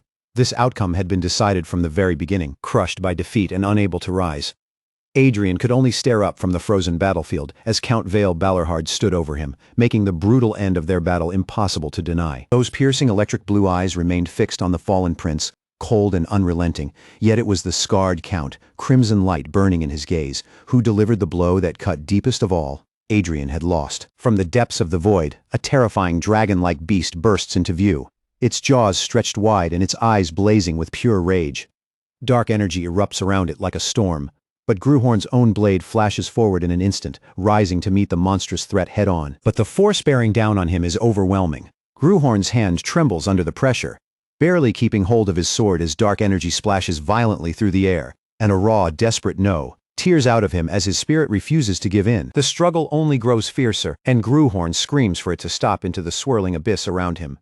Then, fueled by sheer will, he reaches out and seizes a glowing blue crystal, its light cutting through the darkness like a final beacon, roaring for everything to end as power crackles wildly through the air. Adrien suddenly jolts awake, his eyes flying open, fear and pain twisting together across his face as if the nightmare is still clawing at him. His hand moves before he can even think, gripping the fabric over his chest in a desperate fist, as though he is trying to hold himself together. Morning sunlight pours into the quiet room, falling across the bed where Adrien lies, making the stillness around him feel even sharper after the chaos he just escaped. His fingers tighten even harder around his clothes, and the strained fabric gives off a faint tearing sound under the force of his grip. Slowly, Adrien forces himself upright, staring down at his trembling hands as one chilling thought echoes through his mind. The true martial spirit him. A cold understanding settles over him like a whisper in the dark. This pain is the price of forcing that power open, the consequence of using the terrifying force known as splitting the dragon's scales. A sharp, wrenching agony tears through Adrien's chest, making his body seize as the meaning cuts deeper. Because the foundation of that martial spirit was a him connected to a dragon, his own body had been turned into the vessel for its enormous burden. Even as the power surges through him and leaves his entire being shaken by the transformation, Adrien understands one thing with absolute certainty. The danger had been worth it. This was the first martial spirit him he had ever woven with his own hands, born from his own will, his own strength, and the path he had chosen for himself. For Adrien, those 100 victories were not just memories of battle. They were his pride, his power, and the very core of what allowed him to stand tall. Across 100 duels, he had endured wave after wave of hardship, each challenge crashing against him and shaping him into something far harder to break. And now, even greater waves were waiting ahead. Yet Adrien's resolve did not waver. His efforts had not been meaningless. The grade of his dragon's sacrifice had risen slightly, marking the opening of a new level of power. As Adrien slowly regains his senses, a worried attendant hurries to his bedside, clearly hoping that the new strength he obtained will be enough for their current crisis, while addressing him anxiously as His Highness Prince Adrien. Her voice shakes with relief as she tells him how glad she is that he has finally regained consciousness, the worry she had been holding back spilling out all at once. Then she explains just how terrible things became around them, saying everything had fallen into chaos. The castle itself had collapsed, and she had never seen him look so humiliated before as she asks what happened. Once Adrien fully comes to, the attendant wastes no time giving him the next blow. Count Balerhard left a message, ordering that he be informed the very moment His Highness woke up. A low, pained groan slips from Adrien as he absorbs the news, and his gaze sharpens with a faint trace of unease. His hand clenches again, but this time it carries a quieter kind of determination. Whatever else is waiting for him, he knows he has to rest first. The ugly scar across his chest is proof of how violently that power tore through him. If he fails to fully heal the spirit that was damaged by pushing the martial spirit him beyond its limit, the consequences will be devastating. Adrien understands that what awaits him then would not simply be pain, but a brutal reckoning that could drag his entire world into darkness. His present reality and the memories of his past would begin crashing into each other, twisting everything inside his mind into unbearable chaos. And if that collapse continued, the world around him would eventually shatter completely, turning him into a raving madman trapped forever inside his own martial spirit. The thought strikes him like ice. He would be thrown back into that blackened world again. Only this time, he might finally lose his mind for good, and the mere possibility sends a chill through him. Agnes Bayern appears like a legend brought back to life, a powerful swordswoman whose presence radiates both grace and strength, her auburn hair burning like a mark of the extraordinary bloodline she left behind. Back in the present, Adelia reveals the truth to Adrien. Agnes Bayern was a legendary swordswoman, and as her descendant, Adelia may have the potential to inherit the incredible martial spirit him Agnes left behind. Adrien is stunned by the revelation, struggling to believe that Adelia's ancestor had been such an overwhelming figure, a legendary swordswoman powerful enough to leave behind a martial spirit him. But Adelia does not let the wonder linger for long. She brings the conversation back to reality, warning that to truly wield a him that powerful, she will have to grow far beyond her current limits. Adrien hesitates when the subject turns to what he thinks about the him, his words catching as a storm of thought moves behind his eyes. His gaze drops and a troubled look settles across his face as he struggles to answer, faltering over the words before he can properly say what is on his mind. Adelia lowers her eyes as she thinks about the path ahead, her voice quiet but filled with determination, wondering what might happen if she could truly become a knight. In her mind, a smaller, younger image of Adrien flashes into view, and her resolve sharpens even further as she imagines what it would mean if she became a knight. Then she turns decisively, her red robes swaying with the movement as she starts to walk away, leaving him with one practical piece of advice. If he cannot figure it out now, he should try again later. Adelia strides past Adrien while he remains seated, still lost in thought, a half-finished glass of wine resting nearby. But just as she moves away, her steps suddenly slow, as if doubt or a fresh decision has caught her. She pivots sharply, her expression now filled with earnest conviction, and calls out to His Highness. Clasping her hands together in a gesture of deep respect and unwavering resolve, she declares that she will become one. Adrien's eyes widen at once, caught completely off guard by the sudden force and sincerity behind Adelia's unexpected vow. A magnificent ancient sword takes shape before them, glowing with a soft, otherworldly radiance, as if the very essence of martial deeds has been given form. Martial spirit hymns often begin with something grand, like the resounding cry of a trumpet charging into battle. But some legendary hymns are born from something far simpler, one firm step forward across an open field. Adrien can only stare in stunned silence. his eyes widening as the meaning of what he is hearing crashes into him all at once. Those extraordinary hymns often begin with a sincere and unshakable oath, just like the moment Adelia knelt before him and pledged her entire life to His Highness. That kind of vow is not just a string of spoken words, it is a binding declaration of loyalty, powerful enough to change the course of a person's life completely. The prince stares down at his hand, still trying to understand the weight of a devotion that deep, and the power it may have awakened. A thought strikes him. Could this be something like Adelia's martial spirit hymn? The moment that question forms, a fresh surge of power erupts before him. Golden light bursts outward from a hand, pulsing with fierce energy as the air itself seems to tremble around the sudden release. As that energy gathers and takes shape, a brand new martial spirit hymn comes into being before their eyes. The oath made manifest rises like a glowing mystical tree, brilliant and alive, proof that something powerful has truly been born. And this was no ordinary hymn. A clear confirmation blazed before Adrien as the power settled into form. A normal-grade martial spirit hymn, the hymn of domination, had been forged. Adrien's eyes widened as a glowing orb pulsed in his palm, the sudden strength leaving him stunned by how violently it had appeared. Taylor, however, did not waver. Still kneeling with unwavering resolve, he accepted the birth of this martial spirit hymn, even if reaching that goal meant embracing the crushing weight of absolute submission. Elsewhere in the city, Adelia sucked in a sharp breath, shock striking her like a blow to the chest. She could hardly believe that a descendant of the Vale Marquis would actually create a hymn built around subordination. Adrien quickly gathered himself, the surprise fading into a sharper, more thoughtful look. Unexpected as it was, he understood right away that this new development could become a powerful advantage. He lowered his gaze to his hand, where a faint, almost otherworldly glow still lingered, and felt the seed of that martial spirit hymn taking root deep inside his very being. A knowing smile curved across Adelia's lips, almost wicked in its confidence, as she quietly calculated how Adrien's newly awakened power could fit perfectly into the larger plans forming in her mind. When Adrien faced Taylor again, the hardness in his expression softened, and he offered a simple, sincere thanks. Yet the mystery of his new power still hung over him, while Adelia watched him closely from across the table, food untouched before her as a low tension seemed to fill the room. Worry twisted across Adelia's face, her eyes fixed on Adrien as if she were trying to read every small change in his expression. Adrien sat across from her, still looking worn down from everything he had endured. His thoughts moved restlessly, because even though he knew a new power had been born inside him, he still had no idea what purpose it served or how it could help him. Several days passed, and beneath a clear, flawless sky, the grand castle rose in silence, while Adrien remained caught in the same unanswered questions. He listened carefully to the voice speaking from out of sight, his expression controlled so perfectly that not a single thought slipped across his face. Standing before the majestic throne as Prince Ian, Adrien calmly assured Queen Margarita that he was fine, while Adelia stayed to the side, watching every exchange with sharp attention. But inside Adrien's head, a very different struggle was unfolding to him. Facing actual enemies would have been easier than untangling the complicated mess of who he truly was. Queen Margarita had her own complicated thoughts as well, because dealing with people who believed they had a claim over Adrien's very essence was far harder than simply confronting a visible enemy. Then Adrien was met with a question that cut straight into the heart of the matter. Did he resent his uncle? Adelia, sensing the pain behind that question, made it clear that she meant him no harm and understood how harshly he had been treated. Adrien, however, answered with cool restraint, saying he did not really resent him. Adelia did not accept that answer. She challenged him openly, asking how he could possibly feel nothing after enduring his uncle's constant severity and endless scolding, calling his denial an obvious lie.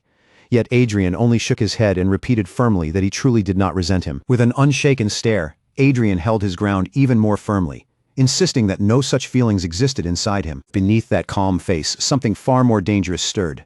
The inner demon planted inside him on that fateful day had stripped away his pride and twisted the truth within him, leaving Adrien to silently endure a monstrous burden no one else could see. That dark seed was a vicious gift left behind from that day, and Adrien knew that if he failed to overcome it, the thing inside him would eventually surge out and consume him whole. Even so, Adrien remained focused, taking in every word with fierce attention as a steady determination burned beneath his controlled expression. Adelia continued, explaining that Adrien's uncle, trusted closely by the emperor, had always been rough and difficult by nature, completely unlike Adrien himself. She pushed him to look at the situation more broadly, arguing that without that rough edge, his uncle might have become a complete fool, the kind of man reckless enough to disrespect even the emperor. A faint glimmer of understanding passed over Adrien's face, as he remembered how his uncle was said to have held the emperor's heart more securely than any official title ever could. But that fragile calm did not last. The moment probation ended, everything descended into chaos, and a young Adrien was swept into the turmoil, ordered to be arrested along with everyone else. Adelia wondered if his uncle's impossible position had forced him into that twisted role, while the younger Adrien's face tightened with anguish. Adrien lifted a hand to his chin, his eyes dark with thought as he turned everything over in his mind.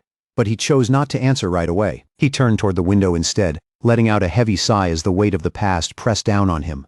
With his hands clasped, Adrien remained lost in thought, the conversation and those painful memories circling endlessly inside him. A single question burned through Adrien's mind. Why would that man, of all people, go so far for him?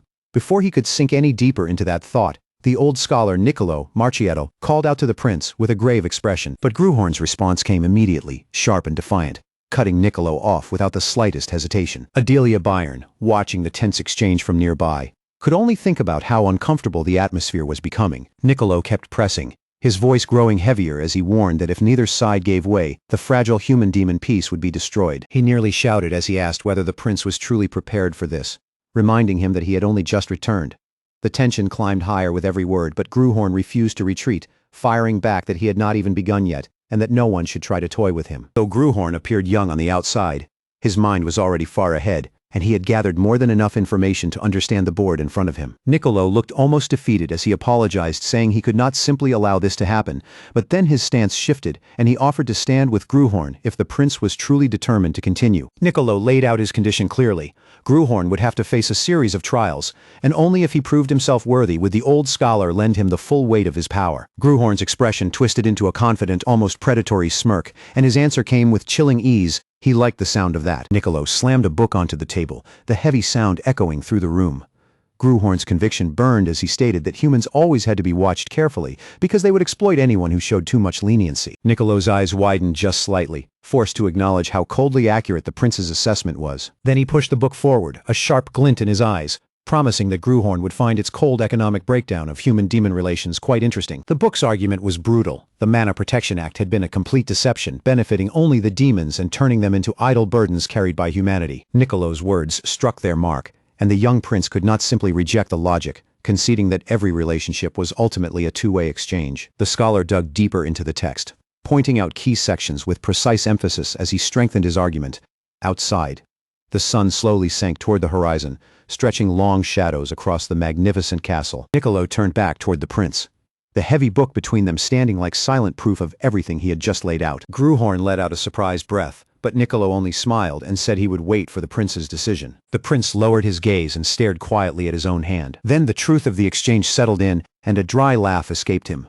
This had not been a simple lesson at all. It had been an expert display of manipulation. That old man was truly sly, Adrien thought, a faint smirk forming on his lips despite himself. Meanwhile, Niccolo, ever the careful strategist, quietly considered what move the first prince would choose next. Niccolo Marchietto stood in the lavish chamber with an unreadable expression, his sharp mind hidden behind a calm and composed face. Inwardly, he reflected that this prince was nothing like the rumors had claimed, and as time moved on beneath the brilliant sun, that thought lingered in the air. Back in his room, Adrien Leonberg finally let his shoulders drop and released a long, exhausted sigh, as if every annoying problem in the palace had worn him down at once. He lay sprawled across his bed while Niccolo Marchietto remained nearby, and after a stretch of heavy silence, Adrien bluntly muttered that he was bored out of his mind. Adrien had to admit that Niccolo was nothing like the ugly rumors made him out to be, but even knowing that, he had no intention of hiding behind excuses for what had already happened. Even after everything, Niccolo was still standing there beside him, steady and patient, and for the first time in Adrien's life, a faint sting of guilt settled in his chest. Adrien turned his eyes toward Niccolo and asked what came next. Then, without dragging it out any further, told him to bring the man inside. Several days had already passed since that last duel,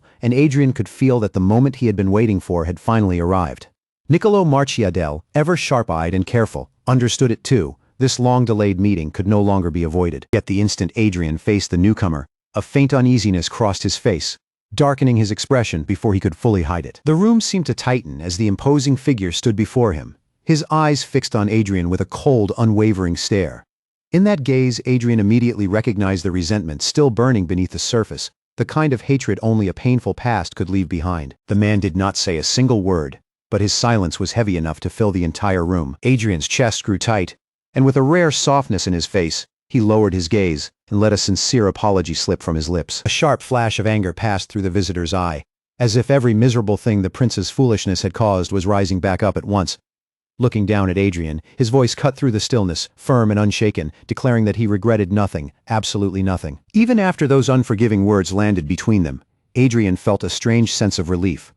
Somehow, seeing that the man had not bent or changed after all this time brought him a quiet satisfaction. His uncle's voice sliced into the room, sharply reminding Adrien of what he had done in the past, especially the capture of his own brother, Andrew.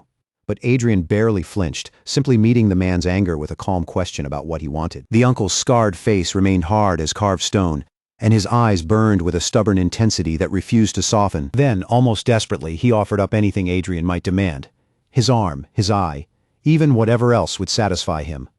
But Adrien only waved it away like it was worthless scrap, asking what he was supposed to do with junk like that. A small knowing smirk slowly tugged at the corner of Adrien's mouth. With shameless confidence, Adrien declared that he was actually being generous. He made it clear that this time, he would be the one setting the terms, and before anyone else could object, he would say what he wanted first. Then Adrien turned toward his uncle with a surprisingly casual air and brought up something no one expected, an outing beyond the palace. His uncle, still tense from the conversation, immediately pushed back and reminded him that even if his probation had ended, that did not mean he could freely wander out of the capital. Adrien only flashed a confident grin, brushing off the concern as if it were nothing. He explained that he was not planning to go far, just a short trip outside the capital's walls. He laid out the idea plainly. It would take a little time to arrange, but with the upcoming banquet approaching, that would give him the perfect chance to slip away properly. His uncle looked as though he had already lost the argument, and after a tired pause, he gave a reluctant nod, promising to contact Adrien once the schedule was finalized. Adrien, sounding every bit like the one in charge, simply told him to make sure it got done. Then his uncle, still wearing that unreadable expression, asked what in the world Adrien was actually planning to do with this outing. Adrien paused for a moment, as if weighing how honest he should be. But before he could fully answer, his uncle hesitantly began with a low, cautious, "Well." A sly grin spread across Adrien's face, and he admitted that the whole thing came completely out of nowhere, but he had simply grown desperate to see what existed beyond the palace walls. At the same time, Adrien was already calculating. The Count's broken promise had turned into an opportunity, and he intended to squeeze every possible advantage out of it. Still, even while plotting his next move, Adrien could not help feeling a little sorry for the stubborn old man and all the trouble his antics had caused. Before Adrien could sink any deeper into those thoughts, his uncle's voice snapped him back, demanding to know what he found so amusing and pointing out that he had seemed a little too cheerful lately. Adrien answered with nothing more than a vague hum, while his uncle addressed him with the proper respect due to a prince. Then the older man delivered the news Adrien had been waiting for. The letter had finally arrived. A clean, untouched letter was presented before him, sealed tightly with a striking red wax emblem that seemed to promise important news inside. The message itself was short, but its meaning hit hard. The sender had recently achieved a small accomplishment, a simple phrase that clearly carried the weight of victory. And the one who had sent it was a fierce woman with long dark hair and eyes blazing with blue light, her armored figure surrounded by raw, crackling power. Around her razor-sharp blade, electric blue energy surged and hummed like a storm waiting to be unleashed. With her bright blue eyes burning and her dark hair flowing around her, she declared that it seemed they would soon be able to meet Adrien, and until that day came, she hoped he would remain in good health. The powerful message had come from none other than Arwen Kurgayan, and as Adrien held the letter in his hand, a subtle smile crossed his face. The timing could not have been better, and 5 days later, his uncle arrived with news that was even more welcome. Then, only 2 days after that, the long-awaited day of departure finally arrived. Carriages rolled out and guards thundered through the castle gates, the entire procession moving with the weight and force of a royal journey. Peering out from inside his carriage, Adrien looked toward his uncle and asked where they were headed, reminding him that he had said they were only stopping by to visit Ellen County. Elsewhere, his uncle stood with that stern, knowing look on his face and dryly remarked that Adrien truly could not stay still. Adrien pressed him for answers, urging his uncle to stop being vague, explain the details already, and then get back inside the carriage. Ellen County was no ordinary territory. It was the royal court's greatest weapon-making powerhouse, a place built around steel, craft, and military strength. Deep within its borders, rich iron mines produced exceptional ore, the kind of raw material every army would covet. And on top of that, a legendary guild of blacksmiths waited there, ready to turn that precious metal into weapons strong enough to change the flow of battle. With a sly grin, Adrien's uncle announced that everything about the place was absolutely perfect. Adrien, however, was completely confused. Admitting that all he had wanted was to patrol the borders and take a look at the royal armory, his uncle bowed deeply and asked forgiveness from his highness, but then delivered the real blow. This was a royal order, so any talk about weapons was off the table. Adrien grumbled that it made sense, considering his uncle's position. But behind his irritated expression, his thoughts were already beginning to move. A fierce glint sharpened in Adrien's eyes as he reached one clear conclusion. If he wanted a real weapon, then sooner or later, he would simply have to storm the royal palace and take one himself. And so the journey continued, wheels turning and guards riding on, while Adrien sat deep in thought, already plotting the next step he would take. Meanwhile, Vale Balarhard kept watching Adrien from close by, his sharp eyes measuring every small change in the prince's expression. Beneath that royal mask, the old man began to realize that this troublesome nephew of his actually had a working head on his shoulders. But the road was not filled only with quiet thoughts and clever calculations. Inside the carriage, Adrien was already sick of the stuffy ride and demanded that the window be shut, only for Vale Balarhard to shut him down with a firm refusal. Whether they endured it inside a carriage or on horseback, their brutal 20-day journey had only just begun. Their long route would take them through Ellen County for a brief stop along the way, before pushing onward in a hard 2-day stretch toward Iron Lion Castle. That stop was supposed to give them a chance to rest, recover, and gather themselves before the final push back to the capital. But for Adrien, none of that mattered right now, because he felt completely trapped. For 3 entire days, Adrien had been stuck inside the same carriage, sitting in one cramped space with barely any room to move. And as if the endless shaking of the carriage was not irritating enough, the person seated across from him was so painfully dull that the silence itself started to feel unbearable. Adrien finally reached his limit, and with irritation pressing at his temples, he decided he needed to check his own condition right away. As it turned out, after wielding the sword of true Gruhorn, the mana inside him had been drained almost completely dry. A faint blue glow began to gather around Adrien's body, thin and unsteady, making it clear just how much of his power had been emptied out. Now the time had come to rebuild it. Adrien drew his focus inward, preparing to pull up every last trace of mana buried deep within him. With his mind sharpened to a single point, Adrien set himself to the task of filling that empty space again, refusing to leave even a fragment of power unused. Blue energy pulsed around him in slow waves, growing stronger as Adrien dragged every hidden spark of mana out from the depths of his body. A thought flashed through Adrien's mind. If he could fill his mana heart completely, then the possibilities waiting ahead of him would be almost absurd. Then, all at once, a powerful shock ran through him, and Adrien's eyes snapped open wide in complete disbelief. One stunned thought screamed through his head. When had his mana leaked out this badly? The scale of the energy spreading inside him was far beyond what he expected, like the lingering aftermath of some ridiculous magical feat. Then the answer struck him with perfect clarity. This overwhelming change had been caused by the sword of true Gruhorn. His mana heart had not merely recovered its lost power, it had expanded to a completely different level.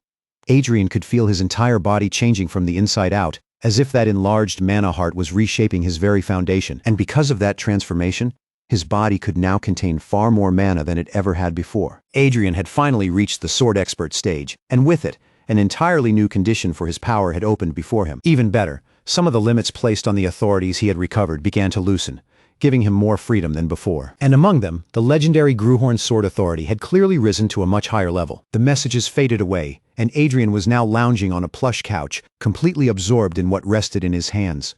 2 tiny glowing figures hovered there, strange little manifestations of his own power, and a low, intrigued sound slipped from his mouth. He stared closely at the miniature versions of himself, each one shimmering faintly in his palm, and a small sound of fascination escaped him before he could hold it back. A confident, almost dangerous smile spread across Adrien's face as his fingers curled into a fist, his body buzzing with the thrill of raw power. After pushing past his limits and climbing even higher, Adrien Leonberg finally arrived at a breathtaking estate, its grand classical architecture rising over the landscape with overwhelming elegance and scale. Inside the estate, a young man was already bowing deeply before him, lowering his head with such respect that every word seemed to overflow with honor at meeting the prince. The one greeting him was Torrance Ellen, the eldest son of the Ellen family, stepping forward to formally welcome Adrien to their home. As they began walking through the estate, Adrien offered a brief word of thanks for the hospitality.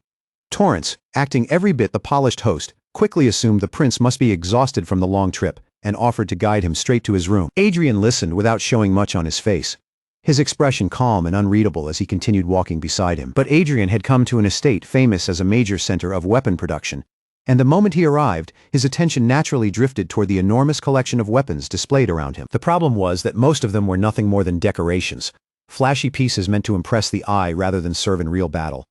Somewhere among all that polished but useless gear, Adrien still had to find the one special item he truly needed. With that goal fixed firmly in his mind, Adrien narrowed his focus and locked onto his mission. Find the single crucial item hidden among everything else. Nearby, Torrance turned to an older attendant and asked whether the Blacksmiths Guild had really taken control of that area. And the attendant gave a cautious answer, admitting that they had, but hesitating before saying more. Adrien caught the edge of that conversation immediately, and the moment he heard about the blacksmiths, his interest shifted toward their territory. Without wasting any time, Adrien was already moving in that direction. The attendant hurriedly warned him that blacksmiths were a difficult and stubborn sort, so he should not expect them to welcome even a prince with open arms. Adrien took the warning in stride, already understanding that when craftsmen like them were absorbed in their work, not even the arrival of a lord would easily pull their attention away. He understood exactly what the attendant meant. These blacksmiths were said to be as hard-headed as the iron they shaped. But Adrien also knew that true craftsmanship deserved respect, and sometimes a generous hand. The moment Adrien stepped into the guild, the heat slammed into him like a solid wall. Furnaces roared on every side, and bursts of flame lit the space in fierce waves. The attendant had to raise his voice over the deafening noise, warning that the heat was unbearable, and that they could leave if Adrien found it too much. All around them, blacksmiths hammered at blazing metal, filling the guild with a wild chorus of steel, fire, and sweat. Adrien, however, did not retreat even a step. He stood in the scorching air with calm determination in his eyes, while the relentless clang of hammers echoed around him like the heartbeat of creation itself. Torrance Ellen glanced over at Adrien with worry written across his face, silently wondering whether the prince could really endure this place. Flames continued to roar higher, washing the entire guild in a fierce red-orange glow that made the forge look almost like the inside of an inferno. Adrien stood amid that burning heat as if swallowed by fire, yet the resolve in his eyes burned even brighter, completely untouched by the pressure around him. The blacksmiths kept working with everything they had, their hammers crashing down again and again with tireless, brutal force. And in the middle of all that chaos, Adrien Leonberg remained rooted in place, pushing himself through the oppressive heat, while his gaze stayed locked forward with unwavering intensity. Then, through the endless roar and pounding metal, one sound rang out above all the rest, a clean, perfect strike that immediately seized Adrien's attention. The hammer kept falling, each impact carrying the precision of a true master. Then the smith drew back from the forge, a quiet breath escaping him as his eyes noticed something new. An ancient blacksmith stood before the forge, his body glowing with heat and raw strength as he worked with terrifying intensity.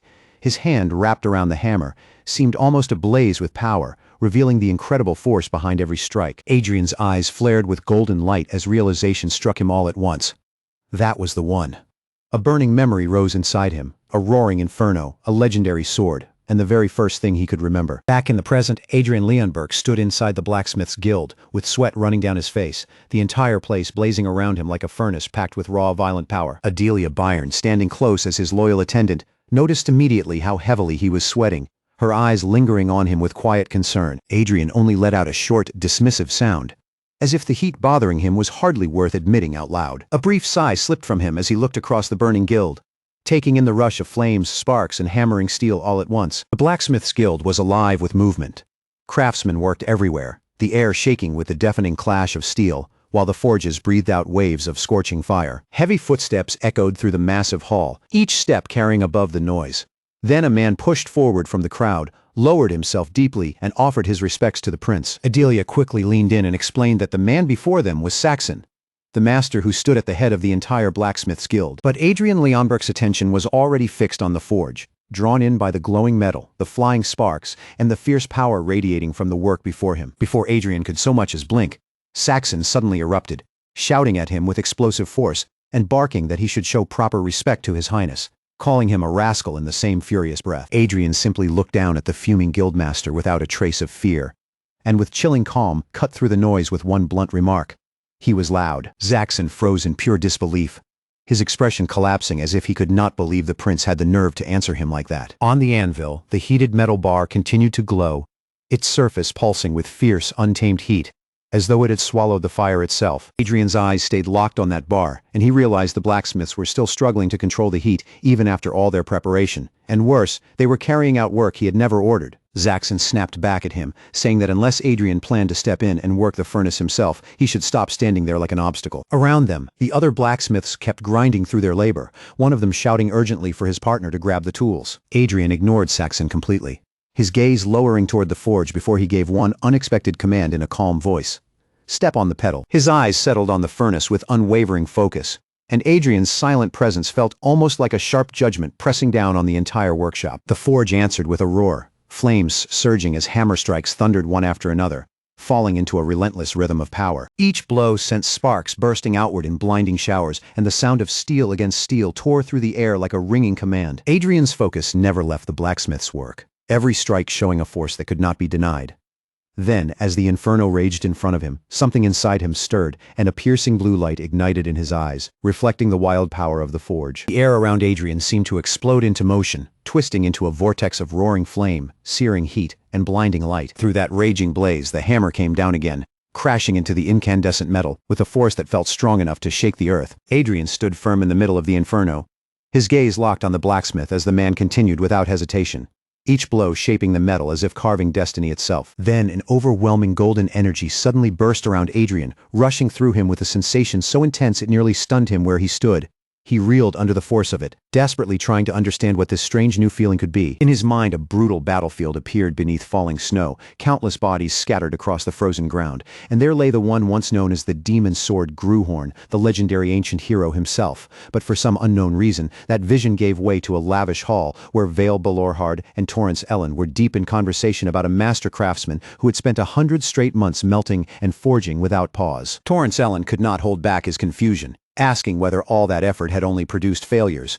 But Vale Balorhard merely shrugged, admitting that it was impossible to judge so easily. After all, every sword forged by that powerful white-haired smith was considered a masterpiece, and that reputation had earned him the legendary title of Master Smith of Swords. Even stranger, Saxon would melt down swords that looked completely worthless at first glance. Yet somehow, no one could fully understand how he transformed them through his craft. And then Vale Balorhard revealed something even more unbelievable. For the past month, the smith had barely slept at all, pouring every ounce of his body and soul into the forge. Torrance Ellen's worry deepened, and he pointed out that once the smith was no longer young, concern for his condition would become far more serious. As they walked toward a magnificent building, their tense conversation continued, each step carrying them closer to the heart of the estate. Vale Balorhard finally declared that the smith was nothing less than a true craftsman. And from then on, day after day, the prince became just as relentless, arriving at the forge every morning and refusing to leave until night had swallowed the sky. Through all of it, the old smith never slowed down. Like a living machine built for craftsmanship, he kept swinging his hammer, the motion so fast and steady it almost blurred before the eye. And Adrien simply watched in silence, standing by as the forge roared and the hammer crashed down with a heavy, powerful clang.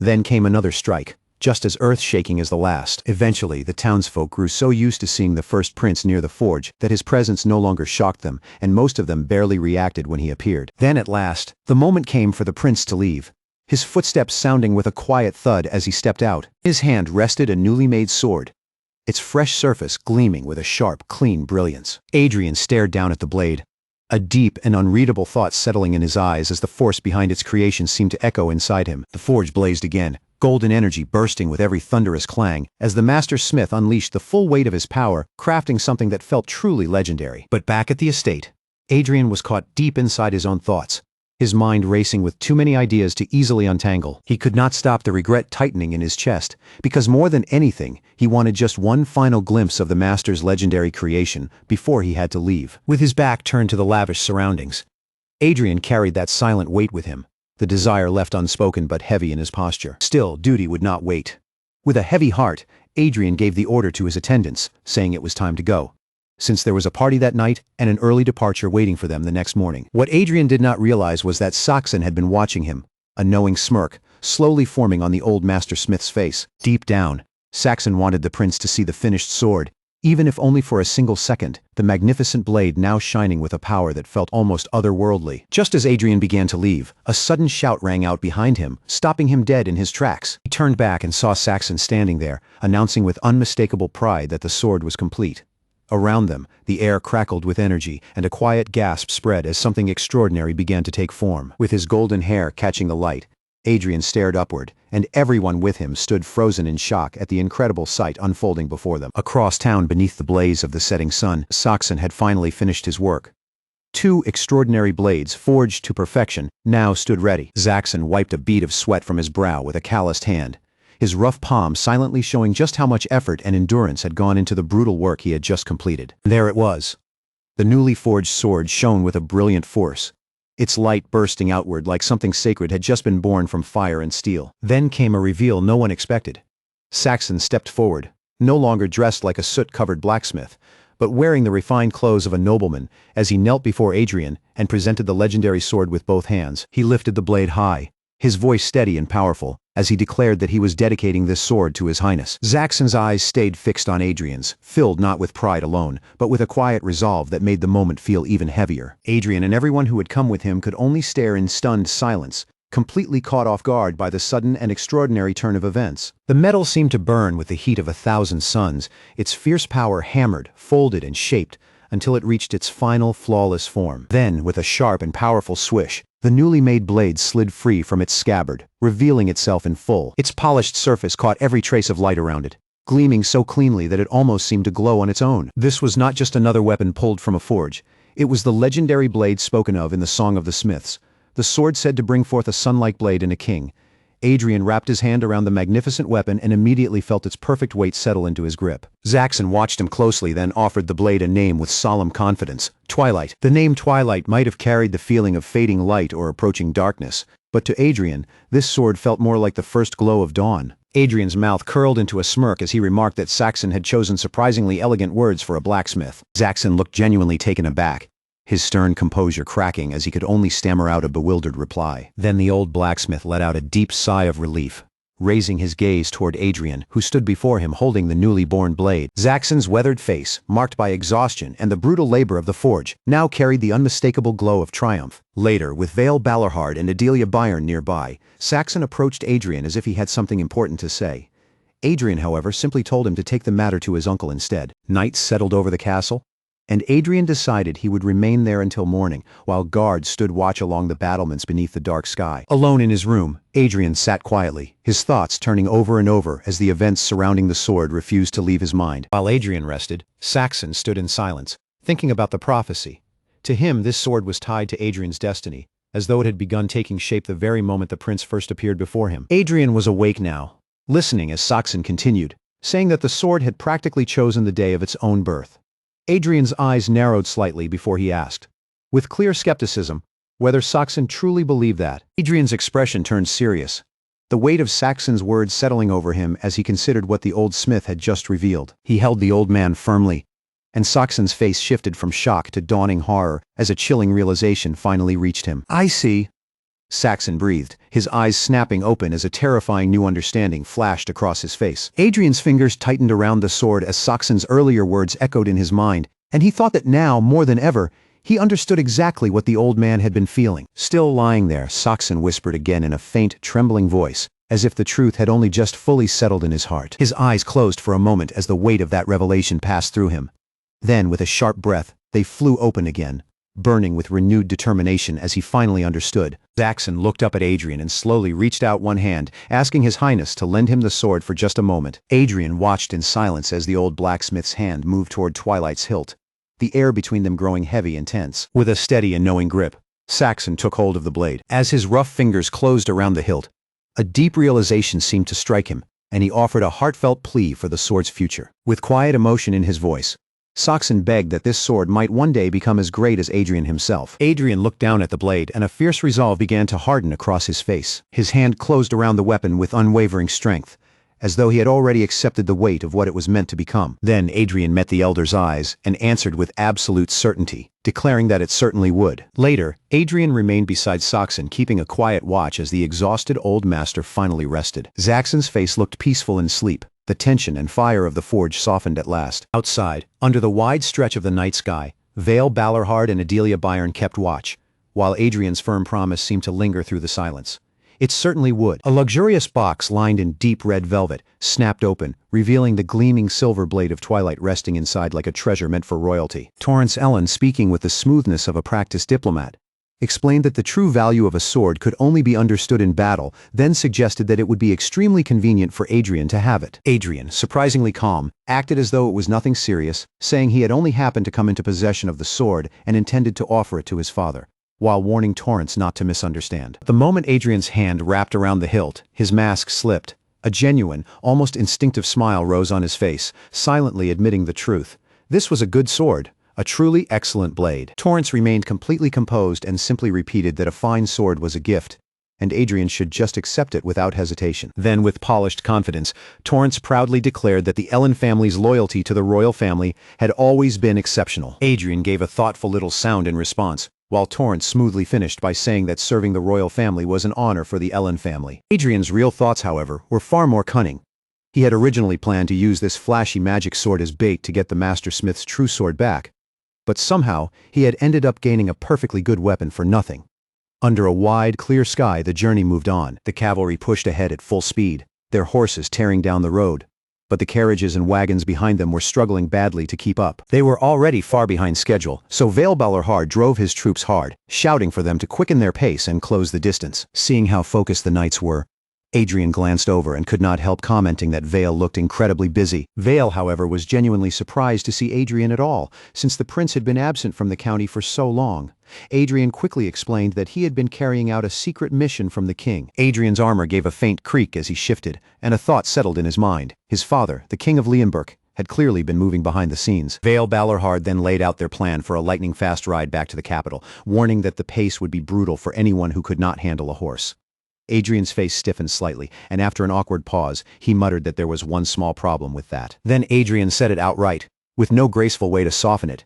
He did not know how to ride a horse. For a moment, Vale expression went completely blank, as if Adrien's words had struck him harder than any blade, and a stunned silence settled between them. Standing in front of the waiting horses, Adrien dropped the truth with a straight face, reminding them that he had literally once been a sword. Then he looked at the horses and asked the obvious question.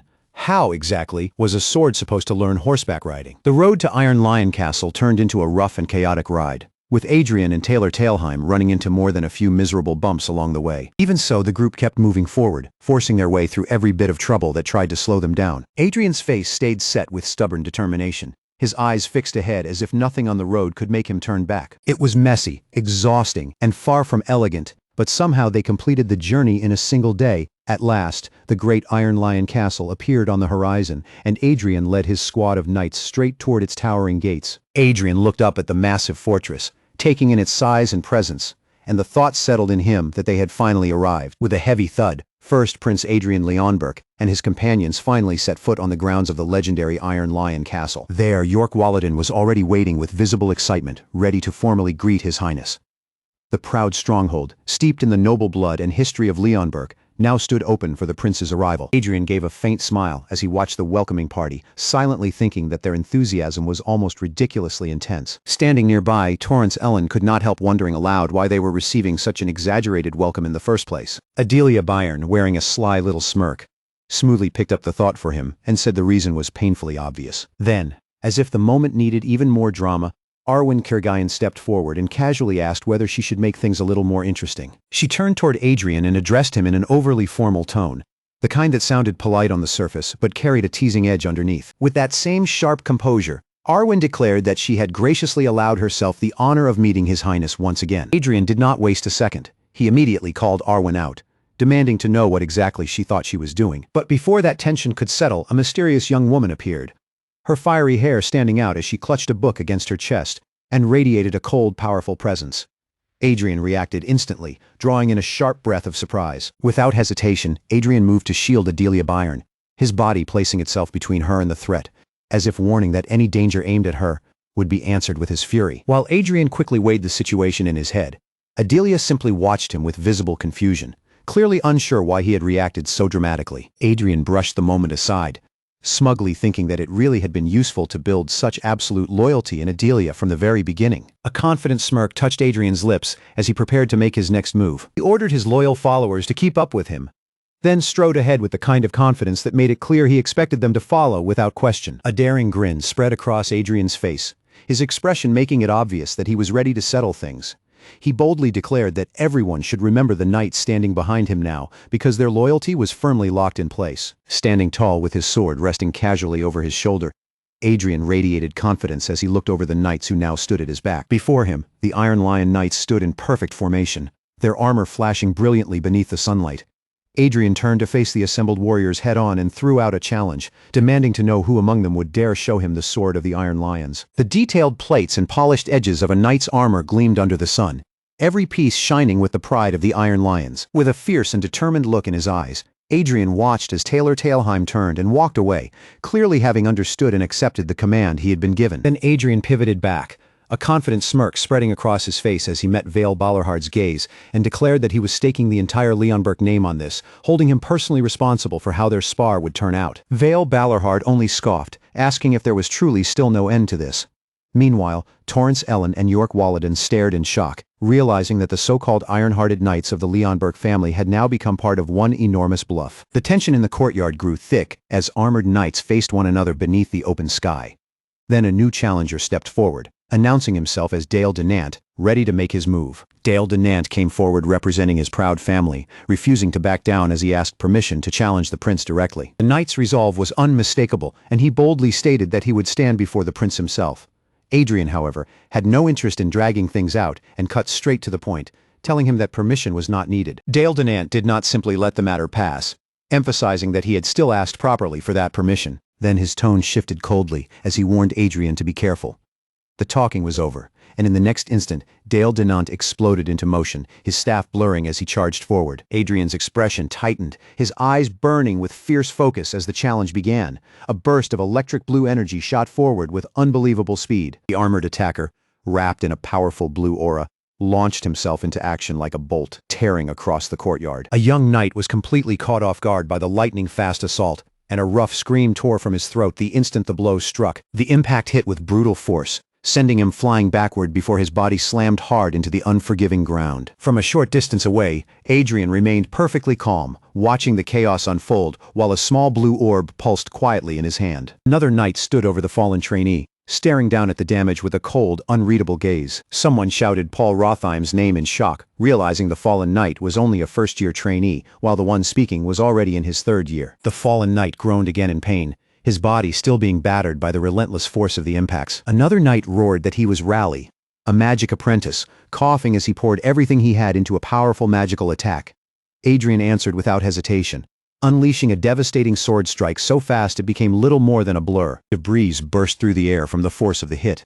Yet Adrien remained standing in place, calm and cold as if none of it had troubled him at all. Another opponent was taken down, sent flying through the air before crashing heavily onto the ground. Outside the massive academy, Adrien completely dominated the field while the watching knights stared in awe. Several bodies lay sprawled around him, making it painfully clear that he was operating on an entirely different level. Adrien merely let out a tired sigh, as if the whole thing had been more tedious than difficult. Then a knight with dark hair pushed forward from the crowd, his presence cutting through the noise as he tossed down the gauntlet without hesitation. He made it clear that he had no interest in wasting time on anyone else, declaring that he wanted to face the real knights because the rest had simply been too slow to satisfy him. His sharp gaze settled directly on Adrien Leonberg, and without the slightest fear in his voice, he called out Arwen's name right in front of him, as if daring the prince to react. Adrien only gave a calm nod, his expression barely shifting, while the dark-haired knight pressed on with his bold demand. The meaning behind his words was impossible to miss. He had already decided that Arwen was coming with him. A quiet strain settled over the arena, the air growing heavier by the second, while Adelia Bayern watched everything unfold with her eyes fixed on the confrontation. Adrien Leonberg stood with an easy confidence, turning his attention toward Vale Ballarhard as if he already had the whole situation under control. Vale answered him with complete respect, lowering his tone and addressing him properly as Your Highness. Then a sly, almost playful glimmer flashed through Adrien's eyes.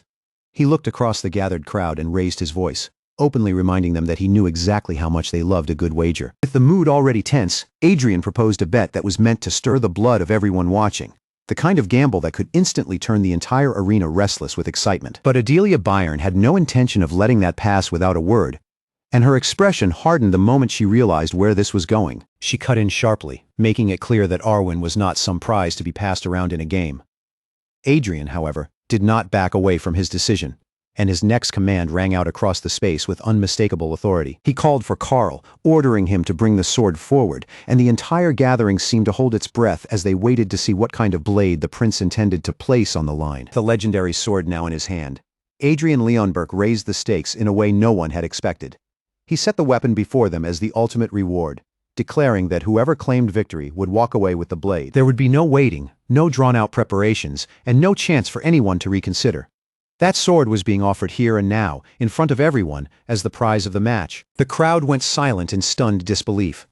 Adelia Bayern and Vale Ballarhard both stared at Adrien as though they could not quite accept what they had just heard, their faces caught somewhere between shock, protest, and complete disbelief. Adelia refused to let it stand, She stepped forward and reminded Adrien with firm conviction that his worth could not be measured against any sword, no matter how precious, because the life and standing of a prince were worth hundreds of thousands of times more. She held her ground, her voice carrying with even more force as she insisted that Adrien's royal value was beyond comparison.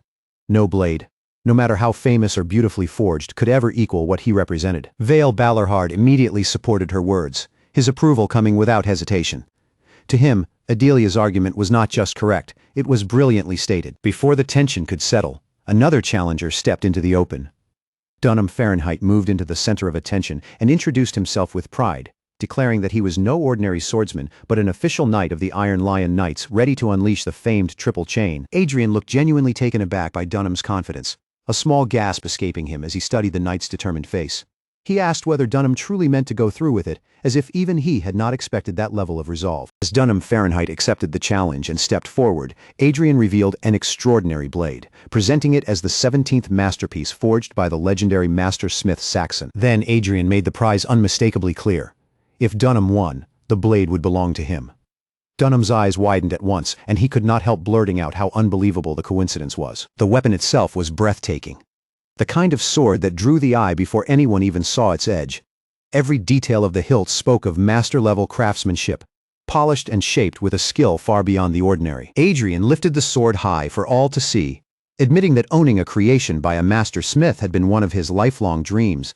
As the blade rose overhead, a soft heavenly glow seemed to pulse from it, spreading through the arena and making his presentation feel almost ceremonial. Then came the revelation that struck even harder. This was not merely one of Saxon's works, but his 100th and final masterpiece.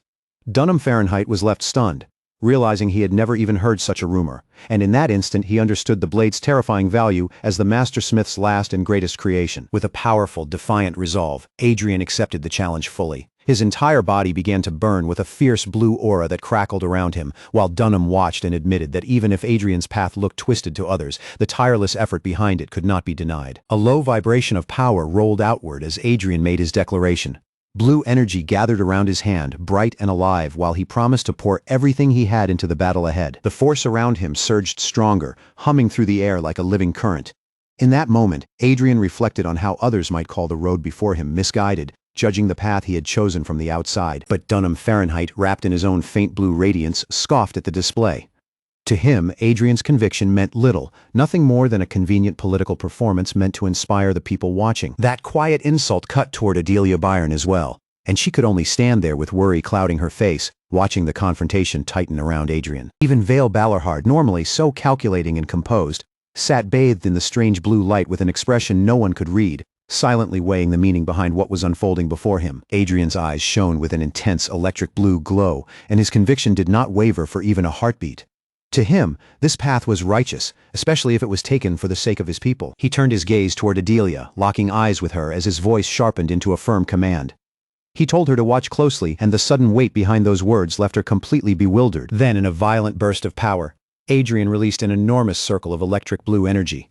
It spread out around him in a blazing ring, crackling with lightning-like tendrils that whipped through the air at incredible speed. Wrapped in that storm of raw power, Adrien began to give shape to what this path truly meant. His voice thundered with absolute certainty, and the blue energy around him raged even harder as he made it clear that this was the road they were walking now. Adelia's face remained tense with worry as she watched him, unsure of what would come next, while Vale Balarhard stayed silent, his expression still unreadable. Then, with another explosive surge, Adrien's blue aura erupted into a blazing golden-orange inferno. The change was overwhelming, as if his decision had been sealed in fire, and his eyes burned with the same wild energy now roaring through his body. A faint orange glow washed over Adelia, and the anxiety in her expression slowly gave way to something much stronger. Her eyes hardened with fierce determination, carrying the silent promise that she would rise to the challenge and absolutely crush it. Relaxed in his chair, Vale Balarhard found himself thinking back over everything, wondering just how many times they had come to Iron Lion Castle by now. His eyes drifted toward the teacup near him, and after a quiet moment of reflection, he continued sorting through his thoughts. This would be the... He paused before finishing the thought, a low, thoughtful hum slipping out as he tried to place the exact number. His mind moved to the royal family. The fourth prince had no interest in the throne, and likely would not appear at all, while the third and fifth princes had only bothered to visit when Adrien Leonberg, the first prince, had been under probation. Even the second prince had stopped by some time ago. Vale remembered, turning his gaze toward the subordinate beside him. With a tired, dismissive motion of his hand, Vale let out a heavy sigh, as if the whole situation still irritated him even now. So that was how terrible Adrien's reputation had become. The first prince was supposed to be the rightful heir, and yet things had somehow fallen into this miserable state.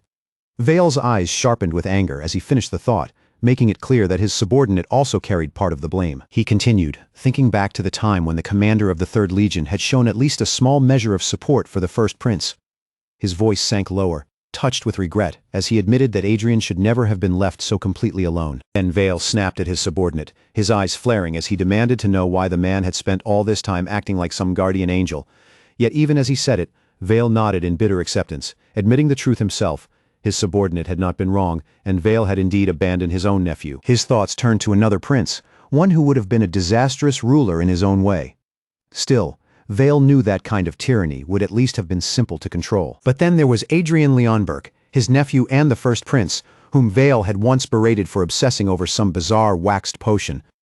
The memory flashed back violently, the young prince's eyes bulging as Vale seized him by the throat, choking him while roaring at him, demanding to know whether he had completely lost his mind. Vale remembered Adrien's reckless defiance just as clearly, the sheer madness of a young prince who had dared to raise a sword and attack his own uncle. His grip had tightened around the struggling boy with crushing force, rage twisting his face as he branded Adrien a hopeless scoundrel with no sense left in him. Vale's eyes narrowed as another memory surfaced, this one carrying the weight of the disappointment that had met him when he returned to the palace. His own nephew, Adrien Leonberg, had been bold enough to send him poisoned wine, presenting it shamelessly as a gift, and even attaching a letter as if nothing were wrong. In a burst of fury, Vale crushed the bottle in his hand, releasing his power so violently that the poisoned wine vanished in an instant, vaporizing into the air before it could do any harm. With that one act, whatever fragile trace of family affection Vale Balorhard had still carried was burned away completely, leaving nothing behind but anger and bitter disappointment. The poison, wherever Adrien had managed to obtain it from, was erased in an instant by Vale Balorhard's raw mana, and as the deadly liquid vanished, the last warmth he had once felt toward his nephew seemed to burn away with it. Even then, Vale knew the struggle was not over. Trying to fight against the first prince's wickedness felt endless, because by that point, Adrien Leonberg had become a scoundrel so far gone that saving him seemed almost impossible. And yet, despite everything, Adrien was growing stronger with every passing day, wasn't he?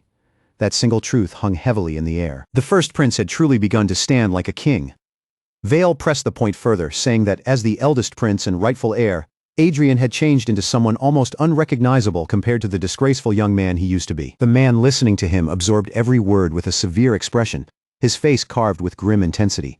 Vale stressed that this mattered more than anything, because Adrien needed the strength and position to compete fairly against the other princes. Vale Balorhard sank down to his knees, lowering himself so deeply it was almost as if he were prostrating.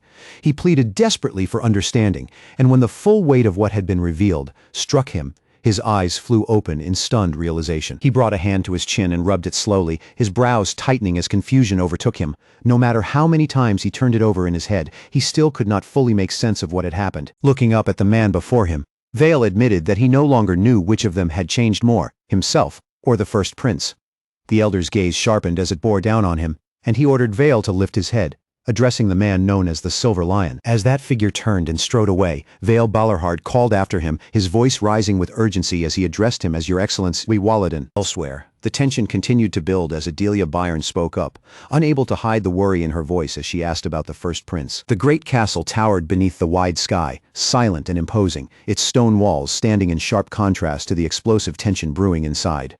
Walladen, however, remained perfectly calm, brushing aside Adelia's fears and assuring her that there was no need to worry because Dunham Fahrenheit knew exactly where the line was and would never let the duel go too far. Adelia still looked far from convinced.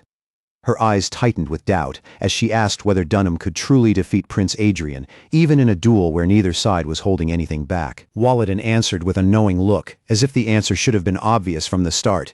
He simply reminded her that Dunham was her knight after all. But Adelia's face twisted with open confusion, and she could only murmur that Walladen had changed far too much, because now he was saying things that sounded completely absurd to her. Then the training ground erupted without warning. Dunham Fahrenheit was hurled violently backward, his body skidding and crashing into the stone floor with a brutal impact that shook the entire arena. He lay there stunned, his senses scattered from the blow, barely able to force out a broken gasp as shock washed over him. Dunham Fahrenheit was completely overwhelmed, left collapsed and unconscious on the training ground.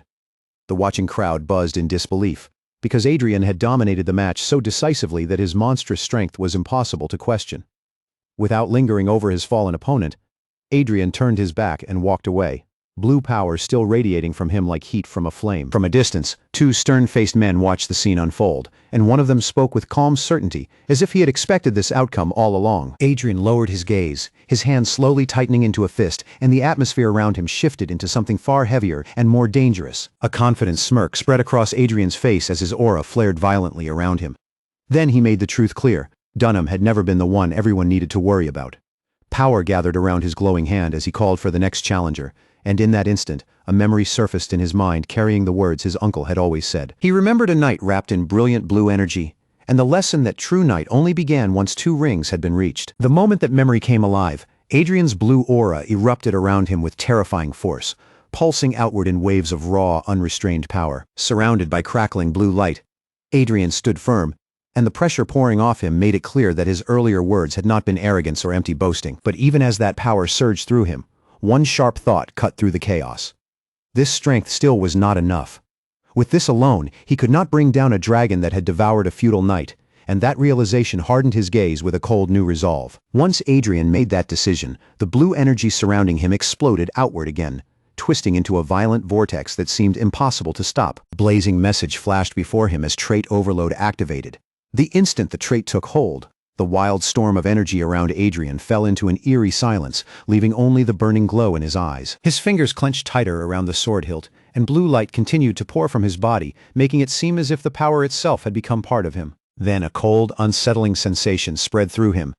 His own body suddenly felt strange, almost foreign, as if it no longer belonged entirely to him. One of Adrien's eyes transformed, burning with a complex blue pattern that reflected the terrifying change taking place inside him.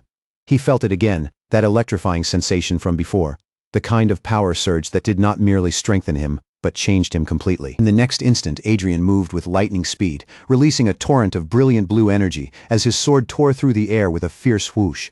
His aura blazed even brighter, flickering with wild, untamed force, before he brought his blade down in a devastating strike that unleashed a shockwave of blue power and blasted everything in its path away. Adrien dropped from above with his sword still extended, and several figures were sent crashing to the ground, completely defeated by the force of his attack.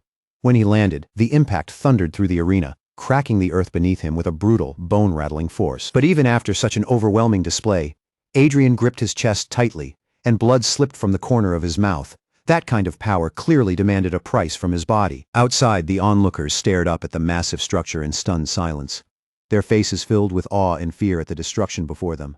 Broken debris rained down from the shattered building while Adrien simply walked away from the wreckage, leaving devastation behind him. He launched another devastating sword strike, and the clash of metal rang out like an explosion, bursting with raw force. Without giving his opponent even a breath to recover, Adrien followed with a lightning-fast kick that slammed in with bone-crushing speed. A rough roar tore from his throat as power surged through him, his eyes blazing with the same wild, unrestrained energy burning deep inside his body. He swung again with blinding speed, blue aura bursting around him as his opponent barely managed to respond in time. The attack did not let up for even a second.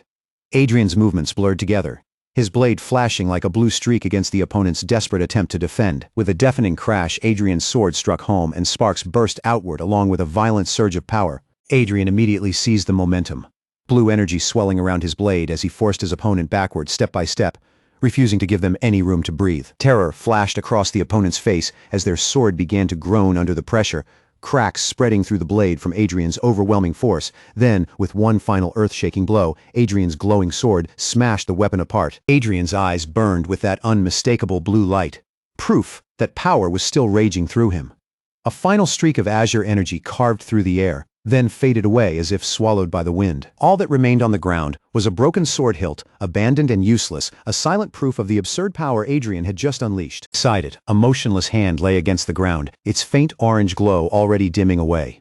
Adrien stood victorious before the enormous castle, looking over the defeated men scattered around him, while a thin blue aura continued to shimmer from his body. Then Adrien threw his head back and laughed, the sound ringing out with pure triumph, his face filled with open satisfaction. Meanwhile, Dunham Fahrenheit reported the result to Vale Ballarhard, confirming that Brighton had been knocked completely unconscious. Vale only nodded, calmly stating that such a beating was exactly what he deserved for his blasphemy. Adrien, meanwhile, stood surrounded by an ethereal blue silhouette, glowing as if he had become the center of some untamed storm. The energy roared around him with incredible intensity, but his resolve burned even stronger, carrying a silent vow to face any challenge that stood before him. And in the middle of that overwhelming power, a new verse began to take shape within his hymn of sparring. Adrien wondered whether this was the moment, whether only now, after reaching such a terrifying height of power, he could finally grasp the true sword meant for him.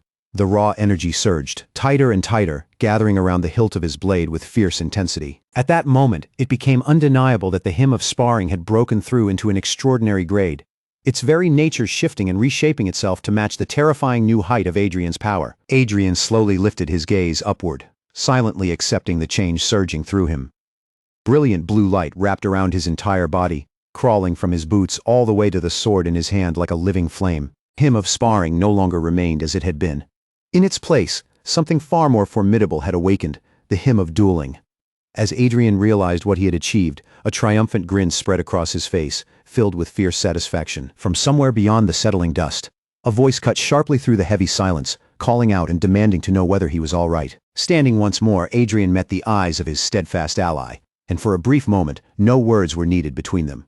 In a place like this, only the one who stood victorious could earn genuine respect, the kind reserved for a true knight. Adrien turned toward the crowd waiting before him and declared with bold confidence that this was nowhere near the end for the first prince. Vale Balarhard watched him in silence, already sensing that Adrien was still destined to climb even higher. Even so, Adrien admitted the truth without trying to hide it. That fight had pushed him right to the edge, leaving him with barely enough strength to keep himself standing. Among the spectators, someone let out a cold, dismissive sneer, looking down on them as nothing more than simple men who could never fully understand what had happened. A confident grin spread across Adrien's face as he spoke of his devotion to the blade, his voice bright with triumph. To him, nothing stirred his spirit or set his blood alight more than the sword. Then his expression grew thoughtful, as if another realization had settled over him. He knew his friend would hate empty comfort or hollow praise, and he understood that an honorable defeat was worth far more than a victory gained through deceit. Turning toward Vale Balarhard, Adrien began to recall a moment from earlier, speaking as though both of them had witnessed something important that could no longer be ignored. Vale Balarhard could hardly believe it. Those monsters should not have been able to break through Adrien's barrier, which meant their mana must have been far stronger than expected. Dunham Fahrenheit agreed at once, acknowledging that the force behind them had been no joke. Then, with a faint smirk, Vale Balarhard admitted that it was strangely satisfying to hear Adrien obsess so deeply over his sword. But Adrien, kneeling alone and withdrawn, was lost in his own thoughts, remembering how the world he once knew had been shattered and left behind along with the person he used to be. And yet, even after losing so much and watching everything fall apart, Adrien suddenly understood that there was one thing he had never been able to abandon. A vivid image burst through his mind like a blazing sunrise. With figures standing in silhouette against the light, it carried the memory of accepting defeat with dignity and honoring true strength. And Adrien finally understood that this was the unbreakable spirit carried by real knights. The courtyard was alive with movement, filled with important figures as a formal gathering drew to its close beneath the open sky. Adrien, still carrying himself as the young prince, brought the meeting to a graceful end with a smooth and courteous farewell. He even wished Count Walledin good health with polished manners, and the count immediately returned the sentiment, telling the prince to take care of himself as well. Only then did Adrien casually recall the count's name, as if it had just settled properly in his mind. Count Walledin looked faintly uneasy as he asked Adrien to keep their conversations quiet. Then, with careful words, he hinted that perhaps confessing openly would be the wiser path for the prince. A sly smile curved across Adrien's face, making it clear that the count's warning had only stirred his mischievous side. As Adrien thought of someone new to toy with, his hand rested casually near his sword. Around him, the shadows seemed to deepen, quietly suggesting that another move was already forming in his mind. The golden sun flared across the sky, bathing the road ahead in bright light as their journey continued. Before long, the group reached a temporary campsite, and Count Walledin made the decision that they would stop and camp there. Adrien gave only a casual flick of his wrist, granting permission without making the matter seem important at all. Count Walledin kept his eyes fixed on the prince, his thoughts moving quickly behind a composed expression as he silently calculated what Adrien might do next. Then, speaking to Adelia Byron as if it were nothing unusual, Walledin let slip that Adrien's next major moves were coming soon. Back in his room, Adrien let out a long, heavy yawn and wondered whether it was finally time to sleep, though the thought sounded more like something he already knew the answer to. Suddenly, Adelia Byron appeared before him, lowering herself into a flawless bow as she announced that the prince had returned. But Adrien's mind was already far away.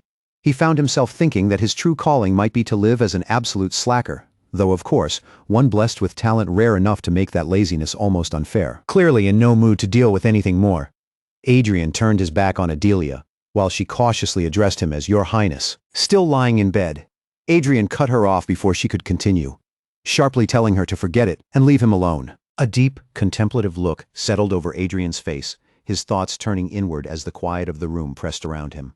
Fahrenheit, the famed man-lion knight, possessed swordsmanship at a level most knights could never hope to reach.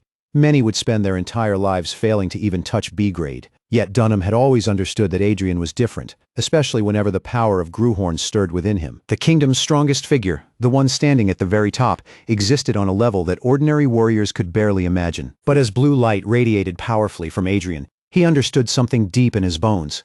Even the most gifted ordinary people had limits, and he had already stepped beyond the boundary that confined them. Adrien's thoughts raced, and he realized that this very moment was exactly why he had once searched for a destiny completely different from the one laid before him. He remembered the mana chain, that overwhelming force that had once crushed him so completely that escape had seemed like the only answer. That was why he had been so desperate to cut himself free from the past that trapped him. But now, Adrien could see the truth more clearly. Everything had its proper time, and no mana chain, no matter how fearsome, was truly impossible to break. In the end, it all came down to the movement of time, and whether he could endure long enough to reach the right moment. Adrien had to admit that this new path still remained unclear to him. So instead of pretending he understood it, he chose to return to the beginning and start learning again from the ground up. And that, more than anything, was the proper mindset to carry forward. Vale Balarhard reassured him that it was not too late, firmly reminding him that with enough effort, even the most distant goal could still be reached. Adrien jolted awake, his mind spinning as he wondered whether that intense experience had been nothing but a dream or some passing illusion. Then a voice struck him with a question about the Iron Lions, and Vale Balarhard followed with a startling remark, saying that the other princes would never have treated them with such calm acceptance. At that moment, Ian appeared with a polished, confident smirk, casually calling the decision a very wise judgment. Adrien's expression went completely blank, and for a heartbeat, the only thought flashing through his mind was what in the world was going on. He shouted for his uncle, as an invisible pressure seemed to push against him, and then the realization struck like lightning. They did not remember him. They did not remember the mana chain. Adrien froze for a moment, and then another memory flashed through his mind. The memory connected to taking down the Red Dragon. Ian cut in and clarified that their so-called duet had actually been about crushing the double-chain knight, adding that he had already practiced for it. With a firm step forward, Ian declared that he would finally fulfill the promise he had made long ago. Adrien was left standing there in complete confusion, his thoughts spinning wildly as unfamiliar memories and bold declarations crashed over him one after another. Vale Balarhard placed a hand over his heart and made his vow with solemn weight, swearing absolute loyalty to the first prince of House Leonberg. As both a count of the kingdom and commander of the royal knights, he reaffirmed that pledge without hesitation, while Adrien stood with his back turned, quietly listening to every word from his uncle. Standing over him with a presence that could not be ignored, Vale Balarhard officially declared his support for the prince. But Adrien, slumped on the bed and looking far from reassured, could only question the decision in his heart, wondering if this was yet another carefully laid trap. Adrien's face twisted with genuine anguish, the strain clear in his eyes as he desperately begged them to keep one crucial secret away from him. Vale Balarhard looked at him with unwavering conviction and simply told him to trust him. Later, beside a waiting carriage, Adrien finally exploded, his frustration spilling out as he demanded to know when he had ever said he wanted to become king. But Vale Balarhard's declaration had already turned into something unstoppable. Across the city, people erupted into celebration, voices rising from every direction as congratulations poured down on Adrien whether he wanted them or not. Inside a grand hall, Adrien stood at the center of attention while congratulations came from every side. Vale Balarhard, Adelia Bayern, Gillian Leonberg, and countless nobles bowed deeply before him, offering their respect with careful, formal grace. Vale Balarhard, now raised officially to the rank of duke, caused a stir among the knights with a bold declaration. He proclaimed that Adrien's rise to kingship would be a tremendous blessing for the entire realm. Before long, the palace was overflowing with new attendants and servants, all of them sent directly from the royal court to wait on Adrien. Adrien, however, wanted none of it. His face tightened with pure irritation, and the endless attention only made his mood worse. Now that he stood as the emperor, every gaze, every bow, and every fussing servant seemed to revolve around him, and it was driving him completely mad. Unable to hold it in, he roared in frustration that it was all unbelievably annoying. He snapped at his loyal knights without hesitation, ordering them to send every last one of the attendants back immediately. But Vale Balarhard, practical as ever, calmly reminded him of the problem. They had been sent by royal decree, Your Majesty, which meant they could not simply be dismissed. Still, seething, Adrien fired back that if they could not be sent away, then they should at least be kept out of his sight before they annoyed him to death. For a brief moment, a rare quiet settled over the royal halls. softening the heavy atmosphere that had surrounded Adrien all day. At last, Adrien had a little peace. He sank heavily into an enormous chair, letting his body slump as his thoughts drifted into deep contemplation. But that precious silence did not last long. A familiar voice suddenly called out from beyond the room, asking if Adrien was there. A tense voice cut through the air a moment later, demanding to know why the young prince had come here at all. The accusation continued without pause, claiming that Adrien had been manipulating everyone from the shadows. Then came the real blow. Gillian Leonberg, the third prince, had apparently been training secretly with Count Balerhard, even learning about Adrien's status as Grand Duke. Adrien only brushed the accusation aside, insisting that he was far too clueless to pull off schemes that complicated. To hear him say it, he was just a lost prince, still trying to figure out which road he was meant to walk. Gillian thrust a finger toward him, his anger bursting out in his voice as he shouted that Adrien had made a terrible mistake by trying to fool him. Adrien turned his head with a tired expression, muttering that he had no interest in any of this. Seated alone on the throne, his thoughts moved past Gillian entirely, locking instead onto the real mastermind behind the chaos as he silently vowed to hunt down whoever had caused this mess. Elsewhere, a scarred man watched with cold calculation shining in his eyes. His dark, ornate armor caught the light as he stared ahead and let a single chilling word slip from his mouth. "Uncle!" Adrien decided to wait and watch for now, choosing to play along with Gillian's game rather than strike back immediately. After all, to him, this kind of petty political noise barely mattered. Gillian was not willing to let the matter die. He pressed Adrien harder, demanding to know why he had acted on the Balerhard situation without saying a single word to him. Then Gillian laid out the reason it mattered, reminding Adrien that the Balerhard family was the only wall standing between the kingdom and the terrifying monsters of the northern mountains. With a sly grin, Gillian added that as long as the powerful people at court remembered the brutality of winter, the Balerhards would remain untouchable. Adrien released a quiet sigh of relief, while Gillian merely shrugged and said the outcome had been nothing more than business as usual, something that was bound to happen sooner or later. Then Gillian's expression turned serious, and his voice grew heavier. He asked whether Adrien truly believed the fate of a failed firstborn could change simply because he stayed silent and did nothing. He continued, pressing the warning into Adrien's mind as something he needed to remember, no matter what happened. Gillian made the truth brutally clear. Adrien's legitimacy as the firstborn was fixed in place, and unless he died, that fact would never disappear. Adrien's expression darkened as Gillian drove the point home. Hiding quietly in the background would never be enough to change the way the world saw him. Later, Adrien's thoughts kept turning over and over, and a new resolve sharpened in his eyes as he decided that he needed to find something real. Until then, he had always assumed that simply being the firstborn should have been enough. Yes, that was exactly how he had thought, as if birth alone could settle everything. The palace halls glittered with overwhelming luxury, every polished surface and grand decoration silently displaying the power he was expected to claim.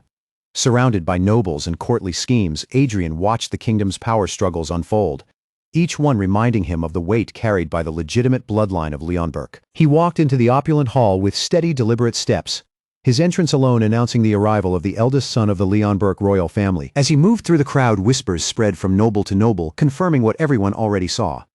Adrien Leonberg, the first prince, had arrived. His eyes swept across the lavish chamber, measuring each noble face, every rival hidden behind polite manners, and every possible ally standing in the glittering crowd. All around him, nobles gathered in hushed clusters, their whispers weaving together into a web of intrigue. Among them, a sharp-eyed noble with dark hair and glasses observed everything with a perfectly unreadable expression. Across the room stood a mysterious figure draped in regal purple, her face hidden behind a veil as she carried herself with silent grace, drawing attention without speaking a single word. Beneath the dazzling lights, Adrien stood like a true royal presence, his golden hair catching the glow around him as he waited for the night's main event to begin with the banquet. The first prince, Adrien Leonberg, had arrived, and his footsteps rang through the magnificent hall with a force that made the entire court take notice. He climbed the grand staircase with storming momentum, glaring down over the assembled nobles as if he were already judging every one of them from above. Karl, the dark-haired attendant, was completely stunned, unable to hold back his amazement as he shouted that Adrien's dignified presence was breathtaking, almost like seeing the king in his prime. With Adelia Bayern now standing at his side, Adrien only smirked at the commotion and wondered whether all of this was nothing more than a performance. He let out a quiet sigh, seriously questioning whether the people gathered before him were truly the kingdom's respected elders. Below him, several nobles seemed to give off a sinister glow, each one marked by the same ugly trait, the heart of a serpent. This was not merely a trait. It was evil karma made visible, built from trampling others beneath them, taking the shape of a terrifying coiling serpent. Adrien, now surrounded by a faint purple aura, scanned the crowd with razor-sharp eyes and silently condemned the vile traits those nobles carried. His gaze moved carefully across the room, focused and severe, until his judgment settled on one person who alone seemed worthy of his absolute disdain. Adrien's mind began racing through his next move. He needed attendants, but not merely capable ones. He needed people with absolute purity. Just then, a noble bowed low before him and dared to speak. Feeling the chill of Adrien's disapproval, the noble quickly lowered himself further and apologized for even standing in his presence. But Adrien's decision had already been made. This was exactly what he needed. These people would become the vessels for the seeds he was about to plant, and his stare sharpened with quiet, dangerous intensity. Joseph, a noble whose bloodline had once been personally sanctioned by the Emperor of Bourgogne, could not keep his composure. Shock spread across his face before he could hide it, as if the name alone had struck him harder than any blade. Then a powerful voice rang down from the balcony, announcing the arrival of a major figure from the Empire. With Adrien standing below, accompanied by Adelia Bayern at his side, the proclamation thundered through the hall. Ambassador Couillon de Bourgogne-Montpellier had arrived. The moment Adrien heard that name, his expression fell. For a heartbeat, all the noise around him seemed to fade, and only one stunned word slipped from his lips. The hall stirred with anticipation as the ambassador of the Bourgogne Empire, Couillon de Bourgogne-Montpellier, stepped forward and performed a broad, elegant bow. His purple and gold robes shimmered beneath the lights, making his entrance feel impossible to ignore. He straightened with smooth confidence, a sly smile curling at the edge of his mouth as his eyes swept across the room. This was no ordinary envoy standing before them, but the famed ambassador of the Bourgogne Empire, Couillon de Bourgogne-Montpellier. His gaze found Adrien almost immediately, and with a familiar smirk that felt far too casual for the occasion, he greeted him as though they shared some private history, saying it had been a while. Prince. Adrien's eyes flared with a searing electric blue, and a violent crimson force surged around him in silence, like rage itself had begun roaring beneath his skin. The name of the empire hung in the air like a declaration of war. Bourgogne. It was an empire supported by an unstoppable military machine, with legions of knights ready to march and spearheads flashing in formation. To Adrien, it was not just a nation, but an ancient enemy he and his old companion had fought for centuries, a ghost from 400 years ago that still burned vividly in his memory. The calm that had once rested in Adrien's eyes vanished completely. In its place, furious blue light blazed, and the power inside him trembled as if it might erupt at any second. That name was carved deeply into the suffering of this kingdom. And to Adrien, hearing it spoken so proudly felt like a direct insult aimed straight at him. Inside him, pure rage detonated like an explosion, blinding his thoughts with the phantom image of blood splashing crimson across his vision. Just as Adrien stood on the edge of losing control, the ambassador's hand suddenly clamped onto his arm with a shocking, iron-like grip. Adrien stood frozen in place, his pristine uniform, seeming almost stained by the blood-soaked fury raging in his mind. His face had become terrifyingly still, a mask of anger held back only by the thinnest thread of restraint. Adelia Bayern, always watchful, immediately reacted to the strange outburst from His Highness, while Joseph stared in complete confusion and admitted that he had never once seen Adrien behave like this before. Adrien, still visibly shaken by the storm inside him, could only force out a short apology. His voice was clipped and strained as he admitted that he had completely lost his composure. The ambassador watched the entire moment with an unsettlingly knowing gaze. Instead of pressing him openly, he simply gave Adrien a quiet, loaded look, as if asking a question without needing to say a word. With the same polished ease, the ambassador offered to escort the prince, who stood surrounded by nobles and knights, still trying to make sense of what had just happened. Later, inside his private chambers, Adrien muttered in frustration that he needed to change out of his clothes. But as he did, a startling realization struck him. His old body had been so useless that it could not even properly handle his powers, and that discovery left him genuinely stunned. At the same time, Vale Balorhard's eyes narrowed as he studied the unfamiliar man who had stepped into the situation, openly asking who exactly this person was. And then the answer came into focus. The serious-looking figure was none other than Marcus Bielefeld, carrying himself with the weight of a man used to being important. Adrien clasped his hands in thought, quietly repeating the name and realizing that not everyone had been informed after all. Adrien observed the group carefully, his attention lingering especially on Marquis Bielefeld. The air between them felt uneasy, thick with awkwardness and unspoken intentions. Once he was alone again, Adrien nearly lost control, clutching his head as pain and frustration surged through him. His eyes glowed an intense blue, betraying the raw, unstable power still churning inside. Meanwhile, Adelia Bayern and Joseph looked on with visible concern. And Adelia spoke first, her tone heavy as she said she had heard that something had happened. The air grew thick with words no one wanted to say outright, while Marquis Bielefeld stood there with a face like stone, giving away nothing. His eyes locked on Adrien, And Marquis Bielefeld did not soften his words. Another voice cut in as well, pointing out how volatile Adrien had looked, as if he had been moments away from causing real trouble. Adrien's hand tightened against the table, as he was forced to admit, at least to himself, that the accusation might not have been completely baseless. Just like before, his eyes flashed with that unmistakable blue glow. As the unseen voice demanded to know what on earth he was trying to do, Adrien's thoughts spun in confusion. He wanted to insist that he was not that reckless, and yet he had to admit that he simply could not understand what was happening, especially with the notorious House Bielefeld showing its strength so openly at the center of everything. In this kingdom, nobles bowed to House Bielefeld with a level of reverence they would not even show the royal family, and that alone said everything about the strange balance of power. The atmosphere was like a powder keg, charged so heavily that no one could honestly call it peace. Looking at the kingdom's past, the relationship had never truly been equal. It had been one-sided from the beginning, barely worthy of being called an alliance. Adrien fell deep into thought over that unsettling truth, wondering aloud how things had ever reached this point. How, he questioned, had the country fallen into such a state? Marquis Bielefeld only dismissed the question with a slight shrug, saying that, honestly, it was not some extraordinary story. He recalled the era when legendary knights had once led the fight and stepped proudly to the front lines. But as time passed, the difference in power between the two sides grew wider and wider. That divide did not shrink or stabilize. It only continued to deepen until the gap became too massive for the kingdom to ignore. Before the empire had even fully risen into a great power, the kingdom had already been reduced to a small nation forced to kneel beneath its pressure. That cruel piece of history struck Adrien with brutal force, landing in his chest like a heavy blow. At last, Adrien began to connect the pieces of his kingdom's past. Leonberg was only a small country on the edge of the continent, while the Bourgogne Empire had grown into a terrifying powerhouse. And yet there had once been something that allowed Leonberg to stand against that giant, some hidden strength that gave the kingdom a fighting chance. From the very beginning, their martial training had been honed with incredible precision. Every movement refined into a legacy of both ordinary achievements and almost impossible feats.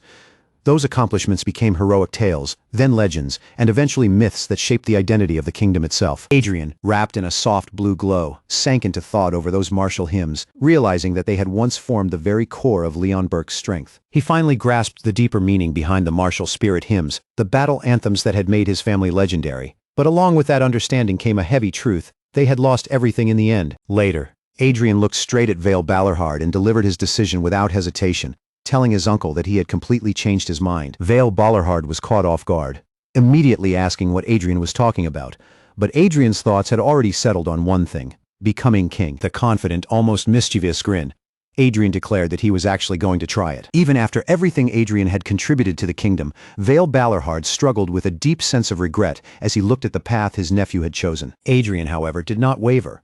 He accepted that he might regret this road someday, but he also understood with absolute certainty that this was a destiny he could no longer avoid. A magnificent palace rose into view, marking the second day since the envoy's critical arrival and signaling that the tension around the court was far from over. Dressed in his regal uniform, Adrien kept his expression unreadable, hiding every thought behind a calm and polished mask. Vale Ballarhard rushed forward with urgent news, revealing that First Prince Adrien Leonberg had vanished, while Lord Vale of the Northern Ballarhard court had already arrived. Adrien's expression tightened at once, and a low hum of concern escaped him as the weight of the situation began to sink in. Around them, the other nobles gasped in open shock, leaving Adrien and Vale Ballarhard to face the stunned court as the tension in the room grew almost suffocating. A memory flashed back to the harsh words thrown at him.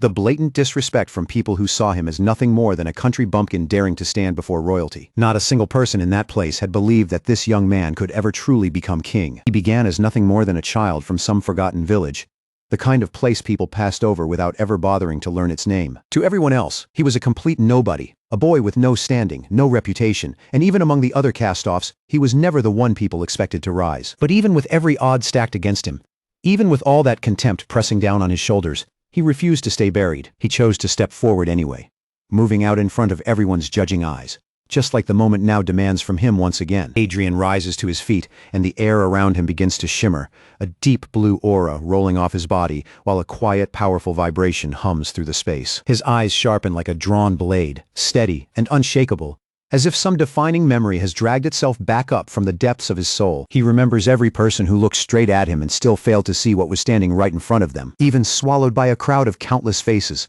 He was never truly ordinary, his calm figure giving off faint blue waves of power that made his presence impossible to ignore. He remembers how he stood firm before the masses, spine straight and head held high, refusing to bend even when their doubts tried to drag him down. The power inside him carried the rhythm of a king, something far beyond common talent, a noble grace that only a true crown could ever command.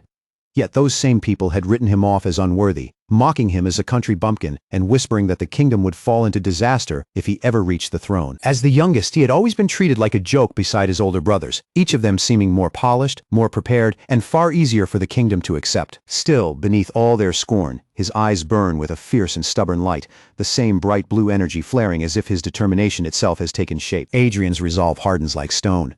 And every cruel stare, every sneer, every dismissive look he has ever endured only feeds the fire blazing inside him. That inner strength bursts outward in a brilliant wash of blue, not as a threat, but as a silent declaration that the power within him has always been real. Among the watching crowd, a stern man with fiery red hair fixes his eyes on Adrien, his expression tight and unyielding as he measures the prince before him. Adrien remains at the center of it all, blue energy streaming around him as his presence overwhelms the hall and pulls every gaze toward him. Then, with a confidence so calm it almost feels dangerous, he speaks as if the matter has already been settled, saying that this much is enough. His eyes blaze brighter with that intense blue light, and his voice begins to fall into command as he says, "You may raise your..." Before the words can fully settle, a dark and menacing force erupts from a distant hooded figure, purple energy snapping around them as a low whisper slips out. Heavy with dread, the hood falls away to reveal an ancient elf, white hair flowing around sharp-pointed ears. And even she looks shaken to her core, as if she cannot believe a being with such power truly exists. Adrien keeps his blue-lit gaze fixed ahead, reading the elf's stunned reaction in an instant, and he realizes that someone here still remembers the weight of his true name. This is no ordinary elf stepping into the room. A mysterious and powerful presence advances from the shadows, dark robes swaying around her figure while raw energy crackles through the air with every step. Adrien's expression breaks for a moment, his jaw dropping as shock and confusion hit him all at once. Of all people, he cannot believe that madwoman has appeared here. For ages, elves have been praised as the peak of beauty, gentle and benevolent beings so graceful that people believed they would never harm even the smallest creature. That is the image most people picture the moment they hear the word elf, a reputation polished and protected for over 1,000 years. But the truth hiding beneath that beauty is far darker. In reality, they are a ruthless race, using their breathtaking appearances like a weapon to draw enemies close before tearing them apart. Even knights born with iron-grade strength, warriors who should be hard to break, can still fall helplessly into their traps. And among them, some are on an entirely different level, monsters wrapped in elegance. This woman is an elder high elf, a being who has lived for nearly 1,000 years. Her name is Sigrun, the legendary dancing magic swordswoman. 10 years ago, she marched with the expedition that wiped out the Red Dragon, and now she stands there asking, with chilling ease, whether he will come with her if his master falls. A confident smile curves across Sigrun's lips as she promises that, if he comes with her, she will keep her companion entertained for all eternity. Then she pushes even further, throwing out the question as if it amuses her. So what if he is only a sword? With that bold challenge, she declares that she will show him what it truly means to exist as one. This is the very madwoman who once put him through torment beyond imagination. Gruhorn can hardly believe what he has just heard, wondering if those words truly came from her mouth, only for Vale Balarhard to confirm that the chilling statement came directly from the king she serves. Standing before the strange and unreadable elf, Gruhorn studies her carefully and asks whether they have met before. Sigrun tilts her attention toward him, intrigued, and answers with a curious question of her own, wondering why he would feel that way. Gruhorn admits that this is his first time meeting her, and the answer is enough to make Vale Balarhard react in stunned disbelief while the powerful figures around them silently watch the tension unfold. The ancient elf merely lets out a soft hum, her gaze lingering on him with a mystery that refuses to give anything away. Gruhorn's thoughts begin racing, memories flashing toward a guild where strength decided everything. Even 400 years ago, Sigrun had already been a legend, a living weapon he had once crossed paths with. And if she was that terrifying back then, there is no telling what kind of monster she has become now. Sigrun speaks with cool certainty, saying that a sword honed to its absolute peak can cut through anything, captivating everyone who hears her. But she makes one thing clear. Only those who have reached true mastery, only those who deeply understand the sword, can grasp the real meaning of that power. That deeper understanding is not something reached through strength alone. It belongs to those who have stepped beyond ordinary skill. Then she aims the point straight at him, telling him plainly that he has not reached that level yet. Instead of shrinking back, he simply grins, meeting her judgment with a cool answer, that his tastes are just a little unusual. Sigrun says nothing for a moment, her face unreadable, as if she is turning his response over in her mind. At last, with one small gesture, Sigrun brings their sharp exchange to an end, saying that even though it was brief, meeting him was a pleasure. Far away from that charged encounter, on a brutal battlefield buried in snow, corpses lie scattered across the frozen ground as a lone warrior in crimson forces his way forward, each step crunching through the cold silence. His eyes stay sharp and unwavering as he takes in the grim sight before him, realizing with quiet certainty that, at least for the moment, he has made it through. Somewhere else, inside a lavish room filled with comfort that cannot soften the tension, an older woman looks down at a tiny child, worry etched across her face as she murmurs that the little one is far too young. She continues examining the child from head to toe, scrutinizing every small detail, but it is the empty, distant stare that unsettles her most, as if the child cannot even properly meet her eyes. A sudden chill of fear runs through her as one terrible thought strikes her. Could this little child have truly been brought here to fight her? The child seems completely unaware of the weight of the moment, simply staring blankly into space, and that vacant look only confirms the woman's growing fear that this is far too soon. Her expression tightens as the seriousness of the situation presses down on her, and she understands that this is not good at all. Then, from a tiny and mysterious figure, an otherworldly glow suddenly bursts outward, shimmering like reality itself has been disturbed. Back within the royal halls, the air turns serious once more as the conversation shifts, and a confident voice declares that the prince will surely find the perfect match for him. But while the room speaks as if everything is already decided, the prince sinks into his own thoughts. A consort is not someone chosen lightly. She would need wisdom, kindness, strong health, and a family powerful enough to stand beside the royal bloodline. And with that kind of weight pressing down on him, he cannot help wondering if he is truly prepared to shoulder such a commitment. Right at that moment, the attendant delivers news that hits like a thunderclap. An elven delegation has arrived requesting an audience, and instead of rejecting it, the prince accepts at once, as though the decision has already formed in his mind. With the prince's approval given, the attendant wastes no time. She turns sharply and moves to make the necessary arrangements, her steps quick and purposeful. She goes straight toward a breathtaking figure who carries herself with the grace of royalty, every movement calm and elegant. Standing there with an air that demands attention is none other than Sigrun. Back inside the chamber, the prince is still struggling to process what he has heard. Elves have not set foot in their kingdom for ages, so the sudden arrival of an entire delegation leaves him genuinely shaken. With the dazzling elf now standing before him, the attendant does not waste time circling around the matter. She looks straight at Sigrun and asks whether it is true that she has come here to become the prince's future spouse. Sigrun answers with a faint, knowing smile, as if the question itself amuses her.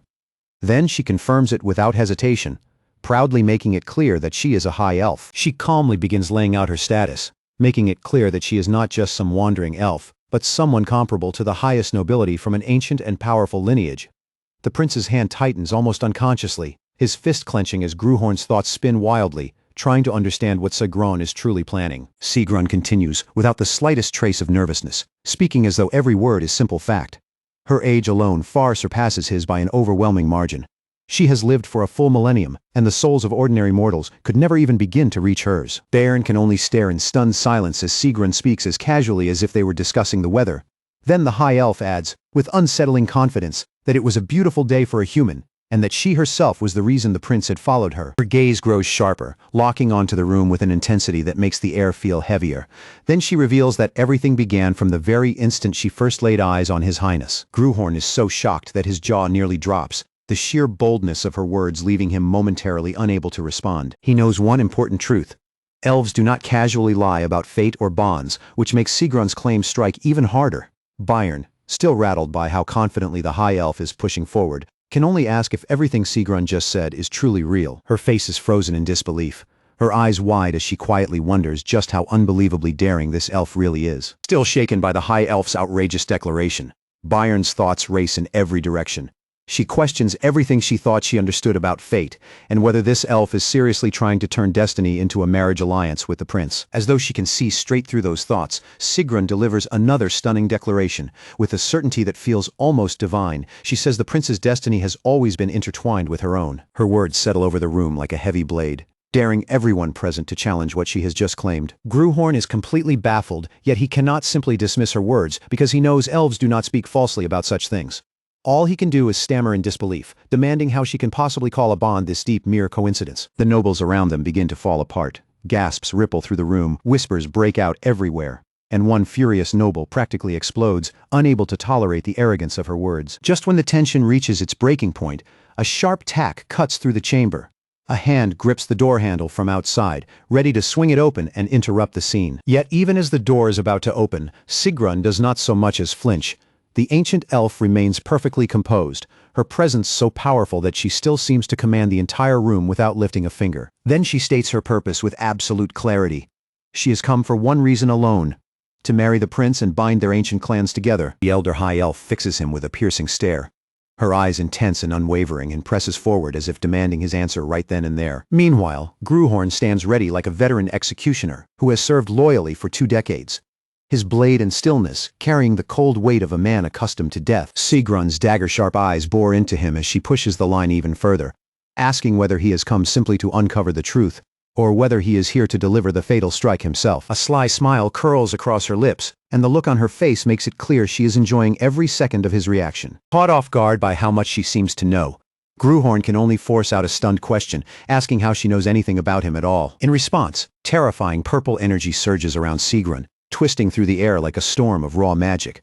Gruhorn feels the truth settle over him with a chill. This woman is a monster, and the depth of her power is far beyond what he can fully measure. A faint blue glow sparks defiantly in Gruhorn's eye as he struggles to make sense of her bizarre claim that their destinies are linked. His expression hardens into a silent challenge, especially as he realizes she even knows the secret of his identity as an executioner. Sigrun's voice slices through the room with sharp, mocking confidence, as if daring him to even stand before her. But Gruhorn does not back down. With his eyes burning, he answers with unshakable certainty, declaring that he knows exactly who he is.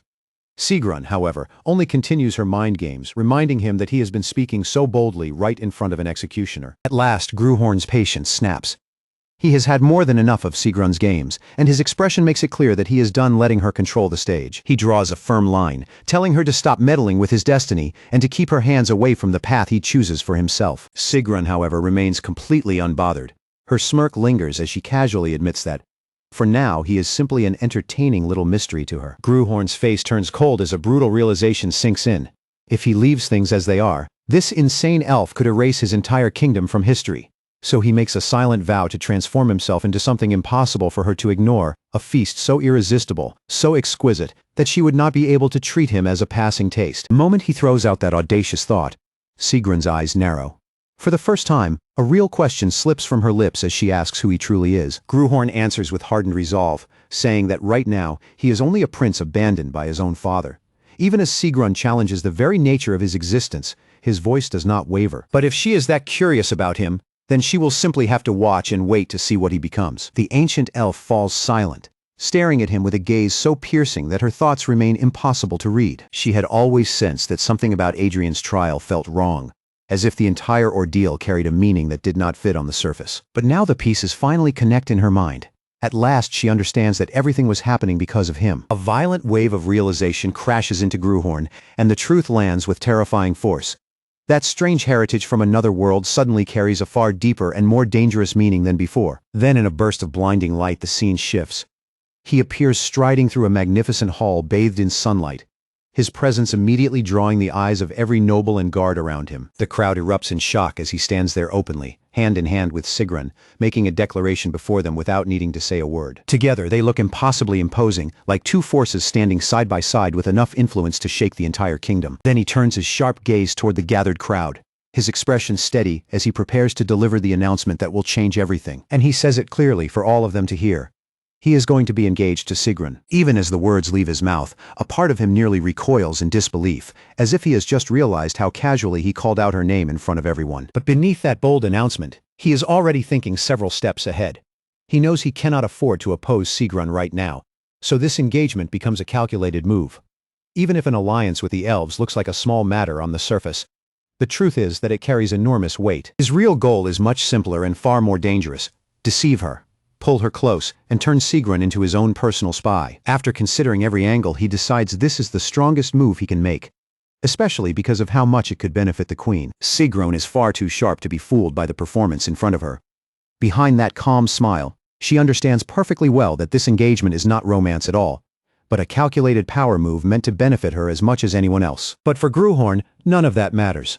From the very beginning, he has been playing his own game behind the surface of this arrangement. Inside the vast hall where every sound seems to echo against the high walls, he is already thinking several moves ahead. He plans to use this entire charade to gather enough strength and influence until the day he can finally tear himself free from that terrifying elf. Adrien Leonberg, a legend only beginning to take shape, now stands at level 23, with extraordinary ability spread across strength, agility, vitality, magic, and even luck, all supported by an intimidating collection of skills and items. Yet in that same moment, he reaches out gently, his fingers closing around a delicate flower, the fragile bloom looking almost unreal beside the overwhelming power he carries. But no matter how much strength Adrien has gained, the king of Leonberg still sits above him on the throne with the greater advantage, and Adrien knows all too well that the difference comes from royal blood more than anything else. A sharp gasp catches in Bayern's throat, followed by a strained breath, as the weight of everything she has just realized crashes down on her all at once. Only recently she remembers, Adrien's uncle Vale Ballarhard had come forward, desperately looking for support in a dangerous political struggle. First, Adrien took the flower of Iron Lion Castle, and now he is boldly reaching for an elf as well. Most people think they understand what beauty is, but when it comes to the elf race, that idea barely scratches the surface. Their allure is something almost impossible to describe, the kind of beauty that can seize the eyes before the mind has time to resist. A sly smile spreads across Bayern's face, revealing either deep satisfaction or the thrill of anticipation. And before long, the duel with him is arranged, a confrontation that feels less like a choice and more like something fate has dragged into motion. Gillian clenches his teeth, fully aware that killing Adrien outright would create more trouble than it is worth. Still, a cold smirk pulls at his mouth as he decides that crippling him just enough to leave him alive and useful would be more than enough. A low guttural sound slips from Gillian as he grips his own face, his mind sinking deeper into those ugly schemes. With chilling resolve, he swears that he will crush Adrien completely, leaving no pride, no hope, and no room for recovery. Meanwhile, on a savage battlefield buried beneath relentless snow, Adrien Leonberg stands among the fallen, looking as if the harsh world itself has forged him into something far more dangerous. Elsewhere, Sturmhilde Stuttgart, armored and imposing, prepares to make a declaration that will carry the weight of law, calling himself the Silver Lion and commander of the Royal Knights. Sturmhilde Stuttgart formally certifies the duel with absolute authority. As Adrien is sent plunging down from the towering structure, Sturmhilde's voice rings out, making it clear that no one will be punished for whatever result this battle brings. Gillian merely yawns, utterly unmoved by all the ceremony and tension, treating the entire matter as nothing more than a simple exchange of blows. Then he reveals his hand with a casual cruelty, saying he has prepared carefully for Adrien, and even brought a few new toys. With a mocking edge in his voice, he asks if Adrien likes them, before adding that he hopes the first prince does not disappoint the kingdom's expectations. Adrien feels the pressure bearing down on him like a massive weight, and all he can manage is a strained thought that he has felt this kind of force before. But something about it is different now. Gillian, wrapped in a faint blue glow, shrugs off Adrien's struggle as if it hardly matters. He says the pressure must be too much, then challenges him to see whether Adrien can still slap him around after this. Before Adrien can even react, Gillian releases a devastating strike of blue energy. The impact lands with a bone-shattering crack, blasting Adrien backward through the air as Gillian's voice cuts after him, warning that the pain will continue even after the duel ends. Adrien takes the full force of the blow, his body rocked violently as blue aura bursts around him in a fierce explosion of power. The attack launches him off his feet and sends him spinning wildly through the air, blue energy still crackling around his body as he drops farther and farther. Even while falling, Adrien thinks back on the strength he has recently gained, muttering to himself that he has become a little busier lately. Adrien crashes hard into the ground, the force of Gillian's blow tearing through him and knocking the breath from his lungs. A raw cry of pain rips from his throat, and the crowd reacts immediately. 3 noblewomen freeze in place, their eyes wide with disbelief as the duel suddenly turns far more brutal than anyone expected. Even Sturmhilde Stuttgart, the legendary commander of the Royal Knights, cannot fully hide his shock. Looking at the figure before him, he questions whether this is truly the same first prince he once knew. Yet even from the ground, Adrien's eyes still burn.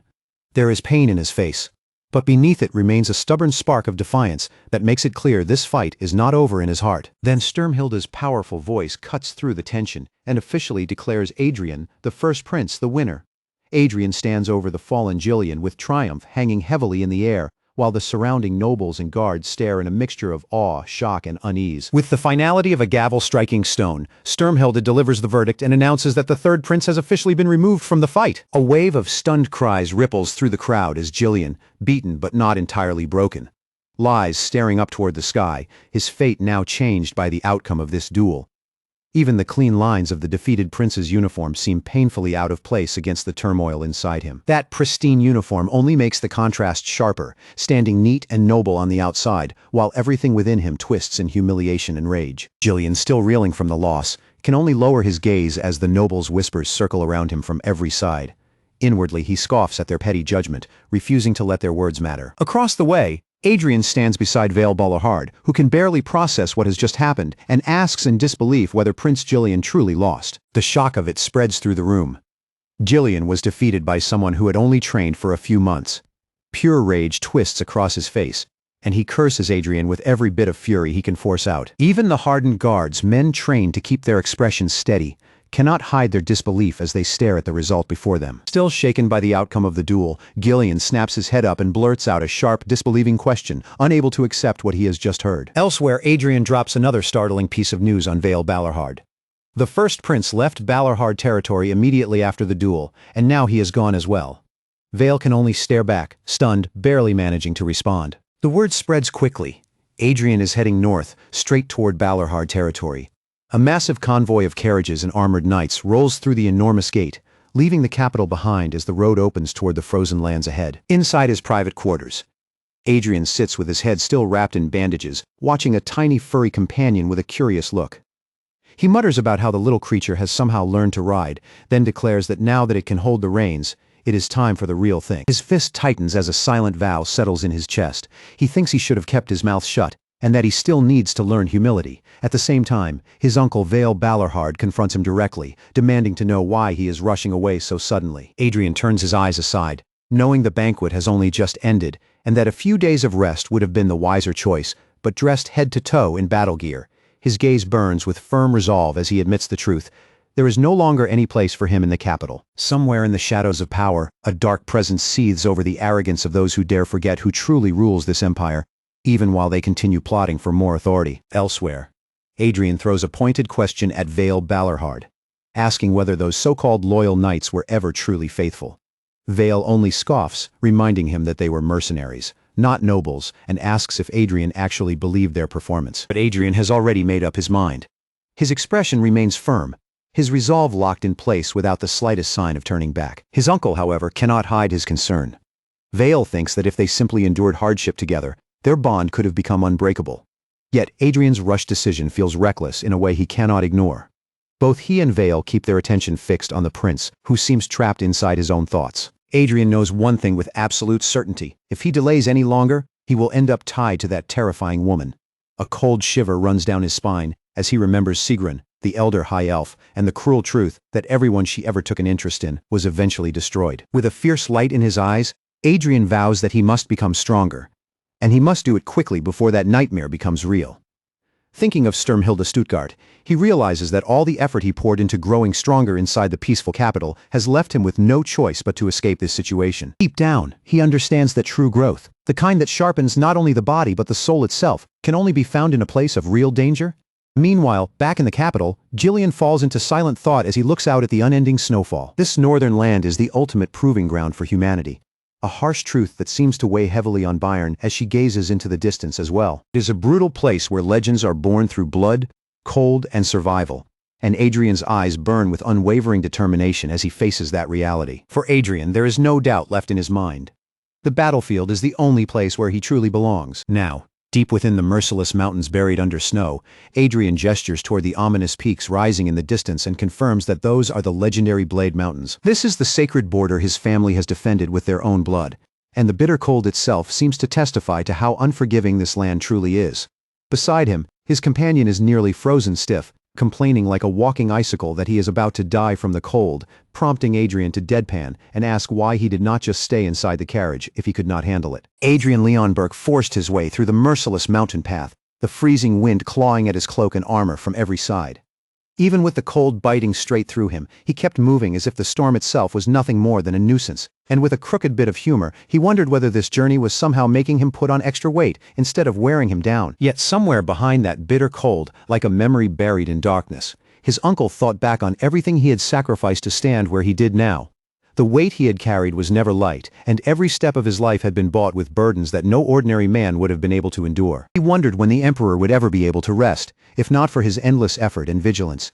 And when he thought of those who dared to dismiss him as nothing more than a bothersome old man, a sharp scoff rose in him, heavy with irritation and pride. Back in the present, Adrien's gaze stayed fixed straight ahead. Snow lashed against his face, but his expression did not crack, his eyes hard and unwavering as he cut through the brutal weather with sheer determination. Right beside him, Vale Balohard pushed forward through the savage terrain, his posture steady despite the punishing cold. The mountain path was dangerous enough to break most men, but his resolve burned fiercely as he kept pace with Adrien across the insane, frozen landscape. Vale turned his head toward Adrien, worry cutting through his stern expression. With the wind roaring between them, he raised his voice and asked if Adrien was truly holding up all right. Adrien immediately waved off the concern, shouting back that he was perfectly fine, even though the journey was clearly grinding down everyone around him. Still, Vale Balohard stayed watchful and offered him a way out, telling him he could switch places at any time if the march became too much. But Adrien, refusing to seek comfort for himself while others struggled, shut the idea down without the slightest hesitation. His eyes flared with even sharper intensity, the cold wind reflecting in them like steel. Whatever exhaustion pressed down on him, his determination only seemed to grow stronger, until it felt almost impossible to stop. Watching Adrien press on, Vale Balohard could not help thinking about how difficult it truly was for someone to fall out of the king's favor. The weight of that judgment was heavy, and once it settled on a person, escaping it was no simple matter. Even so, Adrien's own thoughts kept racing beneath his calm expression. The royal command weighed on him more heavily than the snow on his shoulders, and he could feel the meaning behind it tightening around everyone present. Every knight gathered here had been dragged into this march by the king's absolute order. None of them had chosen this path freely, and Adrien could see that truth in their strained faces and exhausted movements. As Adrien watched the disorder unfolding around him, he could not help thinking that if Karl were here, he would have gotten the situation under control already. A bitter scoff crossed his mind as he looked over the so-called royal knights, because from what he was seeing, they were far from worthy of that title. He even wondered whether they could be called immediate knights at all, or whether calling them knights was already too generous. As far as Adrien was concerned, the king, his own uncle in all but the weight he carried over him, was nothing more than a stubborn old geezer who refused to make anything easy. A defiant humph slipped from Adrien as he pushed onward. Even while grumbling inwardly, he accepted the bitter truth that this body, tied by blood and duty to the king, was now his own flesh, and with that burden on his back, he continued driving north. The king's attitude and command pressed down on everyone like an overbearing force that left no room for escape.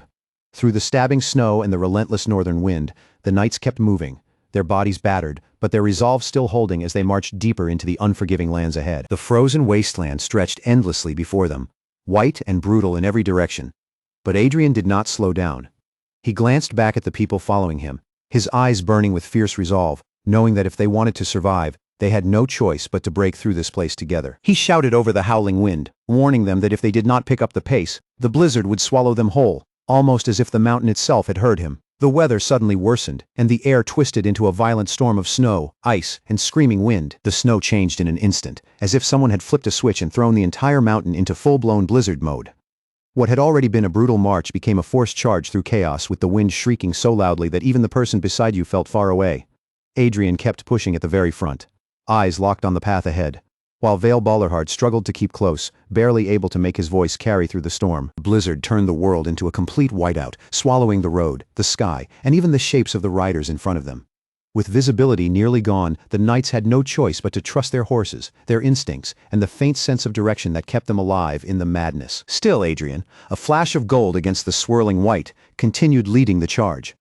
Behind him, the knights pushed forward with everything they had, their bodies and horses nearly disappearing into the endless curtain of snow. Adrien roared into the storm, pouring mana into his voice until it tore through the blizzard with unnatural force. His command for speed rang out like a desperate battle cry, driving the others onward through the raging cold. The blizzard showed no mercy at all, hammering them from every direction with sheets of snow and violent gusts that made even standing upright feel like a battle. In the middle of that chaos, Adrien immediately noticed Adelia Bayern being struck hard by a massive gust of wind.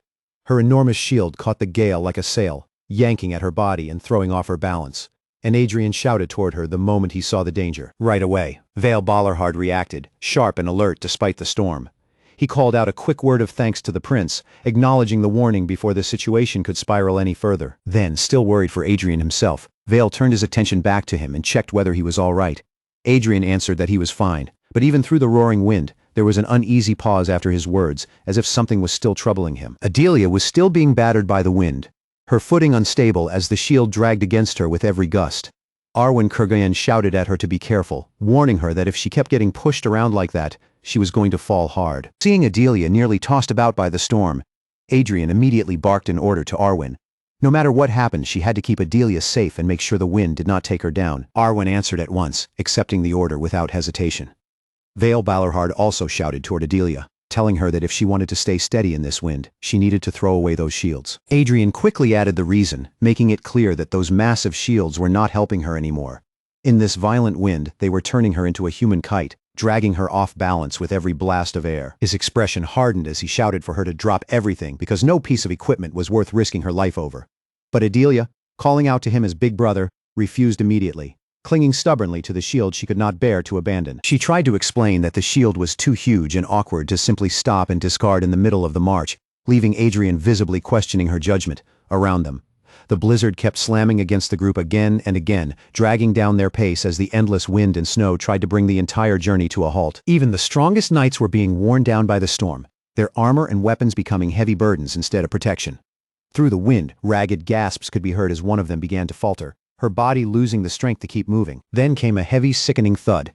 She completely lost her footing and crashed into the snow, her shield flying from her grasp as her body hit the ground hard. A sharp shout tore through the storm, cutting through the wind just enough for Adrien to hear it. In that instant, he knew someone had fallen behind. Adrien twisted back with a grim look in his eyes, taking in the danger in a single glance. Then he shouted for everyone else to keep moving forward, because stopping the whole line in that blizzard could doom them all. The fallen knight lay helpless in the snow, pain and exhaustion written across her face as the storm began covering her body in white. Every second she stayed down, the snow piled higher around her like the mountain was trying to bury her alive. Adrien's horse was barely enduring the march itself, and from where he sat he could only watch the disaster unfold with clenched frustration. The storm made a quick rescue nearly impossible, because every step through the snowdrifts was a fight, and the ground seemed ready to swallow both riders and horses whole. As the entire squad began to lose strength, Taylor Tailheim, Adrien's right-hand knight, snapped at the struggling soldiers with furious urgency. He shouted for them to get up and move, refusing to let them collapse there, while the exhausted knights barely managed to salute their prince through trembling arms and frozen breaths. For days the blizzard had followed them like a relentless enemy, pounding them without mercy. But at last, its fury began to weaken. Across the endless frozen wasteland, the battered knights continued forward, and in the distance, a faint light became the only promise that this nightmare might finally end. Just as the hellish march seemed to be reaching its final stretch, Adrien let out a long, exhausted sigh. His face carried every trace of the struggle, from the cold biting at his skin to the fatigue that had settled deep into his bones. Each step was still a battle. His heavy boots sank deep into the snow again and again, forcing him to drag himself forward through the frozen ground with stubborn persistence. Then, without warning, the air fell strangely silent. Adrien snapped his head upward in surprise, realizing that the blizzard which had tormented them for so long had suddenly vanished. If the storm was going to stop, Adrien could not help thinking it should have done so much earlier. But now the sky had cleared all at once, as if the blizzard had been nothing but a cruel prank, revealing an impossibly bright blue overhead. Their long journey had finally reached its end, and the knights arrived before a massive castle gate, where Adrien took in the sight of his troops lined up in perfect formation. His boots struck solid, cleared ground now, and the feeling was almost unreal after so many days of sinking through snow. With every firm step, the truth settled in deeper. They had arrived, and their march had transformed from desperate survival into a steady, powerful rhythm of determination. Adrien strode forward through the enormous, ornate gates of the magnificent castle, the towering entrance opening before him like the mouth of a fortress that had endured countless winters. From within the castle grounds, the lord of the fortress watched his arrival with sharp attention. He was a battle-hardened man, his weathered face marked by experience, and the scar over one eye made his gaze look even more intense. Above them, a grand banner marked with the crest of Balarhard snapped sharply in the northern wind. The lord's voice rang out with firm authority as he declared himself the rightful ruler of Balarhard and the formidable commander of the kingdom's 3rd Legion. Standing tall before the mighty fortress, he carried himself with imposing confidence, surrounded by loyal knights who remained poised at his sides. With formal dignity and undeniable power, he extended his welcome to the first prince. Adrien lifted his gaze to meet the man's eyes, his own stare sharp beneath the brilliant blue sky. Sunlight flashed across the intricate golden details of the lord's armor, making his presence seem even more commanding. A faint knowing smile formed on the lord's lips, as if he was silently measuring the young prince standing before him. Then, with a broad and formal gesture, he offered Adrien a sincere welcome to Winter Castle. Merciless frozen wastelands spread out beneath the northern sky, its snowfields scattered with the fallen as winter ruled over everything with cruel silence. Far beyond the settled lands, deep inside the Blade Mountains, a colossal castle stood against the cold like a blade driven into the earth, a fortress built for one purpose, to hold back the endless monster invasions. It was supposed to be the kingdom's ultimate monster-killing stronghold, but with beasts pouring in at such a terrifying scale, even that mighty base felt like it was being pushed toward despair, until someone finally muttered that the whole situation was hopeless. Prince Adrien stood beside his uncle, taking in the grim reality of the place. The freezing air, the exhausted soldiers, and the staggering number of lives being lost just to keep the fortress standing. His uncle looked utterly fed up with the brutal conditions, and with a heavy voice, he made it clear that once he left this place, he never wanted to return again. Elsewhere in the castle, Adrien and Byron spoke about what Winter Castle really meant. On the surface, it might have looked like a harsh military post for ordinary soldiers, but in truth, it was also a place where members of the royal bloodline were sent to prove themselves. Of course, some high-ranking nobles would still try to twist the castle's meaning into a political tool, using its prestige and danger for their own schemes. A quiet click broke the stillness as the door slowly swung open, letting the cold silence of the castle spill into the room. But to anyone born and raised in Galunia, Winter Castle was never just another assignment or some distant military obligation. For them, that fortress was the center of their pride, the purpose they had been raised with, and the place where their lives found meaning. Adrien faced the imposing knight head-on, his voice cutting cleanly through the tense air. Vincent Ballarhard turned away from the gathered crowd and made a declaration that landed heavily over the room. He would step down as acting commander and return to his rightful position as the commander of the Ranger Company. His son stepped forward, relief softening his expression as he saw his father standing safely before him. The elder Vincent met that look with quiet pride, acknowledging the efforts his son had made in his absence. A knowing smirk tugged at the younger Vincent's lips, the kind of expression that carried both relief and a little bit of teasing familiarity. His father jabbed at him playfully, asking if he had really thought the old man would never have a child of his own. The younger Vincent shot right back without hesitation, telling his father that he was already past his prime and should finally learn to take things easy. Then the elder Vincent turned his attention toward Adrien and spoke with formal weight, giving his full title as Vincent, eldest son of the Ballarhard family. Before everyone present, he recognized Adrien as the first prince and the new commander of the Ballarhard Ranger Company. Vincent of House Ballarhard stood tall before the first prince, his posture firm and his eyes burning with sharp concentration. There was no casualness in the way he held himself, only the focus of someone measuring the moment carefully. Adrien, calm as ever, answered with a casual greeting, a faint smirk playing at the edge of his mouth. Even in the middle of such a heavy introduction, he carried himself with that relaxed confidence that made him impossible to read. But the younger Vincent's thoughts were already fixed on Winter Castle itself. To him, that fortress was no ordinary posting. It was a legendary battlefield, a place where only true warriors laid down their lives in the name of honor. Adrien stood firm inside the snowbound castle, his presence cutting through the cold air like a drawn sword. This was not a place meant for the weak-hearted, he declared. Only those prepared to sacrifice everything had any right to stand there. Then his tone sharpened, as he demanded to know why his father would bring someone like that to such a place in the first place. Vincent Ballarhard Sr. remained composed, offering instead to guide him through the castle as though the question had not shaken him at all. Adrien's eyes burned brighter, and he refused to let the matter slide. He pressed Vincent Sr. again, demanding the real reason that person had been brought here, his voice carrying the force of someone who would not accept a vague answer. Vincent Sr.'s expression hardened, the warmth leaving his face as he gave Adrien a blunt confirmation. It was exactly as Adrien had heard, nothing more and nothing less. The truth was now unavoidable. Vincent Sr. had chosen to become Adrien's guardian, which meant the prince would officially be staying at Ballarhard Castle. But Adrien refused to accept it quietly. He fired back with a sharp reminder about the weakling who had once been driven out of the castle because of their past failures, making it clear that he had not forgotten a single mistake. Vincent Sr. listened without interruption, his face unreadable. A dark shadow passed across his features, but whether it was anger, regret, or something deeper, he kept it locked behind a calm mask. Then a quiet thought settled in him, heavy but sincere. People were not fixed forever. Given time, pain, and purpose, they could truly change. At last, Vincent Sr. turned toward his son, Vincent Jr., and looked at him directly. There was only one thing he needed from him now, and the weight behind that request made the room fall even quieter. He locked eyes with Adrien and demanded that he keep an open mind. Whatever judgments Adrien carried, he wanted them set aside, because this situation could not be handled through old assumptions alone. The tension in the room thickened as the three of them gathered around the massive table, the conversation shifting into something far more dangerous. Taylor cut in with a grim warning, explaining that the monster's strength was rising, driven by its own dark instincts and desires. Taylor admitted that there were still too many unknowns surrounding the threat, but with Adrien now present, they had no choice but to commit fully. Even so, one final obstacle remained in their path. Adrien's gaze stayed fixed on the table, sharp and unmoving. Behind that calm stare, his mind was clearly moving fast, weighing every piece of information being thrown at him. Then Taylor delivered the word that made the danger unmistakable. The problem was the orcs. A massive orc horde was tearing through the frozen lands, advancing with such overwhelming force that the rangers' arrows could barely slow them down. Their base was becoming impossible to defend, and every report made the situation sound worse than the last. Adrien confirmed the grim reality, revealing that he had already begun selecting knights from within the castle to face the threat.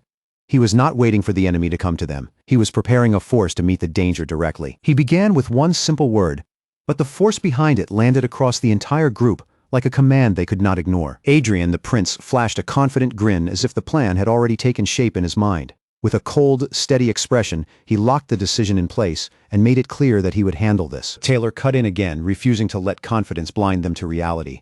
He warned that the Blade Mountain orcs were not enemies to be taken lightly, and one wrong move could send the entire military operation collapsing into disaster. Adrien listened closely, his expression tightening as he absorbed the weight of Taylor's warning. The room seemed to settle under the seriousness of what they were facing. Taylor pushed for clearer information, demanding to know exactly how large the orc force was and how much power they were truly dealing with. Vague fear would not help them. He needed numbers, strength, and certainty. The report came back with a grim estimate. At most, around 50 orcs. No overlord had been confirmed among them. But that did not mean one was impossible, and they still had to consider the chance that a far more dangerous monster was hiding behind the main force. Adrien's eyes shifted toward Adrien, his stare carrying a silent challenge that filled the space between them. The unspoken question was clear. Was he truly prepared to take this on? With fierce resolve, Adrien cut off any further hesitation and insisted that their current preparations were enough. This was no ordinary clash, because the mountain entrance was a vital ranger route, and if the situation collapsed there, it would turn into an all-out war zone. Adrien's voice sharpened with doubt as he interrupted, warning that future operations would become a nightmare if they misjudged this. He challenged Adrien directly, asking how he could be so confident against the terrifying orcs of the Blade Mountains. Still not satisfied, Adrien pressed harder, demanding to know what hidden weapon, tactic, or strategy he was relying on to make this plan succeed. Taylor then revealed another crucial detail. The orcs numbered only about 3 dozen. And almost as if the danger of that information was nothing unusual, he followed it with a casual request for a change of clothes. Adrien did not even flinch at the strange timing. He calmly accepted the request, treating it as a small matter and saying he would take care of it right away. A hard glint flashed in Adrien's eyes as his expression settled into something cold and unshakable. Once his decision was made, he gave a single powerful order that cut through the room. Move out. Adrien was caught completely off guard by how suddenly the command came.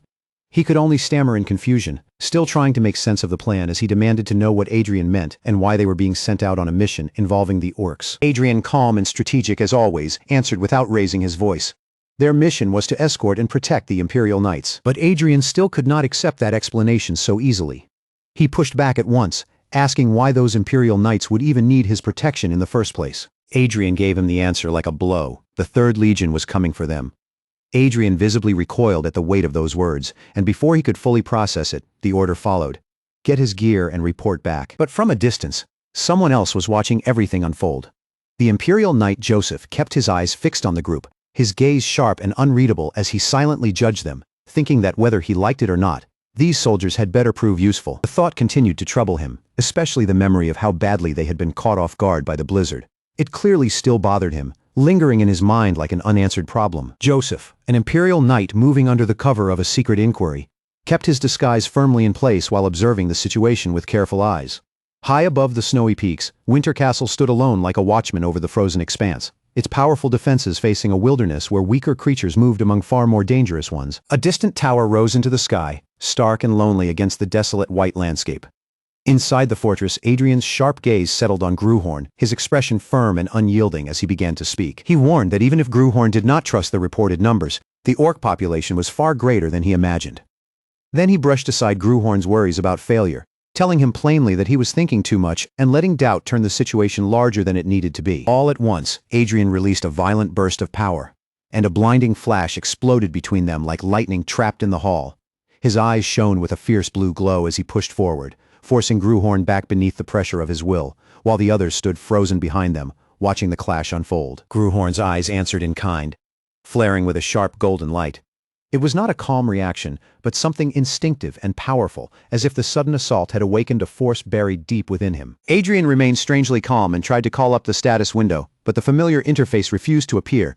With no answer from the system, his gaze shifted to the detailed armor before him, and he quietly wondered whether he was dealing with a triple-chain knight. Among everyone who had returned from the front, only one of them could truly be called a ranger. The rest, when stripped of titles and appearances, were little more than ordinary scouts. With that thought weighing on him, Adrien decided he could not rely on guesses anymore.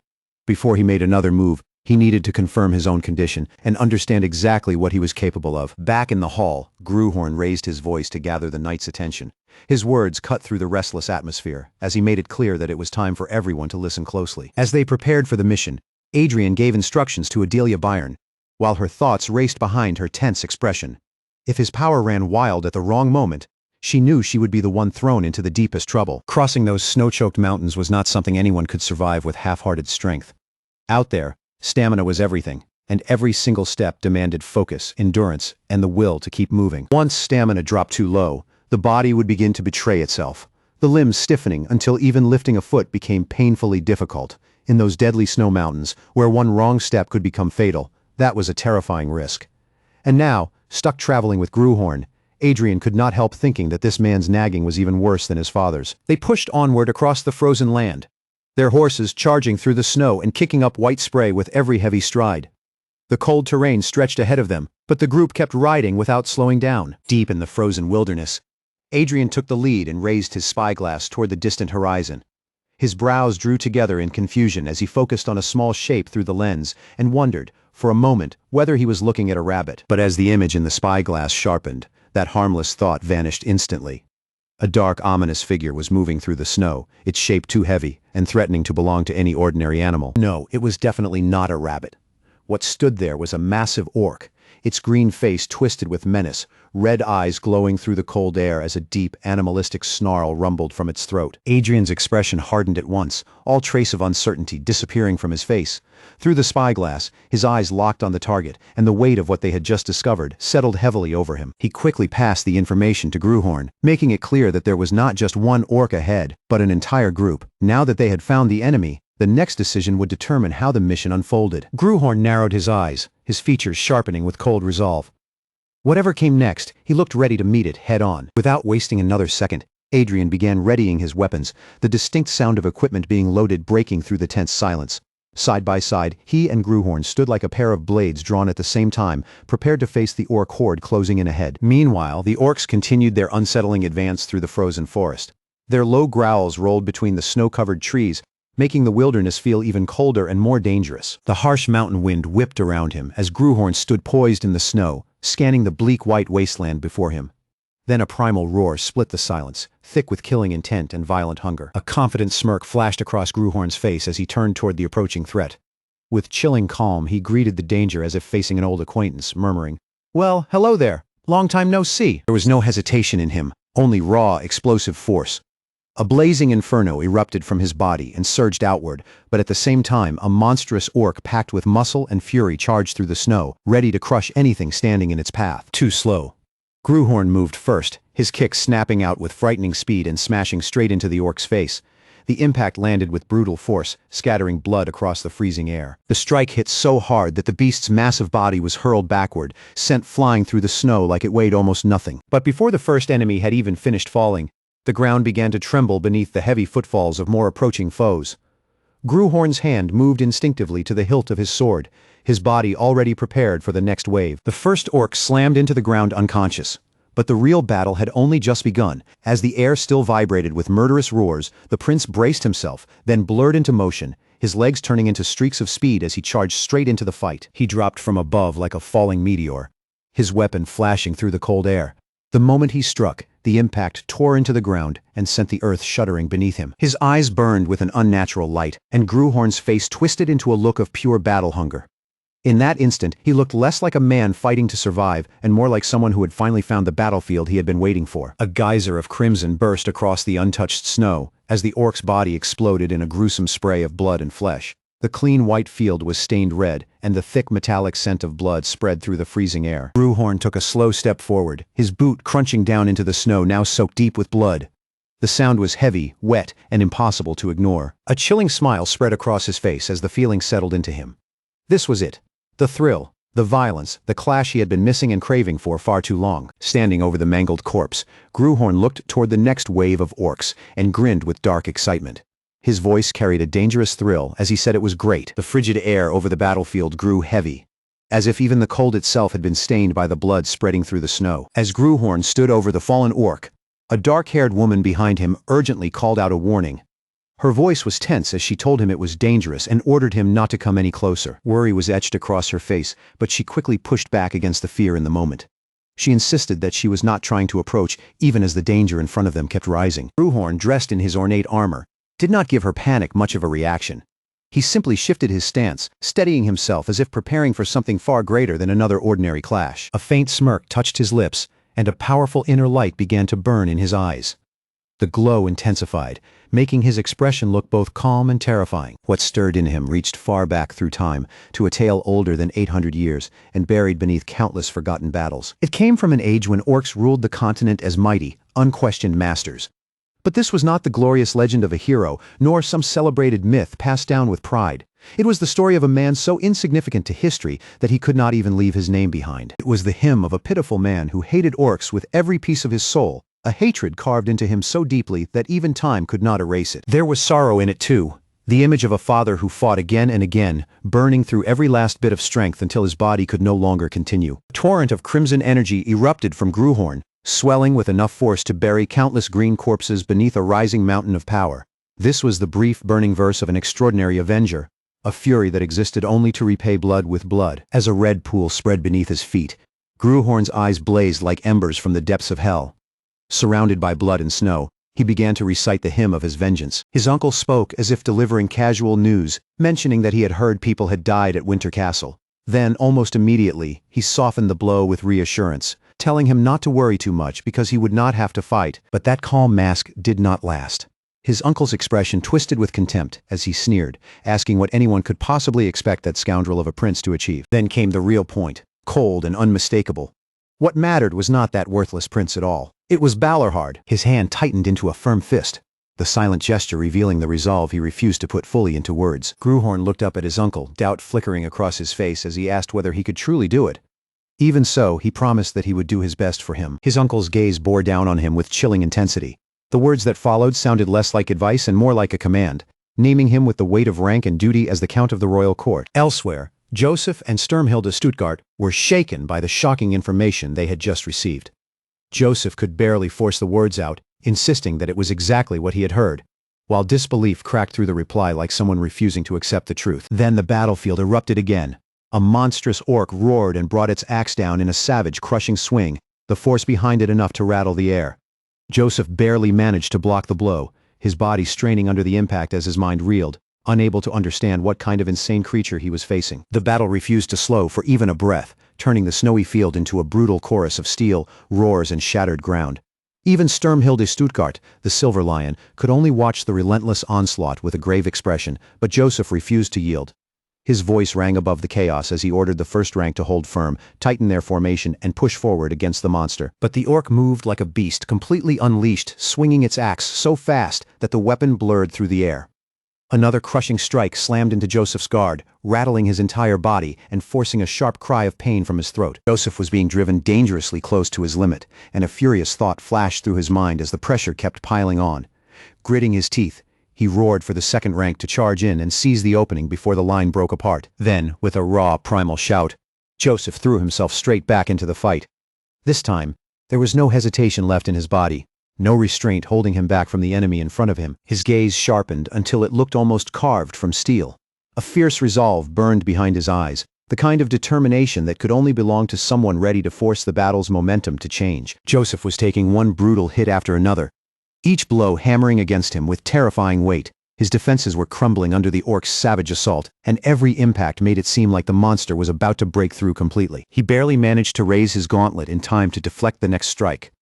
The collision rang through his arm and shook him down to the bone, leaving his whole body trembling from the force. The orc's overwhelming power seemed to crush every bit of hope from the battlefield, and the faces of Joseph's allies twisted with despair as they watched him struggle. But even then, the fire in Joseph's eyes did not die. He still refused to fall. Then, blue energy burst around him all at once, flaring like a sudden storm. Joseph launched forward in a blur. his body moving faster than the eye could follow. His attack crashed into the orc's arm with thunderous force, shaking the beast off balance, without giving it even a moment to recover. Joseph followed with a devastating kick straight to its face, sending green blood spraying through the icy air. The orc roared in pain, its massive head snapping violently backward from the impact. For the first time, the monster's momentum broke. The force of the exchange was so monstrous that the orc's weapon could not withstand it. The axe burst apart in its own hand, fragments flying as the battlefield shook around them. Gruhorn stood amid the chaos, raw blue energy crackling around him, as he surveyed the battlefield covered in fallen warriors and torn snow. His voice cut through the roar of combat with cold authority, warning them not to let their weapons fall from their hands so easily. Meanwhile, Joseph could only swallow hard, his throat tightening as he stared at the overwhelming odds before him. The apprehension on his face was impossible to hide. He stood beside Vale Ballarhard and another knight, the three of them watching as their forces clashed desperately with the surging horde. Across the snowy terrain, impacts rang out again and again, while the knights fought with everything they had against the endless press of orcs. Seeing how hopeless their current position was becoming, Commander Sturmhilde Stuttgart made the grim decision without delay. His order cut through the battlefield. All troops were to prepare for retreat. Gruhorn's expression hardened as he accepted the brutal reality in front of him. There were simply too many of them to handle cleanly, and as red energy began to rise around his body, he knew holding back the entire swarm with their current numbers would be painfully difficult. One of his eyes burned with fierce intensity, glowing as if fury itself had taken shape within him.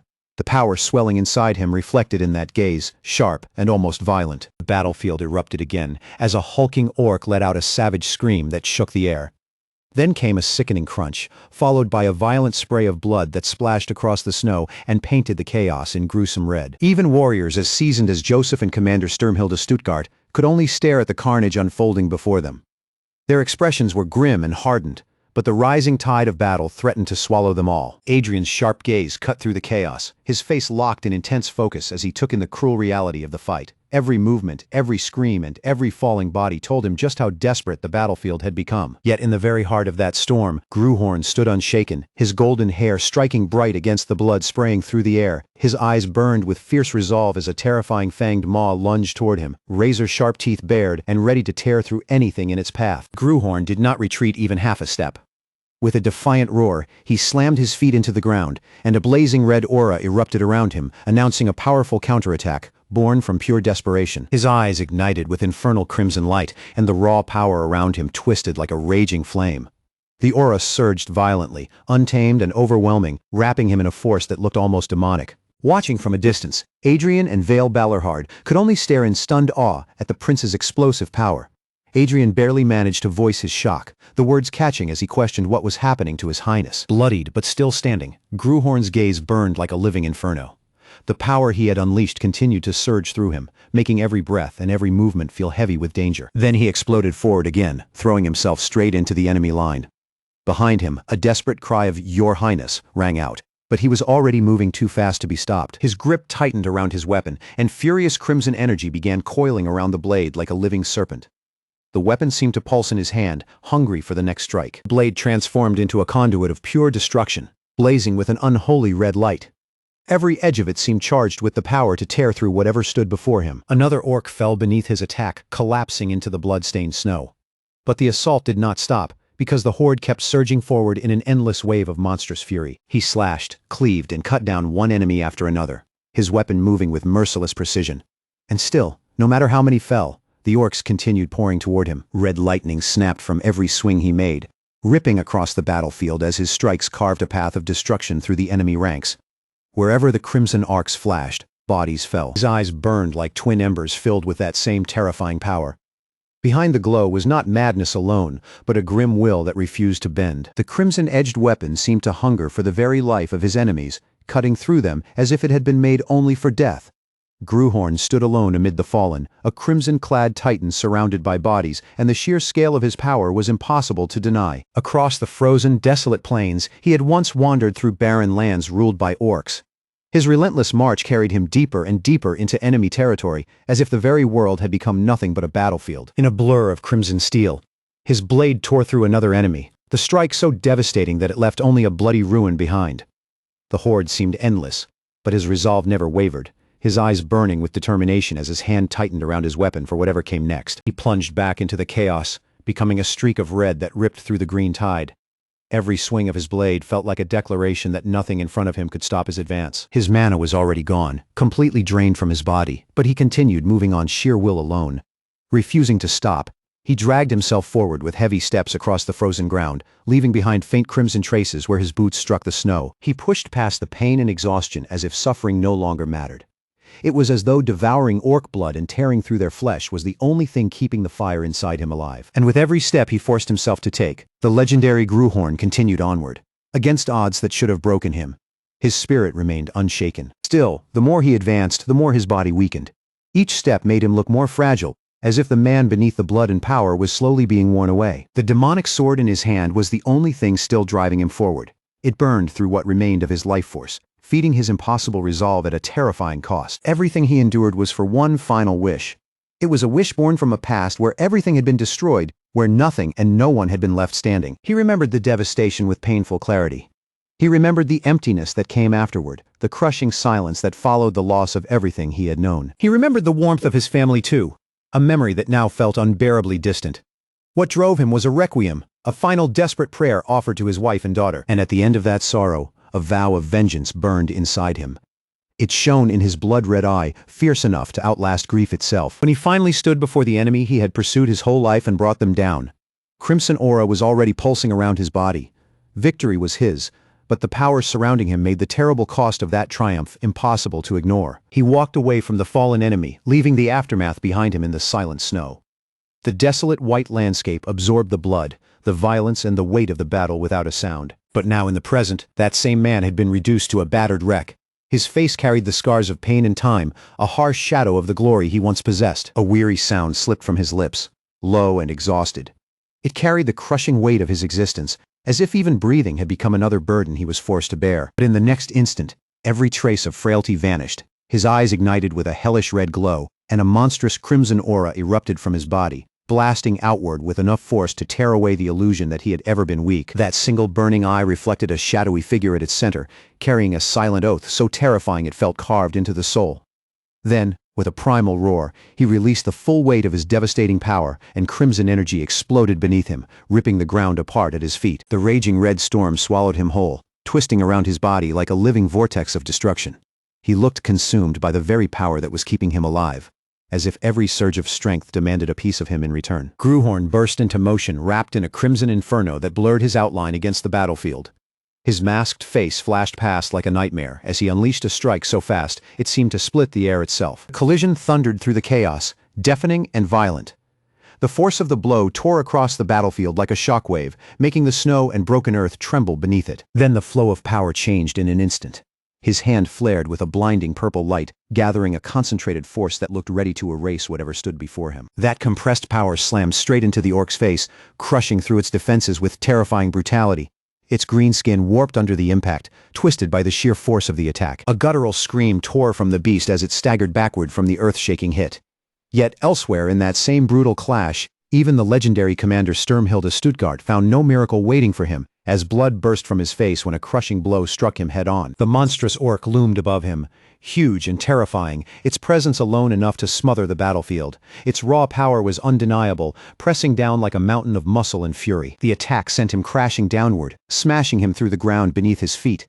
Even in the face of complete defeat, he refused to surrender until the very end, his hand clenching in one final act of defiance. Battered beyond recognition, he lay there with defeat written across every line of his face, his eyes closed at last, as if the weight of the battle had finally forced him into a crushing silence. Among the snow, shattered armor, and broken remnants of war, his body rested motionless.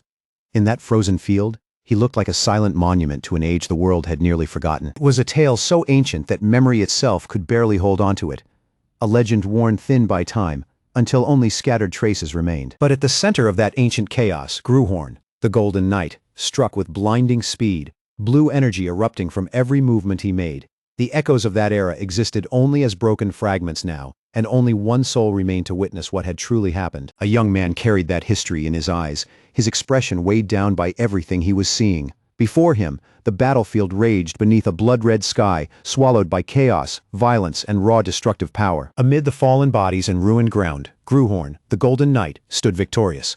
His triumph was not something spoken lightly, it was carved into the battlefield itself. With fierce, unwavering focus, the young man's eyes burned as he took in every detail of that forgotten past. At the heart of the maelstrom, Gruhorn's voice rang out like a war horn, ordering his forces to crush the orc warriors before them. As his knights slammed into the monstrous horde, he shouted for the rest to hold the line against the relentless orcs. A raw grunt of effort tore from him as the battlefield strained under the weight of their desperate stand. With unshakable resolve, he tightened his grip around the hilt of his blade. The sharp click of steel sounded like the first warning before a storm. Then the memory struck deeper, and a searing blue glow ignited in his eye. In that instant, the young man was pulled back into the past, sinking into the battlefield, as if time itself had opened beneath him. He understood that the moment for vengeance could not be avoided around Gruhorn. A blazing crimson aura exploded to life, wrapping him in a fiery glow that looked impossible to stop. Gruhorn vowed that he would finish that man with his own hands. Then he launched forward, his body surging with pure killing intent and deadly purpose. His blade became a savage blur, cutting through the orc ranks with merciless efficiency. A colossal orc was brought down under the strike, blood erupting as Gruhorn's attack landed with bone-breaking force. The blade, soaked in crimson and dripping with enemy blood, reflected the warrior's grim resolve. Every drop running along the edge seemed to echo the hatred driving him forward. He moved with practiced, lethal grace, every step measured and every motion sharpened by battle. His blade traced a faint crimson arc through the air, ready to unleash another wave of devastation. A powerful strike found its mark, and a guttural roar of pain burst from his foe. That single sound marked the beginning of the enemy's collapse. The blade tore through flesh and bone, sending a violent spray of blood across the battlefield. Gruhorn plunged even deeper into the fray, his movements blurring as he cut down one enemy after another like an unstoppable force. Blood splattered across his face, but his expression did not waver. He remained a grim, absolute warrior, focused only on the enemies in front of him. As the battle raged on, another verse was added to the hymn of vengeance. Somewhere within that dying chaos, a fading voice spoke of piling up enough bodies, and with each corpse that fell, the legend grew heavier. And soon, the ground truly was covered with enough bodies to form a small mountain. Beneath the dead, blood gathered into a red pond, creating a gruesome monument to the victory carved out by his blade. Before that terrible sight, he stood and looked over the landscape he had created. It was a legend forged not in glory, but in blood, silence, and the cost of slaughter. Gruhorn knelt before the glowing sword as his declaration rolled across the desolate battlefield. Honoring the fallen, he spoke with a heavy respect that carried the finality of a warrior's tribute. His gaze stayed sharp, the fury of battle slowly giving way to grim resolve. In that moment, the hymn of vengeance transformed into the hymn of requiem, as if the bloodshed itself had changed the meaning of his song. The full weight of the conflict settled over him in the quiet that followed. Victory had been won, but the silence around him spoke clearly of the terrible price paid to reach it. In the still aftermath, he stood tall among his loyal knights and declared that the orc forces had been completely annihilated, his words carried across the field like the closing blow of the battle. In his grasp was a tattered red banner, once raised as a proud symbol of the enemy. Now it hung from his hand as proof of their defeat. The wolf's head emblem on the banner, once bold and menacing, now drooped limp and torn in the cold air. Holding the broken enemy standard, he confirmed again that the orcs had been wiped out completely. His voice rang out in a triumphant roar, echoing across the silent plains soaked in blood. After everything they had endured, he proclaimed their hard-won victory for all who remained to hear it. He stood firm and resolute, his gaze sharp, unwavering, and fixed ahead. Even after such a victory, his posture made it clear he was ready for whatever might come next. Then a voice cut through the silence, hesitating over what had just been revealed. Wait, was that not his name? Was it Vincent Ballarhard, the heir of a family that had devoted itself to war against monsters? Now, that very same name was carried by someone tied to the tragic Avenger from the distant past. The connection was too precise to feel meaningless. That Avenger had thrown away his own life long ago, consumed completely by the desire to wipe out the orcs. His existence had burned itself down for vengeance, but gripping his legendary blade with fierce conviction, he declared that he would show them once again just how accidental this so-called coincidence truly was. A tattered red banner marked with a strange symbol was raised dramatically into the air. Its torn fabric rippled in the wind as Adrien, clad in dark armor, gripped the pole with firm conviction. Then Adrien turned to face Gruhorn, who listened in silence, his attention fully fixed on what was about to be said. Adrien began explaining the meaning of the captured standard, making it clear that this was no ordinary trophy. It was a tradition of the Third Legion. Gruhorn's eyes settled on the banner, and an unspoken question seemed to hang between them. The rule was simple but heavy with meaning. The soldier who fought with the greatest bravery earned the right to claim the enemy's banner. A thoughtful look crossed Gruhorn's face as he held the banner in his hands. The weight of the tradition seemed to sink in, making the torn fabric feel far heavier than it appeared. Adrien also fell into thought, one hand resting against his chin as he considered the meaning behind the custom. His expression showed that he understood this was more than a simple battlefield reward. Then, with a deep and respectful bow, the owner of the banner formally offered his greeting to His Highness. Adrien's voice cut cleanly across the battlefield, steady and powerful enough for every knight gathered there to hear. With that same firm sincerity, he continued, openly offering his respect to their bravery, a courage that no one present could question after what they had survived. His words rang out like a formal salute to the prince's valor, while Gillian Leonberg stood tall before the assembled knights. Sturmhilde Stuttgart among them, silently taking in the weight of that address. With the enemy banner gripped tightly in his hand, Gillian began to speak, his voice hard and unwavering as he started with a single forceful word. We. Then Gillian's sharp gaze snapped straight toward Adrien, his eyes alone making the demand clear. Say it louder. Loud enough for everyone. That unspoken order settled over the knights like a blade hanging in the air, and Adrien understood at once, finishing the thought so the entire battlefield could hear it. Fierce, unshakable look settled across Gillian's face, his expression burning with determination as his eyes refused to waver. The battlefield exploded into a thunderous roar of victory, and Adrien, still clutching the enemy's banner, screamed their triumph upward as if he meant to tear open the sky. The whole company surged with excitement, their cheers pounding through the ground itself, while Winter Castle rose ahead and the guards lost themselves in celebration, shouting praise for the prince as he entered in triumph. Gillian strode forward with the banner in hand, every step making him look like the very image of victory. His presence fierce, bright, and impossible to shake. That confident smirk on his face said everything. Without needing another word, he had done what he came to do, and he knew it better than anyone. But Adrien, still holding on to that captured banner, began speaking about what it truly represented: strength, possession, and the right to claim what had been taken in battle. Gillian fell into thought for a brief moment, then quietly dropped a single number into the conversation. 16. Adrien turned toward him and answered with 18, before confirming that Gillian's count was 16 as well, leaving the strange question hanging.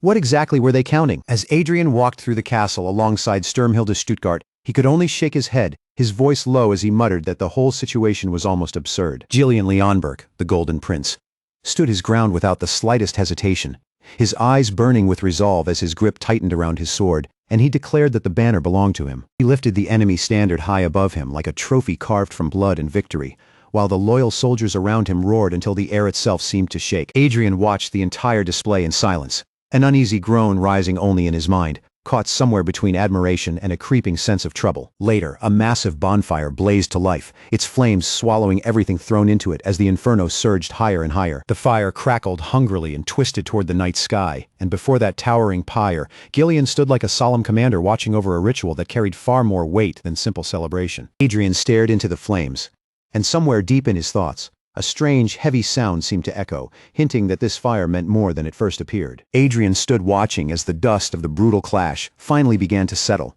with Gillian on one side and a fierce female knight close by, all three facing the aftermath together. They had gone up against an elite orc combat unit, the kind of enemy force that could have crushed ordinary soldiers before they even understood what was happening. The female knight's gaze remained heavy as she looked over the battlefield, unable to brush aside the tragedy left behind by the fighting. But Gillian, always coldly practical in moments like this, stated that victory itself was the only tribute powerful enough to honor those who had fallen. He spoke of a grim old ritual, one that soothed the spirits of the dead with the blood of the orcs who had killed them, and Adrien's mind immediately recognized it as the ancient Balorhard way. Then Gillian said something that struck like a blade, pointing out the name they shared and the unsettling similarity in the way they both saw the world. That left Adrien standing there with a question he could not easily dismiss. Could what he was seeing truly be some kind of resurrection? The battlefield lay in ruins around them, yet a squad of armored warriors still stood firm, their silhouettes rigid while the echoes of combat seemed to linger in the air. Adrien's instincts as a strategist kicked in, and he turned sharply toward Gillian, demanding to know whether that man and the Third Legion had been moving with them from the very beginning. Gillian, calm, as if none of it mattered, brushed it off by saying it was merely a ranger unit passing nearby that happened to join in, as though the whole thing were nothing but a wild coincidence. Adrien did not believe that for even a second, his thoughts already racing as the word coincidence sounded more ridiculous the longer he considered it. Gillian had already figured out the truth as well. Adrien had never fully trusted him, and had prepared his own hidden measures, but Adrien was already moving past that toward the next urgent problem. He could not shake the wrongness of it all, especially the question of how an orc combat unit had managed to reach this far up, and a dangerous hunch began forming in his mind. Then the pieces snapped together for Adrien. A ranger was tracking them, and if that was true, they had no time to waste. His eyes fixed on the distant castle rising ahead. The next objective now clear, while an approaching procession came into view with a familiar figure leading the return. As the knights thundered toward the castle gates, a booming welcome rolled out to meet them, announcing their triumphant return to everyone inside. Gillian could not hide the brightness on his face, openly basking in the attention as the cheers gathered around him. He raised the crimson banner high where all could see it, and proudly claimed it as his own, while the crowd erupted in awe-filled shouts for his highness. For any warrior, claiming a symbol that powerful from the enemy was no small achievement. It was proof of victory that everyone could understand at a glance. Watching the grand display unfold, Adrien found himself wondering whether the young prince ever grew tired of being praised so loudly, while Sturmhilde Stuttgart simply observed how much time had passed. Gillian's smile only spread wider, pride practically shining from his face as the cheers continued to wash over him. Yet behind the celebration, Adrien remembered the troubling signs reported from the mountains, and the mood darkened further when the commander revealed that an orc combat unit had appeared far too quickly, right on top of their scouts. Adrien's thoughts moved fast. Either the scouts had stumbled onto something massive, or a serious incident had already unfolded deep within the mountains. Gillian understood it as well, and neither possibility brought comfort. Still locked in serious discussion, the two continued walking through the castle corridors, their steps carrying the weight of everything they had just uncovered. With Gillian at the front, the royal party advanced into the inner courtyard, surrounded on all sides by knights moving in disciplined formation. Adrien kept his gaze fixed on Gillian, his expression serious and unreadable as he studied the prince's every movement. Then the commander turned toward Adrien with respectful formality, and Adrien answered by giving Gillian the recognition he deserved, acknowledging the effort he had put in. Without warning, a mysterious hooded figure stepped toward Gillian, a sly smile curling across their face as their eyes met his. "He is definitely not the calmest person around," a woman remarked, and she was right.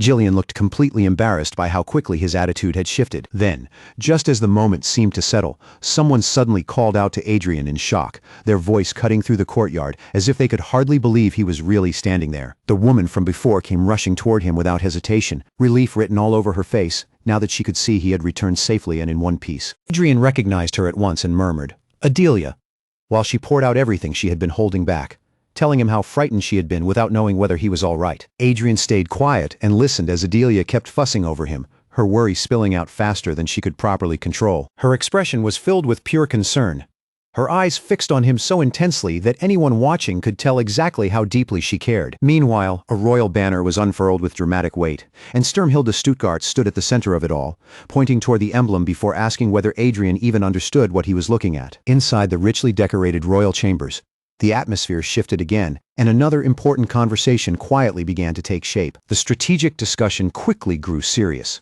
A ranger unit was preparing for a dangerous scouting mission into the mountains, but the terrain was full of unknown threats, and Adrien calmly made it clear that only the very best, the true elite among them, would be sent. Gillian, reading the situation like a strategist, immediately pointed out that if the finest soldiers were being deployed, then Adrien had no reason to go personally. But Adrien's expression did not change at all as he answered coldly, asking who had ever said he would stay behind. Adrien then pressed Gillian, demanding to know why he had come all this way just to deliver that message, only to learn that the visit had come under a direct order from the commander. For a moment, silence stretched tightly between them, and then Adrien let out a slow breath, realizing that his uncle was deliberately pushing the two of them to work together. With an easy shrug, Adrien brushed aside any thought of open conflict and simply told Gillian to leave. Yet, even after being told to rest, Gillian could not calm himself, his mind still trapped in the aftershock of the fierce battle they had just survived. Gillian stood there completely lost in thought, his eyes unfocused as if the world around him had grown distant. His mind kept drifting back to the fight, to that strange moment when he had thrown himself so deeply into battle that everything else seemed to disappear. It had been the first time he had ever crossed blades with someone whose mana stood on the same level as his own, and the experience left him shaken in a way that made him desperate for answers. He understood that more battles like this would likely come, especially when even the memories inside him did not feel entirely like they belonged to him. That meant he had no choice but to gain full control over those powers, those astonishing abilities resting in his body, even though they still felt borrowed. He had to make them completely his own. As he stared down at his hand, he remembered the tremendous force that had surged through him, something familiar and foreign at once, like a hymn of vengeance or a requiem he had somehow already learned to command. Still deep in thought, he suddenly noticed a tiny white bird sitting calmly on the ground in front of him, looking far too relaxed for such a strange place. and he could not help wondering what it was doing there. For a brief instant, surprise flashed across his face as he stared at the small creature, completely caught off guard by its sudden appearance. Before he could stop himself, the words slipped out of his mouth in disbelief. A birdie? But the harmless little image shattered immediately as the bird's eyes flared with a frightening purple light, and a sinister energy began to ripple around its tiny body. A wave of terror seized him, his thoughts racing as the bird's unnatural presence seemed to tear open something buried deep inside him and drag his own memories to the surface. Adrien soon found himself facing a masked attendant, carrying that strange white bird. A messenger sent by someone hidden behind the shadows. Somewhere else, a purple-haired woman with glowing red eyes rested beside her own white bird, her lips curling into a pleased smile as she wondered whether he liked the present. Adrien understood the intent immediately, but one question burned through his mind. Could something like this really be called a gift? His face twisted with shock and suspicion, his eyes widening as the meaning behind the so-called present began to sink in. He stared at the little white bird, that silent messenger, and blurted out the question that mattered most. Why had the warriors abandoned their mountain post? At the same time, his hand moved almost on instinct, drawn toward a pulsing red orb that radiated an ominous dark pressure. The moment he seized the orb, black energy burst outward around him, and a voice rang out, revealing that this gift had been given only because someone wished for him to finally find an opponent worthy of his overwhelming power. With an eerie pink light glowing in her eyes, the mysterious purple-haired woman held the red orb close, her faint smile betraying her satisfaction as she wondered whether her offering had reached him properly. But Adrien was not amused at all, because his mind was already burning with the memory of countless knights who had fallen for the sake of what was supposed to be a political meeting, though it had clearly been anything but that. That elf woman came from a race notorious for watching others from the sidelines, and it was obvious she had savored every second of the chaos.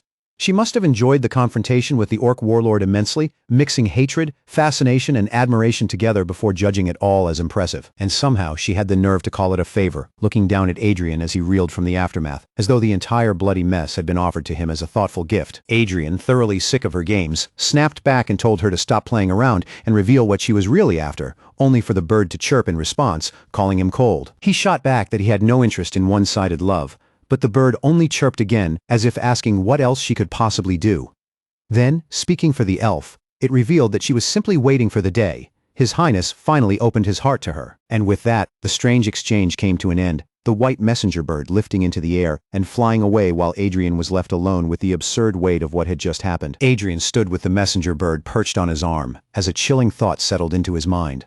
An ancient being was asleep deep within the mountains, something old and dormant enough to make the very idea feel unsettling. Then a cold, calculating voice slipped through, declaring that she would have to make her move soon, because it would be a tragedy if he had already been forgotten. Adrien brought a finger to his lips, turning the words over in his mind, with a strange, almost dangerous smile, as he murmured about how wonderful that sounded. Then the bird shifted on his hand, and another message reached him, making his eyes widen slightly as he whispered in surprise. The bird took flight, leaving behind one final ominous message. Unfortunately, that lovely child did not have much time left. Adrien's blue eyes flared with a sharp, furious light, the imagined stain of blood clashing against the composed dignity he tried to maintain. As the last feather from the messenger drifted soundlessly to the floor, Adrien's expression hardened, and a fierce new resolve settled over him. He knew the elf woman had completely misunderstood the meaning of the song, but her intention was unmistakable. She wanted a new chronicle where the elves could stand as both audience and performers, even though their race could never truly become the voice of a song. At the same time, the image of a mysterious figure with spiky white hair and dark equipment flashed through his mind, moving with terrifying precision and a blade ready to strike. And Adrien understood that she treated the lives of others as pieces to arrange for her own amusement. But she had overlooked one crucial truth. When it came to this song, Adrien was the one who would compose it. Even so, a sly smile slowly crept across his face, because this time he would follow her rhythm and play the game on her terms until he could turn it back on her. His thoughts shifted to the mystery of the giant's pocket, a forbidden place from which no one had ever returned alive. Ian, standing beside his loyal companion, was challenged with the question of whether he was truly certain about pursuing such a reckless plan. But Adrien did not waver, declaring that their sacred duty was to protect the people of the mountains, not to go carelessly probing into places that should never be disturbed. Ian quickly sensed that something was hidden there, recalling how ancient knights in menacing black armor, their eyes blazing red, had once destroyed those very pockets of the world. Then a blinding burst of blue energy erupted, and a legendary glowing sword carved through everything in its path. Adrien revealed that only beings who had reached transcendence could force their way into those hidden pockets of the world. Yet even existences like that still obeyed one absolute taboo, one boundary they would never dare to cross. Around him, the snowy wasteland stretched out in brutal silence, while the two warriors stood side by side, taking in the grim scene before them. A confident smirk tugged at Adrien's mouth as he looked over the frozen land and declared that coming to Calamity had been the right choice after all. His bold words drifted through the icy air, but Vale Balarhard only answered with a sharp, calculating stare, as if he were weighing every hidden danger behind that confidence. Vale's warning came low and firm, telling Adrien not to even think about setting foot on the mountain summit. But Adrien brushed it off with almost careless ease, assuring him that he had no intention of doing that. Still, the look on Adrien's face said he was far from afraid, a faint smile lingering there as if some private tune of excitement had already begun playing in his head. That towering mountain continued to call to him from afar. But even Adrien understood that this particular challenge was not one he could answer just yet. At last they reached a massive fortress, its walls looming heavily over the snow while the gates stood under strict guard. The watch had clearly dragged on for the men stationed there, and one guard even let out a long, careless yawn as the cold monotony wore him down. But Adrien was nothing like those drowsy guards. His hand was already moving toward his sword, his body prepared for trouble before it even showed itself. His thoughts raced toward the peak of the mountain, wondering what kind of absurd monsters might be waiting up there, and his fingers tightened around the sword hilt with barely restrained anticipation.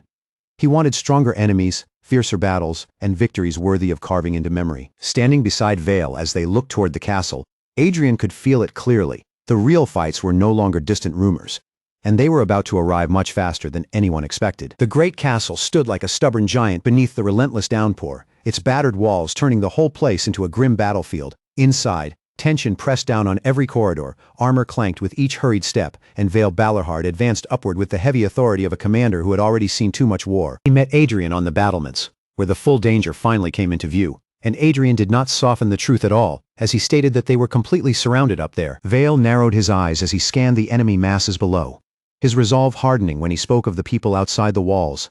Nearby, a helmeted guard screamed for more arrows, and the pressure on the defenses tightened with every passing second. But Vale had no intention of faltering.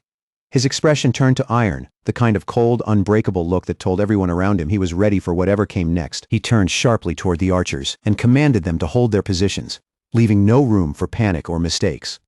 The guards steadied themselves at once, faces grim, bows ready, waiting for the next order from the man leading them. And Adrien looked toward Vale, worry flashing faintly in his eyes as he called him uncle, the single word cutting through the chaos and revealing the bond beneath the battlefield tension. The retreat had already descended into chaos, and Adrien, still alert amid the confusion, thrust his hand forward and shouted a warning. They were running for their lives across the icy ground, boots tearing through the snow while monstrous shapes charged after them from behind. Vale's face hardened as he absorbed the grim report that the Rangers were already pulling back, and he immediately demanded to know what kind of enemy had forced them into retreat. In the middle of that frantic flight, a hooded leader barked orders at his squad, driving them to move faster before the monsters could close the gap. The orcs behind them were gaining ground with terrifying speed, their hunger and savagery clear in every pounding step.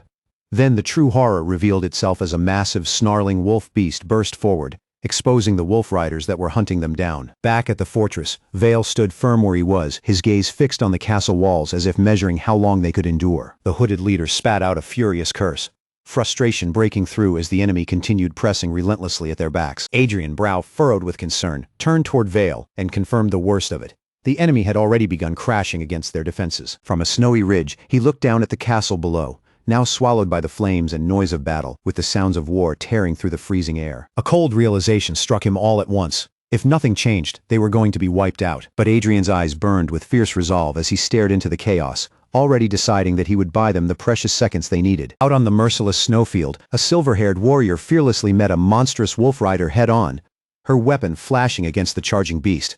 Close nearby, another fighter planted his feet and roared across the battlefield, declaring himself a great ranger of Balarhard. Adrien, refusing to back down even as danger closed in, shouted for the others to keep running and not look back. The enemy beasts snarled with savage hunger, their eyes wild and their fangs bared as if they were already imagining the flesh they would tear apart. Amid the carnage, the ranger threw himself against the horde with everything he had, while a desperate soldier screamed for their general and the burning castle loomed behind them. Steel slammed into flesh with a brutal crack, bone giving way as blood sprayed across the white snow.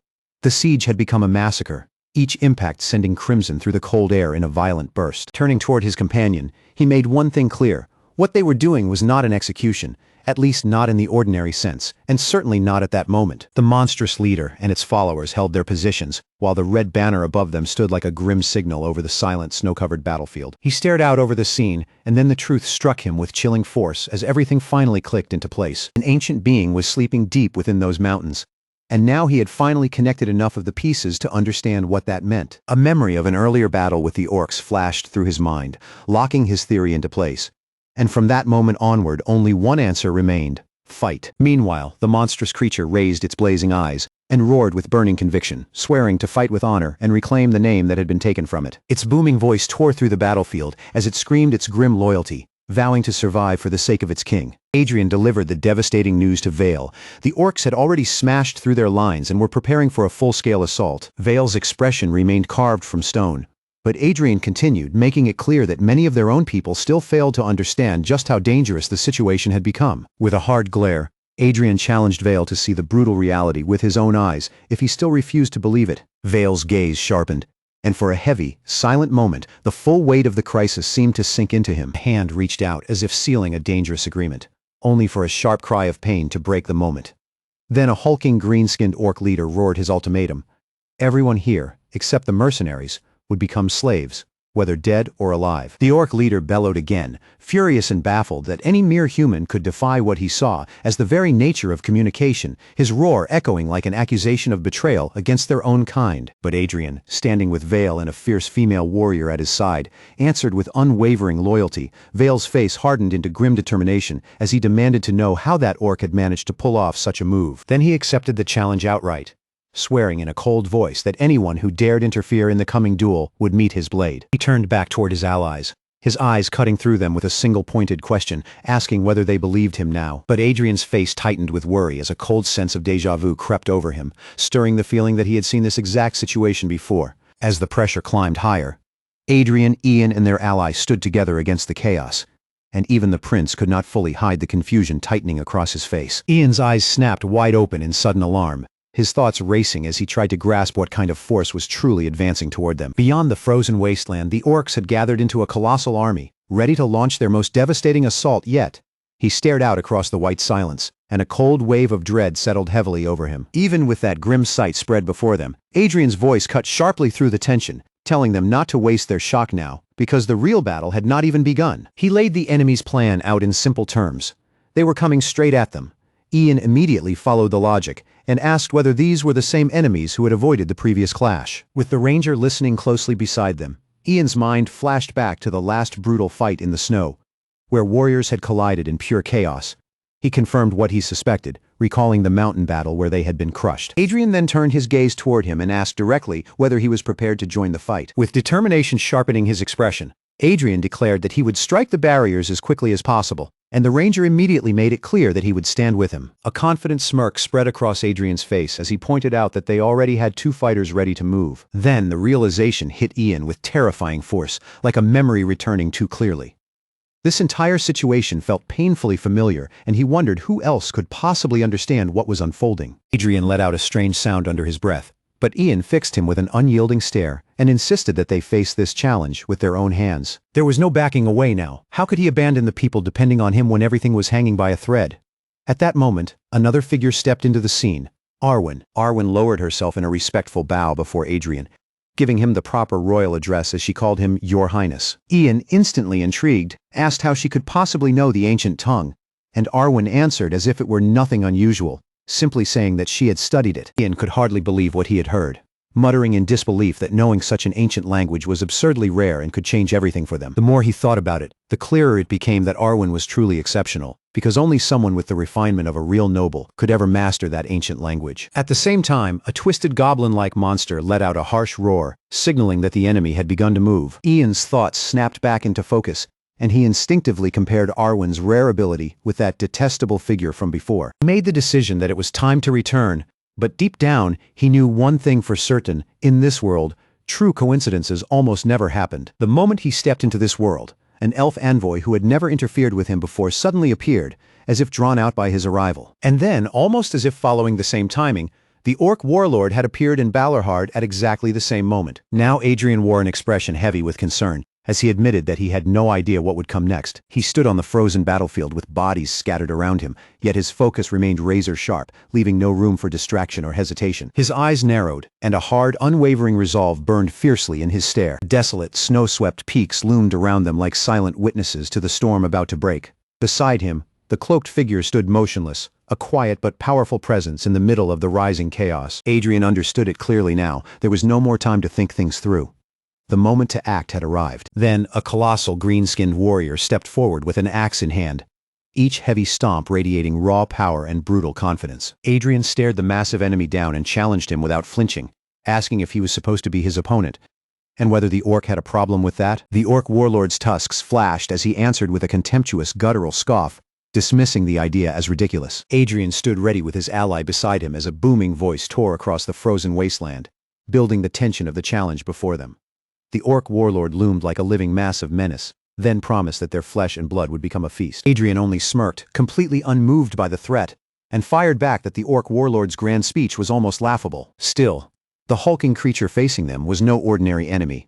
This was the orc warlord himself, an overwhelming force standing at the center of the frozen battlefield. Ian watched the confrontation unfold with growing alarm, pointing out that the orc warlord's mana was dangerously high and asking whether retreat might be the wiser choice. The orc warlord sensed their hesitation and answered with a primal roar, his battle cry shaking the frozen ground beneath them. His eyes blazed with violent malice, every part of him screaming that he was ready to tear into battle. Adrien, Arwen, and Ian held their ground together, their determination standing firm against the terrifying pressure of the enemy before them. With his sword burning in brilliant blue light and his eyes blazing with resolve, Adrien shouted that orcs did not fight by the rules of knights.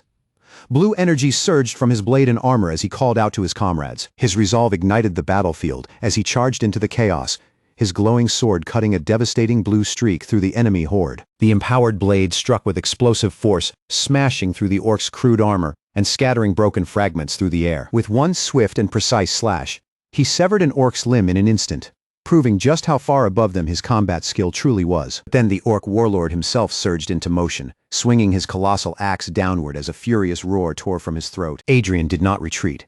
His shield snapped upward to catch the brutal blow, while his radiant blade shifted into position for a devastating counterattack. A thunderous crash exploded across the field as blade met axe, the sheer force of their collision ripping through the air around them. The orc warlord bellowed in rage, his crimson eyes burning with fury as the impact forced him backward. Adrien's enchanted sword shone like an unstoppable beacon, slicing through the orc warlord's axe as if it were nothing more than thin paper and leaving the beast suddenly exposed. On the merciless frozen battlefield, Adrien settled into his stance, his eyes locked on the towering threat before him. The orc warlord snarled down at him with contempt, taunting him by asking whether a fragile human truly believed he could win. Adrien's answer came calm and confident, carrying no fear at all as he told the beast they were about to find out. The moment those words left him, searing blue energy erupted from his eyes, and his true power began to blaze openly. Then Adrien exploded forward like a streak of blue lightning, his blade tearing through the frozen air as he launched himself straight at the orc warlord. Thunderous cracks split the battlefield as the orc warlord's mighty axe shattered from the impact, leaving his massive body suddenly exposed. For one breathless moment, silence fell over the blood-soaked snow, with both monsters of battle frozen in place at the peak of their clash. Then the orc warlord's fury erupted all at once, his guttural scream ripping across the field as he ordered the horde to kill them and tear the damned orcs apart. Resentment surged through the army like a wildfire, and the orcs answered with one savage roar, ready to slaughter everything before them, while a lone figure in a red cape stood among the fallen, with his sword buried in the snow, hearing a voice demand the hearts of the defeated, because those hearts would become its eyes, fed by the ancient hatred of hundreds of barbarians. A violent vortex of blue and purple energy burst open around Adrien, crackling as if the air itself could no longer contain the power gathering there. The aura wrapped around him in a way that felt strangely familiar, and as he lifted his gaze, blue light poured from his body and spread across the snowy plain like a quiet tribute to the vengeful warriors who had once wandered those desolate lands. With a faint blue glow pulsing around his chest, Adrien turned the situation over in his mind and realized that no matter how many times he examined it, the path ahead had already been decided. A tattered flag marked with a skull stood planted in the snow like a grim signpost, and its presence only confirmed what Adrien already felt. Coming to this place had been the right choice. The blue light at his chest burned brighter, and Adrien's expression tightened as his resolve settled into something firm and unbreakable. Then, from the darkness of the battlefield, A spiked black silhouette appeared, its red eyes glowing with a sinister light. The orc warlord's green-skinned form came into view as he began to speak, but his words broke apart mid-sentence. At the same time, Adrien was swallowed by a raging storm of blue and purple energy, his sword shining at the center of the magical vortex, and with power exploding around him, he declared that they would become sacrifices for his requiem. In that instant, the words Song of Requiem seemed to flare through the air, making it clear that the terrifying power had finally awakened. Adrien became a whirlwind on the battlefield, a dark blur tearing through the orc ranks, striking one enemy from behind before another could even understand what had happened. His leg snapped out with brutal force, smashing into another orc and sending its heavy body flying backward through the snow. The orc's head jerked back from the impact, its charge completely destroyed before it could land a single blow. Then, with a blinding flash of steel, Adrien's blade tore into the next enemy without slowing down. Raw determination hardened Adrien's face as electric blue energy pulsed along his sword, the weapon humming as though it was ready to unleash disaster on anything that stood in his way. The glowing blade continued its deadly dance, cutting through the monstrous horde with unstoppable precision. Standing over the fallen enemies, Adrien's furious voice ripped across the battlefield as he cursed the bastards before him. The snowy battlefield spun into chaos as Adrien cut loose completely, his blade streaking blue through the storm of orcs. Even a massive orc froze for a moment, grunting in shock at the frightening harmony between his movements, power, and killing intent. Adrien's face remained cold and unreadable. But behind that still expression, his mind was working fast, piecing together something far larger than the battle in front of him. Then, with explosive force, a crimson aura burst into the scene, and Adrien stood at the center of it, radiating overwhelming power while demanding to know what kind of orc could possess such strength.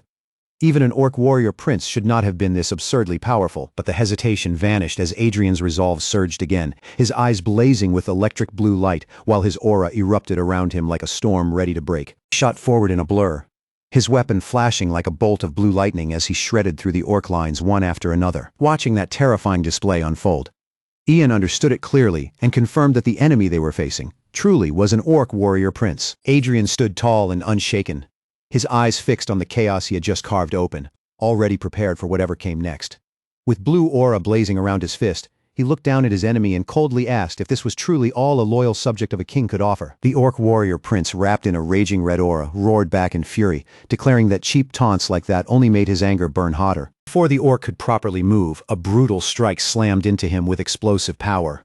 He staggered backward, yet still screamed defiantly that he would spill Adrien's flesh and blood before the Emperor ever arrived. Another blast of blue energy struck the orc warrior prince and sent him flying across the white battlefield like a dark speck against the snow.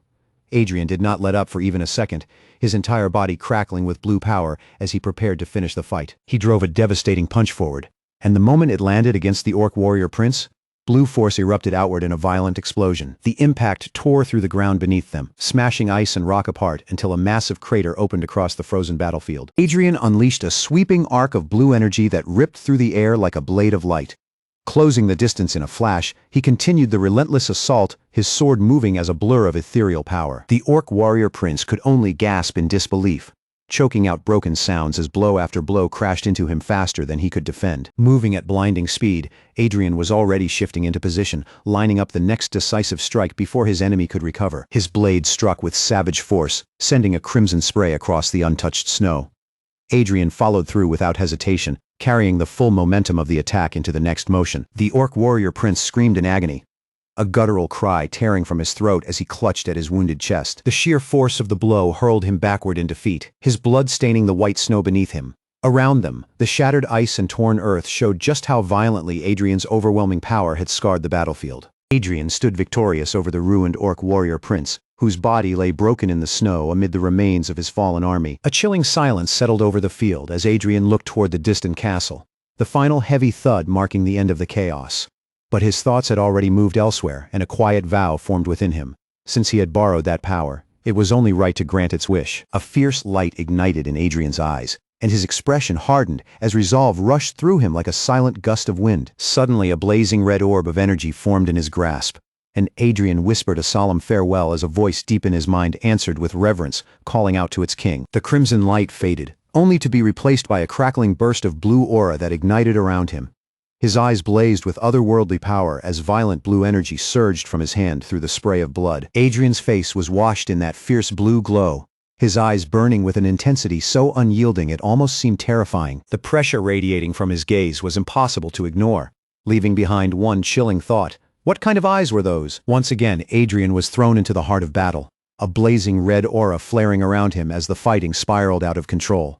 Deep inside, though, he remembered the legends of an ancient power said to be hidden beyond those frozen peaks. Suddenly, a shocked voice cut through the noise, unable to believe he was still alive, while Adrien and his allies braced themselves against another relentless wave of armored enemies. Then a fierce dark-haired knight, face twisted with determination, forced out a guttural roar and pushed forward, despite the pain tearing through him. Side by side, Adrien and the knight carved through the enemy formation, their combined strength becoming a storm against the armored attackers. But the dark-haired knight was struck hard, a sudden brutal blow slamming into him and knocking the breath from his body. He struggled for every inch of ground, desperate red energy sparking around him as the sheer violence of the fight threatened to swallow him completely. Adrien watched with a fixed, unreadable stare, his face held still as he witnessed the knight's desperate struggle against the endless attacks crashing down on him. Then Adrien's eyes snapped upward as a colossal winged shadow blotted out the sun, descending toward them with terrifying speed. He looked to the sky, and a shocking realization struck him so hard that he cried out before he could stop himself. From high above the icy, snow-covered peaks, a massive dark object came plummeting down through the sky. It descended at unbelievable speed, wrapped in an ominous dark red aura that made the danger unmistakable. A massive spear-shaped projectile came crashing down into the mountain with terrifying force, burying itself into the frozen rock as if it had fallen from the heavens. In that instant, Adrien Leonberg felt one desperate thought tear through his mind louder than everything else. He had to stop it, no matter what. Adrien planted himself in the middle of the chaos without taking even a single step back, his sword already drawn and held firm before him. Ahead of him, the dark spear remained sunk deep into the earth, pulsing with a sinister crimson light that made the snow around it look as if it had been stained by blood. His eyes widened, not from fear, but from a fierce resolve that refused to bend. The red glow from the spear flickered across his face, and in that burning reflection, his determination looked almost as terrifying as the power standing before him. Then Adrien moved. With one decisive swing, he brought his blade down against the spear, and the instant steel met that monstrous force. A blinding burst of crimson light exploded between them. Even after the strike landed, the force did not simply vanish. It ripped outward through the air, tearing across the snow-covered mountain range, with a deafening roar that seemed to split the entire battlefield apart. Adrien dug his feet into the frozen ground and fought against the invisible wave crashing over him, every muscle in his body straining as he roared that it was too much. As the spear's crimson energy detonated outward in a blinding flare, a dark-haired knight spun around in panic, her eyes wide as she screamed for his highness. But Adrien still refused to fall back. The raw force of the blast hammered against him, pushing his body to the very edge, yet he held his ground with everything he had left. Through the driving snow, a cloaked figure suddenly burst into view, his heavy boots pounding hard against the frozen ground as he rushed toward the center of the disaster. His face was tight with grim urgency as he cursed under his breath, demanding to know what in the world had happened. At the same time, the great ranger of Ballerhard stood with eyes as hard as steel, his wild hair whipping in the wind. Even as chaos unfolded around him, his gaze cut sharply through the battlefield, measuring the disaster with cold, focused precision. And at the heart of it all stood that enormous black spear, still impaled in the earth like a curse driven into the mountain itself. Its surface crawled with an unknown power, dark and unnatural, enough to send a chill through anyone who looked at it for too long. Residual power crackled through the air, making the snowy wasteland feel charged and unstable. Armored warriors searched the area with tense faces, murmuring about the strange sound, the spear buried in the ground, and the terrible realization slowly spreading among them. Their commander was nowhere to be seen. Karl's expression twisted with raw alarm, his face draining as the same fear gripping everyone else finally broke through him. His desperate cry rang out across the frozen field, giving voice to the terror no one else could put into words. He suddenly broke into a frantic sprint, boots slipping against the snow as he threw himself forward. His shout for his highness tore through the heavy silence, sharp with panic and urgency. Not far away, the great ranger of Ballerhard remained standing amid the confusion, steady as a pillar while others rushed around him. His sharp eyes moved over the devastation inch by inch, searching for the one detail that would explain what had just happened. Then without warning, he dropped down to one knee, his gaze fixed on something nearly hidden in the clean white snow, a small clue that most others would have missed in the panic. Suddenly, Arwen Kyrgyzstan froze where she stood. The female knight's eyes stretched wide with horror, as the full weight of the disaster slammed into her all at once. Her gaze snapped toward Adrien, who lay sprawled across the icy ground, pale and motionless, with a faint ghostly blue aura flickering around his body. At the same moment, another anguished cry ripped through the freezing air. Arwen collapsed beside him without hesitation, her knees striking the snow as her trembling hands searched desperately for any sign of life. Her voice came out thin and choked, barely holding together as fear clawed at her throat. She called to him again and again, her voice rising until it was almost a scream, trying with everything she had to drag the fallen prince back from the edge. The empty silence that followed each cry only made the terror feel heavier. Her eyes darted wildly over his face, panic tightening every breath she took. She had to make him breathe again, and with every passing second, the fear of being too late pressed down harder. Arwen carefully cradled his head, then leaned in close and pressed her ear against his chest. She listened for anything at all. A heartbeat, a breath, the faintest sign that Adrien was still alive. Then a horrible wet gurgle slipped from his lips. The sound was faint, broken, and so chilling that it made Arwen's blood run cold. Another cough followed, rough and ragged, as if his body was fighting from somewhere deep inside. But even then, Adrien did not open his eyes, and he still gave no clear response. The pressure of the moment was so overwhelming that blood welled from Arwen's own mouth, her body straining past its limit as she fought to save him. Around them, the icy wind howled across the desolate battlefield, sweeping over blood, snow, and broken steel. And then, like a miracle breaking through despair, Arwen realized he was breathing again. Her hoarse voice caught on the words as that tiny sign of life sparked a fragile hope in the middle of all the horror. Relief washed across her face in a sudden wave, softening the terror in her eyes for one brief moment. But even with Adrien breathing again, Arwen knew the danger had not truly passed. Still shaken from pulling him back, Arwen caught the murmurs spreading nearby. The soldiers whispered in disbelief, wondering if this was truly the legendary prince, so young, so small, and yet rumored to be a monster on the battlefield. Carl immediately stepped in, cutting off the reckless speculation before it could spread any further. With the sharp loyalty of someone who knew exactly who Adrien was, he reminded them that the person before them was no ordinary warrior, but the prince himself. Then a faint sound, so weak it almost vanished beneath the wind, slipped from Adrien's lips. He called Arwen's name, and her heart jolted as she cried out to his highness, relief and renewed determination flooding through her all at once. His eyes fluttered open at last, and the sight lit a fire inside her. As she looked at him lying there, wounded and barely conscious, a silent fury burned through her chest. Those damned orc bastards were going to pay. Then Adrien did something that shocked everyone. Against all reason, he forced himself up from the ground, eyes blazing with stubborn defiance as he roared that he would not become some trophy head for the orcs to claim. His audacity was almost unbelievable, especially in the state he was in, but Arwen understood exactly what he meant. He was telling her to hurry and finish them off, and with a quiet sound of acceptance, she took that command as her own. Carl turned toward Arwen in confusion, still trying to understand the prince's sudden outburst. But Arwen was already past the question, her eyes fixed on the battlefield, as if the next move had become perfectly clear. A powerful aura surged up around her as Arwen settled into her fighting stance. Her blade began to glow in her hands, and the look in her eyes made it clear she was ready to end the battle with one clean, decisive strike. Battlefield erupted into a storm of snow and steel as armored knights hurled themselves into a brutal clash against the shadowy monsters before them. Through the chaos, a firm voice cut across the fighting, declaring that Adrien was right. The melee grew even more vicious as the knights surged forward with desperate resolve, their weapons flashing through the snow. A commanding voice thundered for them to finish it quickly, and a dark-haired warrior wrapped in crimson tore through the chaos with impossible speed, moving like a blur of destruction. Later, Adrien forced himself upright with a guttural groan, pain twisting through his body but failing to break the fire in his eyes. His expression hardened into a furious snarl as he glared toward the unseen enemy and spat out a defiant curse at the damned orc bastard behind it all. Carl rushed to his side at once, worry written plainly across his face.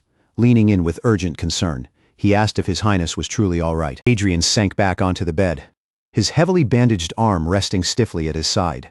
With a tired sigh that carried both pain and irritation, he admitted that his arm hurt too, but then his gaze lowered, and the pain on his face deepened into something far more bitter. What wounded him even more than his arm was his pride, and beneath his exhausted expression, frustration and anger simmered as he replayed the battle again and again. He had not even managed to cross blades with the enemy directly. Even so, everything had gone wrong in an instant, leaving him with nothing but the ugly aftermath. All he had done was cut down a handful of orcs before being blasted across the battlefield like a helpless fool. Now here he was, wrapped in bandages, stuck in bed, and unable to move the way he wanted. While Adrien silently burned with frustration, another voice broke through the tense air. Someone bowed deeply before him and thanked his highness for everything he had done. Carl and the other guards lowered their heads as well, explaining that because of Adrien's actions, they had managed to save someone who had already lost all hope. Still bowing, Carl offered their deepest gratitude to His Highness with unmistakable sincerity. But Adrien could only scoff inwardly. To him, those words of praise fell completely out of place when all he could think about was how badly the fight had gone. Then Carl's expression turned serious. He began to report everything that had happened while His Highness had been unconscious, laying out the situation piece by piece. The first piece of news landed like a heavy blow. It was still too early to say for certain, but Winter Castle was likely going to fall to the invading orcs. Then Carl revealed something even more shocking. The body found in the mountains was not just another orc. It belonged to their king. Adrien, still shaken from his own battle, could hardly process what he had just heard. An orc king existed out there, and the thought alone was enough to leave him stunned. He knew orcs were usually scattered, violent creatures that rarely acted with any real order. But Carl explained that they were also ruthless opportunists, the kind of monsters willing to turn on even their own kind when it served them. Then Carl lowered his voice and asked a question that sent a colder chill through the room. Did Adrien know what people called an orc who had risen high enough to rule over the others as a king? With a grave expression, Carl confirmed that it was not some exaggerated battlefield rumor. Such a creature truly existed, and the title carried a weight far beyond an ordinary chieftain. Orcs were creatures born into endless violence, always clawing, smashing, and fighting among themselves. Wherever they marched, they showed no mercy at all, trampling enemies, allies, and anything else that dared stand in their path. Yet even among those savage ranks, there were rare monsters that stood above the rest. From the chaos of their own kind, one overwhelming orc could rise with power so great that ordinary chieftains looked small beside him. That terrifying existence was not simply called a king. On the battlefield, such a monster was known by a far more dreadful name, the Orc Warlord. High above the desolate snowy peaks, a formidable figure stood alone amid a field littered with fallen warriors. The frozen wind swept around him, but he did not so much as flinch. His black angular armor cut a harsh silhouette against the bleak sky, while a torn red cape dragged behind him like a banner soaked in war.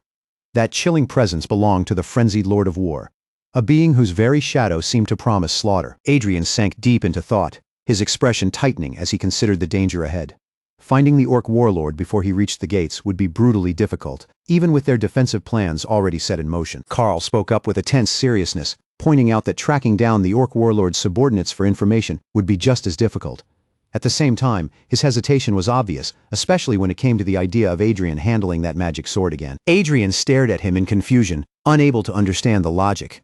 How could the Orc Warlord's underlings be harder to locate than the great monster commanding them? Carl stepped closer, meeting the prince's gaze, as he said there was something important they had to ask of him. The great ranger of Balorhard supported him with a grim face, admitting that they desperately needed Adrien's power because none of them had ever faced an orc warlord before. Carl agreed without hesitation, making it clear that this was not an ordinary mission by any stretch. They were stepping into unknown territory, and every choice from this point on carried real danger. With a sly grin that did not quite match the tension in the room, Vale Balorhard produced two mysterious items. He told them to examine one while handing the other straight to Adrien, and Adrien could already feel his irritation rising at how troublesome the whole situation had become. At that point, Adrien had reached his limit with the endless discussion. As far as he was concerned, it was time to stop dragging things out and bring the matter to a close. Even as the meeting continued around them, Carl urged Adrien to calm down and focus on resting. His tone was respectful, but there was no hiding the worry underneath it. Adrien remained laid up in bed, still far from fully recovered, while Carl stood nearby with visible concern. He warned him that he was pushing himself much too hard for someone in his condition. Adrien slowly lifted his gaze, and a heavier thought passed across his face. Even while his body remained still, his mind was clearly turning over something far deeper. Still standing beside the bed, Carl leaned in slightly and asked if there was anything else Adrien wanted from him. His voice was practical, but his eyes stayed fixed on the prince with quiet concern. While Adrien tried to rest, something immense stirred deep inside him. Beneath the exhaustion and pain, the raw power of the blue flames began to churn like a force waiting to break free. That power was beyond anything Adrien had ever carried before. It surged past his old limits so completely that even he could feel how absurdly overwhelming it was. Still recovering, Adrien gave a brief answer, but his mind was anything but calm. Inside, his thoughts were tangled in a violent storm, pulled between pain, power, and everything he had just learned. Even with that inner turmoil, there was still a decent heart buried beneath Adrien's sharp temper. Nearby, a formidable armored figure turned toward Carl and demanded to know what he thought of the prince. The armored man's stare was cold enough to cut through steel. He stood with absolute stillness, and every inch of his posture radiated a power that could not be ignored. Adrien lowered his eyes, feeling the weight of the conversation press down on him before it had even fully unfolded. The armored man continued without mercy, declaring that the prince's true strength would only awaken after every weakness inside him had been completely stripped away. Those words struck like a hammer blow, making Adrien's eyes snap open in shock. Carl watched from the side, troubled by the harshness of it all, silently wondering if the prince was being pulled toward a path far too brutal. Adrien's expression hardened as the meaning behind the armored man's words became clear. This was not only about him. Those demands would eventually reach the loyal knights who stood beside him as well. The armored man did not waver in the slightest. His face remained cold, his stance unmoved, and his resolve seemed carved from iron. Carl, unable to hide his unease any longer, pushed back and asked if this was not going too far. But the armored man answered sharply, insisting that Adrien was the Empire's last hope, and with the crisis closing in, there was no other path left to take. As shimmering blue energy began to gather and take shape, something profound started unfolding before Adrien's eyes. It felt as though a hidden truth was rising from within the mana itself. True transcendence was not a power handed out lightly. It belonged only to those who had reached the highest mastery of mana manipulation, those capable of controlling its flow as naturally as breathing. Carl explained that such a power had never been granted to ordinary knights. No matter how skilled they were with blades, that realm of mana had always remained beyond their reach. That statement left Adrien with a quiet question in his eyes. If knights had been denied such power, then why had fate allowed certain people to step so far beyond the rest? Even so, Carl continued, there had to be a deeper reason behind it. Some people were chosen, shaped, and carved by fate itself, as if the world had marked them for a purpose no one else could fulfill. Adrien listened in silence, and a faint spark of understanding passed across his face. Carl assured him that he held no resentment over that difference, no bitterness toward those who had been chosen. He made the point with a knowing look, as though he had thought about this for a long time. His gaze carried both acceptance and a quiet certainty that Adrien could not easily dismiss. Even the elves, born with an innate closeness to magic, could have reached such heights with far less struggle. For them, touching mana was something almost natural. But it was humans, supposedly mediocre and limited, who interfered with the chosen paths of others. Mana was not merely raw energy. It was a living current that resonated with everything it touched. And through that resonance, its sound could transform into the rhythm of a chanson. Even those who could not create their own mana songs still had the potential to perform them. In that sense, a human body could become the ultimate instrument, carrying a power it had not been born to command. Carl held up a pulsating sphere of mana as he revealed another astonishing possibility. Even someone who was not considered a true mana user could still learn to control the mana within their own body. This kind of life training or mana training was not just an abstract theory. It meant the mana ring could resonate with other forms of mana, creating a deeper connection and perhaps, if pushed far enough, turning the person themselves into the perfect instrument. Adrien held on to every word as Carl laid out the strange and almost impossible theory. The implications were staggering, and even Carl admitted with a serious look that he could not guarantee whether such a thing was truly possible. A deep, troubled expression settled over Carl's face as he sank further into his own revolutionary thoughts. It was clear that even he understood how dangerous and astonishing the idea sounded. Elsewhere, high upon a treacherous snowy peak, Arwen Kurgayan stood firm against the raging gale. Her silver hair whipped around her face as she waited with blade-ready composure, almost like living proof of the incredible human potential Carl had just spoken of. Adrien's thoughts dove even deeper into the structure of mana itself, imagining the way every living thing vibrated with its energy. If all of existence carried a rhythm, then even those without natural gifts might still become vessels for that greater symphony. But to Adrien, the true breakthrough was not simply letting that power move through him like a puppet on strings. What mattered was seizing control of it completely and bending it to his own will. Then, without warning, something jolted through the mental image. A sudden and undeniable presence tore through the projection, sharp enough to drag him away from that deep inner world. Adrien was snapped back to reality by a familiar, intense stare, hovering far too close. A voice sliced through the quiet, demanding to know why he was even inside this space. His eyelids fluttered as he slowly came awake, shaking off the last traces of sleep clinging to his mind. For a moment, his vision remained blurred and unfocused. Then his eyes flew wide open in pure shock. Whatever drowsiness remained vanished instantly from his face. Adrien let out a startled yelp when he found Carl looming right over his bed. The sight hit him so suddenly that his whole body jolted, as if the shock alone had dragged him completely back to life. Both of them were already fully dressed and prepared, the calm atmosphere from moments ago completely gone. Carl immediately pressed Adrien with an urgent question about his uncle, and Adrien quickly explained that Vale Ballarhard had already slipped away while he was still asleep. Carl had been watching Adrien closely, noticing how the prince seemed tormented by some thought buried deep inside him. Yet no matter how long Adrien wrestled with it, no clear answer surfaced, leaving Carl to wonder if there was something more hidden behind the situation. Adrien remained silent and distant, his eyes unfocused as if he were looking at something far beyond the room itself. It was obvious that his mind was locked in a struggle too large to put into words. From the dim stillness of the room, Carl could already tell this would not be easy. Trying to pull anything useful out of Adrien while he was trapped in that state felt like a gamble with almost no chance of success. Then a voice suddenly cut through the quiet, sharp enough to make Adrien flinch. The words were simple, he was awake. But in that tense room they landed like a sudden jolt. At that moment, an overwhelming presence began to rise. The kind of power that had never once learned how to retreat. It was the force of someone who could stand before countless enemies with only a single blade in hand, and still refuse to fall. The energy erupted around him in a violent surge, a wild blue current twisting through the air as if it existed only to obey his will. Every flicker of that power bent and flowed exactly where he commanded. His eyes burned with an unnatural glow, bright enough to make the entire room feel charged with ancient power. The spirit of a true swordmaster now coursed through him, something old, absolute, and terrifyingly alive. Blue energy pulsed around Carl, and Adrien could only stare in stunned silence. The man before him had clearly stepped into a realm far beyond ordinary skill, as if he had finally found a soul capable of matching the immense power within him. Carl's lips curved into the faintest smirk, subtle but unmistakable. His eyes remained sharp and knowing, as though he understood exactly how much had changed. Now, fully awake, Adrien looked up at him and said that thanks to Carl, he had awakened. There was no sarcasm in his voice this time, only sincere gratitude as he thanked him with rare honesty. Carl, being as dry and cynical as ever, simply shrugged it off. With a tired little remark, he muttered that people really did change when they were about to die. Adrien blinked at him, thrown off by the sudden coldness in his tone. Still confused, he asked if Carl was upset about something. Adrien had already been a swordmaster before this, but now that overwhelming new power had pushed him into an entirely different league. He was no longer just a master of the blade, he had become something closer to a magic swordmaster. A faint crackle of energy lingered in the air, as Carl answered coolly that he was not upset. He made it clear with almost annoying calm that he was not angry about anything at all. But Adrien only found that attitude even more irritating.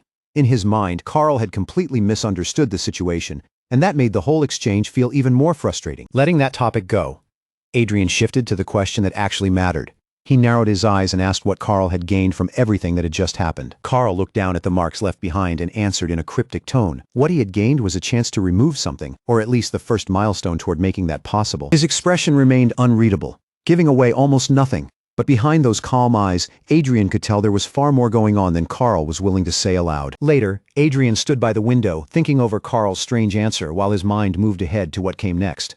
Then Carl suggested far too casually that they should try walking there, as if he were proposing something simple instead of the beginning of another dangerous journey. With a quiet exhale, Adrien could only hope the situation would not spiral into something even messier.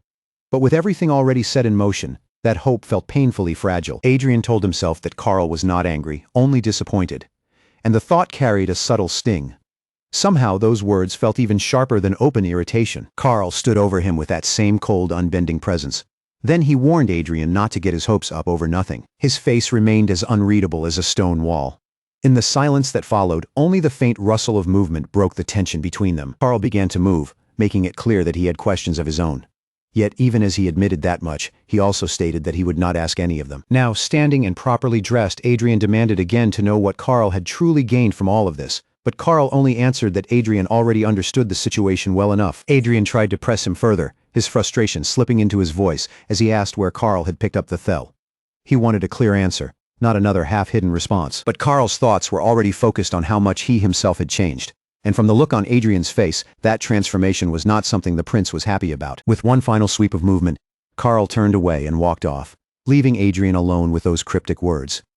The grand chamber around him suddenly felt far too quiet, heavy, with everything left unsaid. Across the frozen wasteland, an endless green tide stretched toward the horizon, the sheer number of orcs forming a terrifying sight. As the horde closed in and prepared to strike, a dark red surge of energy suddenly erupted from Adrien's body. He became a blur in the snow, cutting straight through the charging orcs before they could even react. The monsters screamed in shock at the sheer madness of one human throwing himself into their ranks without hesitation. But Adrien was not standing there alone. Right beside him, Carl faced the approaching threat with steady eyes, silent and grim, like a blade waiting for the perfect moment to fall. The energy around Adrien swelled higher and higher until it reached a violent peak, and his hand blazed with a terrifying crimson glow. Then, in one explosive release, he unleashed a swirling torrent of dark power that tore across the battlefield, obliterating everything in its path and leaving countless orcs scattered in the snow. After the attack, Adrien looked over the snowy landscape in silence.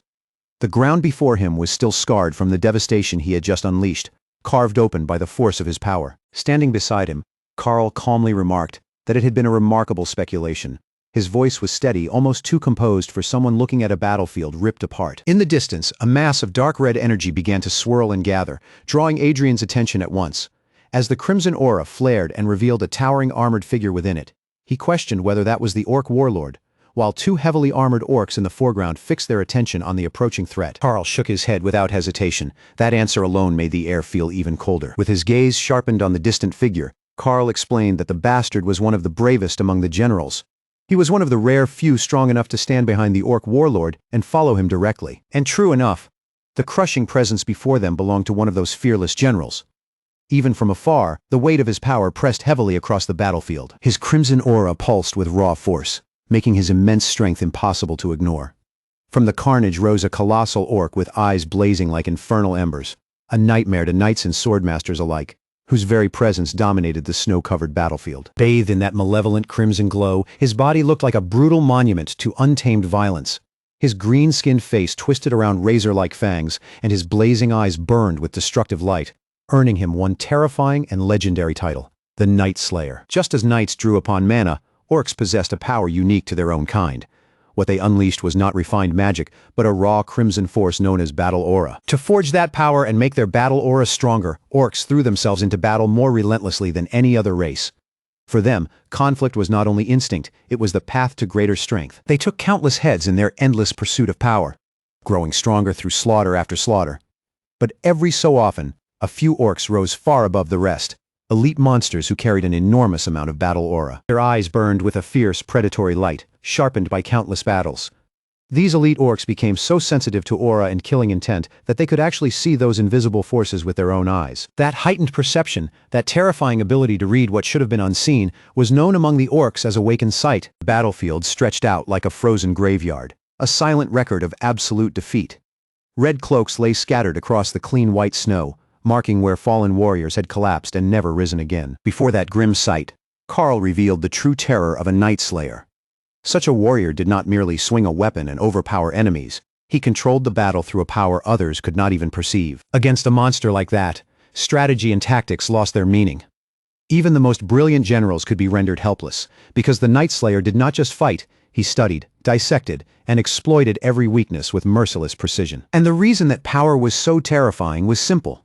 He could see everything, identifying the weakest link and the most vulnerable target with absolute clarity before striking where it would hurt the most. Vincent's hand tightened around the hilt of his sword, his knuckles tense as his voice dropped into a low, dangerous growl. A Night Slayer was not simply clever. It carried the sharpest blade on the battlefield, always ready to cut down whoever showed the slightest opening, and as Adrien listened, a cold dread settled in because every warning Vincent gave sounded terrifyingly accurate. From the darkness, a chilling figure seemed to emerge, its blue eyes glowing like cold flames in the shadow. The sight raised the dreadful question in everyone's mind. Was this the kind of power they were truly facing, a monster worthy of the name Night Slayer? Then the attack came in a flash. A blade tore downward through the air, wrapped in crackling blue force, moving so fast it almost seemed to split the space around it. The orc answered with a guttural snarl, its crimson eyes locking onto the incoming strike, its massive body tensed, and the heavy chains hanging around its neck rattled sharply as it prepared to meet the blow. But Adrien's blade crashed down with thunderous force, slamming straight into the monster and releasing a shockwave that ripped violently through the frozen air. The impact carried such overwhelming power that the space around the strike seemed to twist and buckle. For a heartbeat, it felt as if reality itself had been bent by the force of his sword. The orc was hurled backward from the blow, its huge body staggering as a geyser of blood burst from the wound. The monster's weight meant nothing against the sheer force driving it away. Nearby soldiers could only stare with their mouths hanging open, unable to believe what they had just witnessed. One of them barely managed to whisper that it was unbelievable, because Adrien had tossed the beast aside as if it weighed nothing. But the attack did not end there. Adrien's blade drove even deeper, tearing through flesh and sending fresh crimson spilling across the snow. His sword remained buried inside the orc's massive body, still pulsing with raw power. The monster trembled around the blade, trapped by the force that had pierced it. Its arm was already gone, severed in the violence of the strike. When Adrien finally wrenched his weapon free, the motion was brutal and clean, leaving no room for the beast to recover. A trace of crimson energy clung to the edge of the blade for a moment before fading away.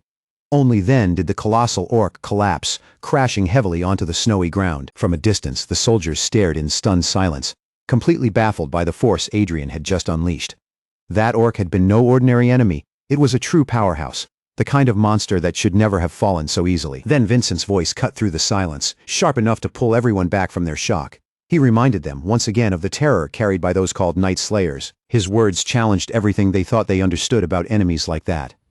The soldiers had seen the monster fall, but Vincent made it clear that judging them so simply was a dangerous mistake. Adrien turned toward them as a faint blue aura began to flare around his body. His expression sharpened, and he rejected their assumptions outright, making it clear they had no idea what they were really looking at. The soldiers froze at his bluntness, and even Vincent seemed visibly taken aback. None of them had expected Adrien to dismiss their judgment so directly. Adrien stated the truth plainly.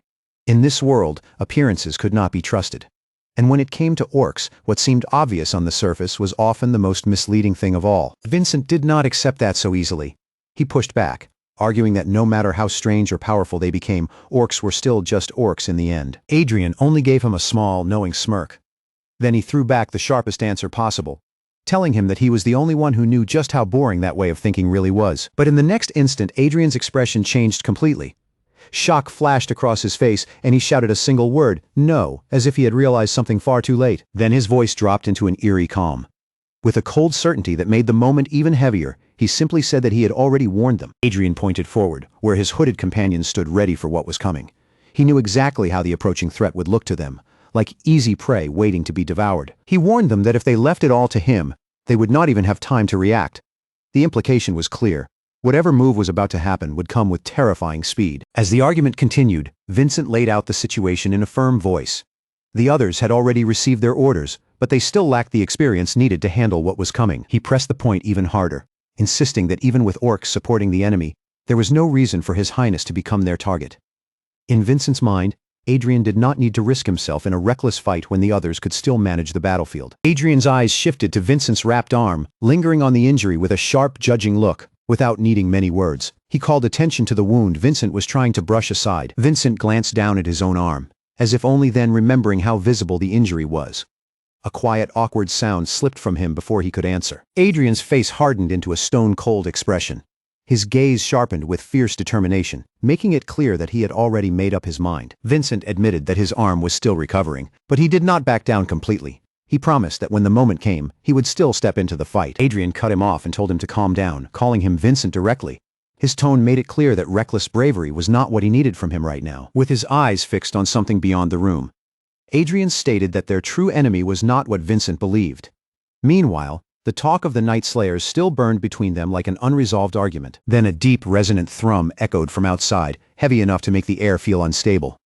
Through the window, an ominous red glow pulsed and shifted, and Vincent stared at it grimly, sensing a restless, callous presence growing stronger with every passing moment. The swirling dark red energy intensified, thickening like a storm about to break. Vincent then revealed the grim news to Adrien. The presence was now approaching Winter Castle. Adrien quickly pointed out the problem with that statement. Winter Castle had already been destroyed long ago, so the idea of something approaching it sounded wrong from the start. Vincent's expression did not soften. His face remained grim, as if the contradiction only made the situation more disturbing. Then he revealed the rest of it. Whatever that entity was, it would make landfall in just 1 week. The deadline hung in the air like a death sentence. Adrien absorbed the news without flinching. As a leader, he simply answered with a steady, controlled acknowledgement. Arwen Kiergayan focused completely, her mind racing to find the hidden weapon and stop its move before it was too late. At the same time, Vincent laid out the battle plan, making it clear that their goal was not to annihilate the enemy, but to draw out the one commanding them. He snapped toward the troops and demanded their full attention, his voice cutting through the tension. Vincent repeated the core of the plan. Wiping out every enemy was not the point. The entire operation depended on luring their leader into the open. At the central wall, a commander rallied the knights with a fierce shout, ordering them to hold the line no matter what. Their duty was to endure until the enemy's main force, or its true leader, finally revealed itself. On the east wall, more knights stood ready, their armor and weapons catching the harsh light. Every man there was braced for the first sign of the enemy's advance. The west wall was just as heavily defended, with a solid line of warriors prepared to meet any threat head-on. The entire fortress had become a wall of steel and determination. As the pressure continued to rise, a sharp command rang through the air, ordering the archers to prepare. Bows lifted in unison, strings drawn tight as every arrow aimed toward the enemy below. A massive impact shook the castle walls, rattling stone and armor alike. In the same breath, the defenders unleashed a storm of arrows into the chaos below. The deadly volley slammed into the charging orcs, punching through their tough hides and drawing sprays of blood. The front lines of the horde staggered beneath the rain of arrows. One orc screamed in agony as arrows pierced its body from several directions. It reeled under the barrage, its roar twisting into a howl of pain. But another orc, a hulking brute carrying a massive shield, stepped into the volley with terrifying composure. It raised its guard and blocked the incoming arrows with practiced precision. Its defense held firm against the storm, the shield absorbing the impact again and again. For the moment, the brute refused to be pushed back. Then a knight in dark armor roared from the ramparts, his voice carrying over the clash below. He dared the invaders to keep coming, challenging them to continue their assault against the fortress walls. With a fierce command that cut over the roar of battle, Vincent ordered the archers to keep firing from the wall. There could be no pause now.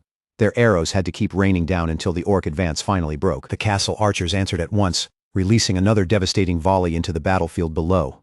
Arrow after arrow tore through the orc ranks, punching into green flesh and forcing the front line to stagger beneath the storm. But even that brutal barrage was not enough to stop them. The orcs kept pushing forward, driving a colossal siege tower straight toward the castle walls with terrifying persistence. The monstrous tower rolled closer and closer, its massive frame looming like a moving fortress ready to smash through their defenses. Vincent saw the danger immediately, his eyes narrowing as the threat became impossible to ignore. High atop the siege tower, an orc commander glared down at the castle with savage anticipation, ready to strike the moment they reached the wall. A desperate shout tore through the battlefield, warning that they had to stop the tower before it was too late. Vincent slammed his armored feet into the stone beneath him, bracing himself for the counterattack. A burst of electric blue energy flared around him, crackling through the air as he prepared to move, and a red blur struck out of nowhere. Blood exploded from an orc caught completely off guard, and Adrien appeared in the middle of the chaos, unleashing a blazing crimson strike that sent the orc flying from the castle wall with explosive force. His golden hair whipped wildly through the air as blood sprayed from the impact. From above, Vincent took in the chaos of the battlefield and let his voice boom across the wall, ordering the soldiers to shove the invaders off and let them fall. Still, the orcs refused to stop. Their massive siege tower groaned under the weight of the horde packed around it, each grinding movement sounding like a defiant crack against the castle's desperate last stand. Down below, Adrien moved like a beast unleashed, carving through the green-skinned horde with relentless force. Another orc fell beneath his attack, unable to withstand the unstoppable pressure of his assault. The rumble of the siege tower grew louder, sending a cold tremor through the fortress foundations as it crawled closer with terrifying certainty. Vincent watched its approach and barked urgent orders, demanding that the sling be brought forward so they could make the orcs believe the walls would never be breached. But the orcs answered with a primal roar that rolled across the battlefield like thunder. A tidal wave of green bodies surged forward, their savage war cries shaking the ground beneath the castle. As sunlight blazed across the distant peaks and cast long, dramatic shadows over the besieged fortress, the siege tower continued to grind ahead. It looked unstoppable, a moving mass of wood, iron, and hatred pressing against the castle's final defense. The battlefield had turned into a bloodbath, and in the middle of it, a colossal orc warrior tore through the enemy lines with savage power. Its massive axe swept through the chaos, each swing carrying enough force to crush anything in its path. Standing over a mountain of defeated enemies, the beast threw back its head and roared. Its battle cry rang out like a brutal declaration that the battlefield belonged to it. High on the castle wall, Vincent stared down at the endless horde with a grim look, the same thought cutting through his mind again and again. These monsters just kept coming. Beside him, Arwen fixed her eyes on the monstrous figure below, wondering with a chill whether that thing could be one of the legendary Night Slayers. Arwen's gaze stayed sharp and unwavering, refusing to tremble even as the odds piled higher against them. Her posture remained steady, but the danger below was impossible to ignore. The strain showed clearly on Vincent's face as he admitted the harsh truth. Their forces were nearly exhausted.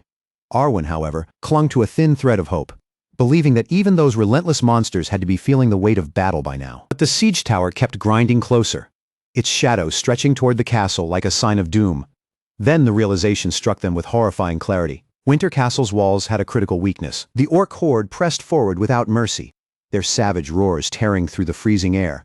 And just when the situation seemed bad enough, an even colder realization surfaced among the defenders. Wolf espers were moving within their ranks. A hulking orc warrior suddenly lunged forward, raising its weapon high above its head. Its massive body barreled toward the defense with murderous force. The attack came straight for the heart of the defensive line, made even more dangerous by the chilling presence of the wolf espers nearby.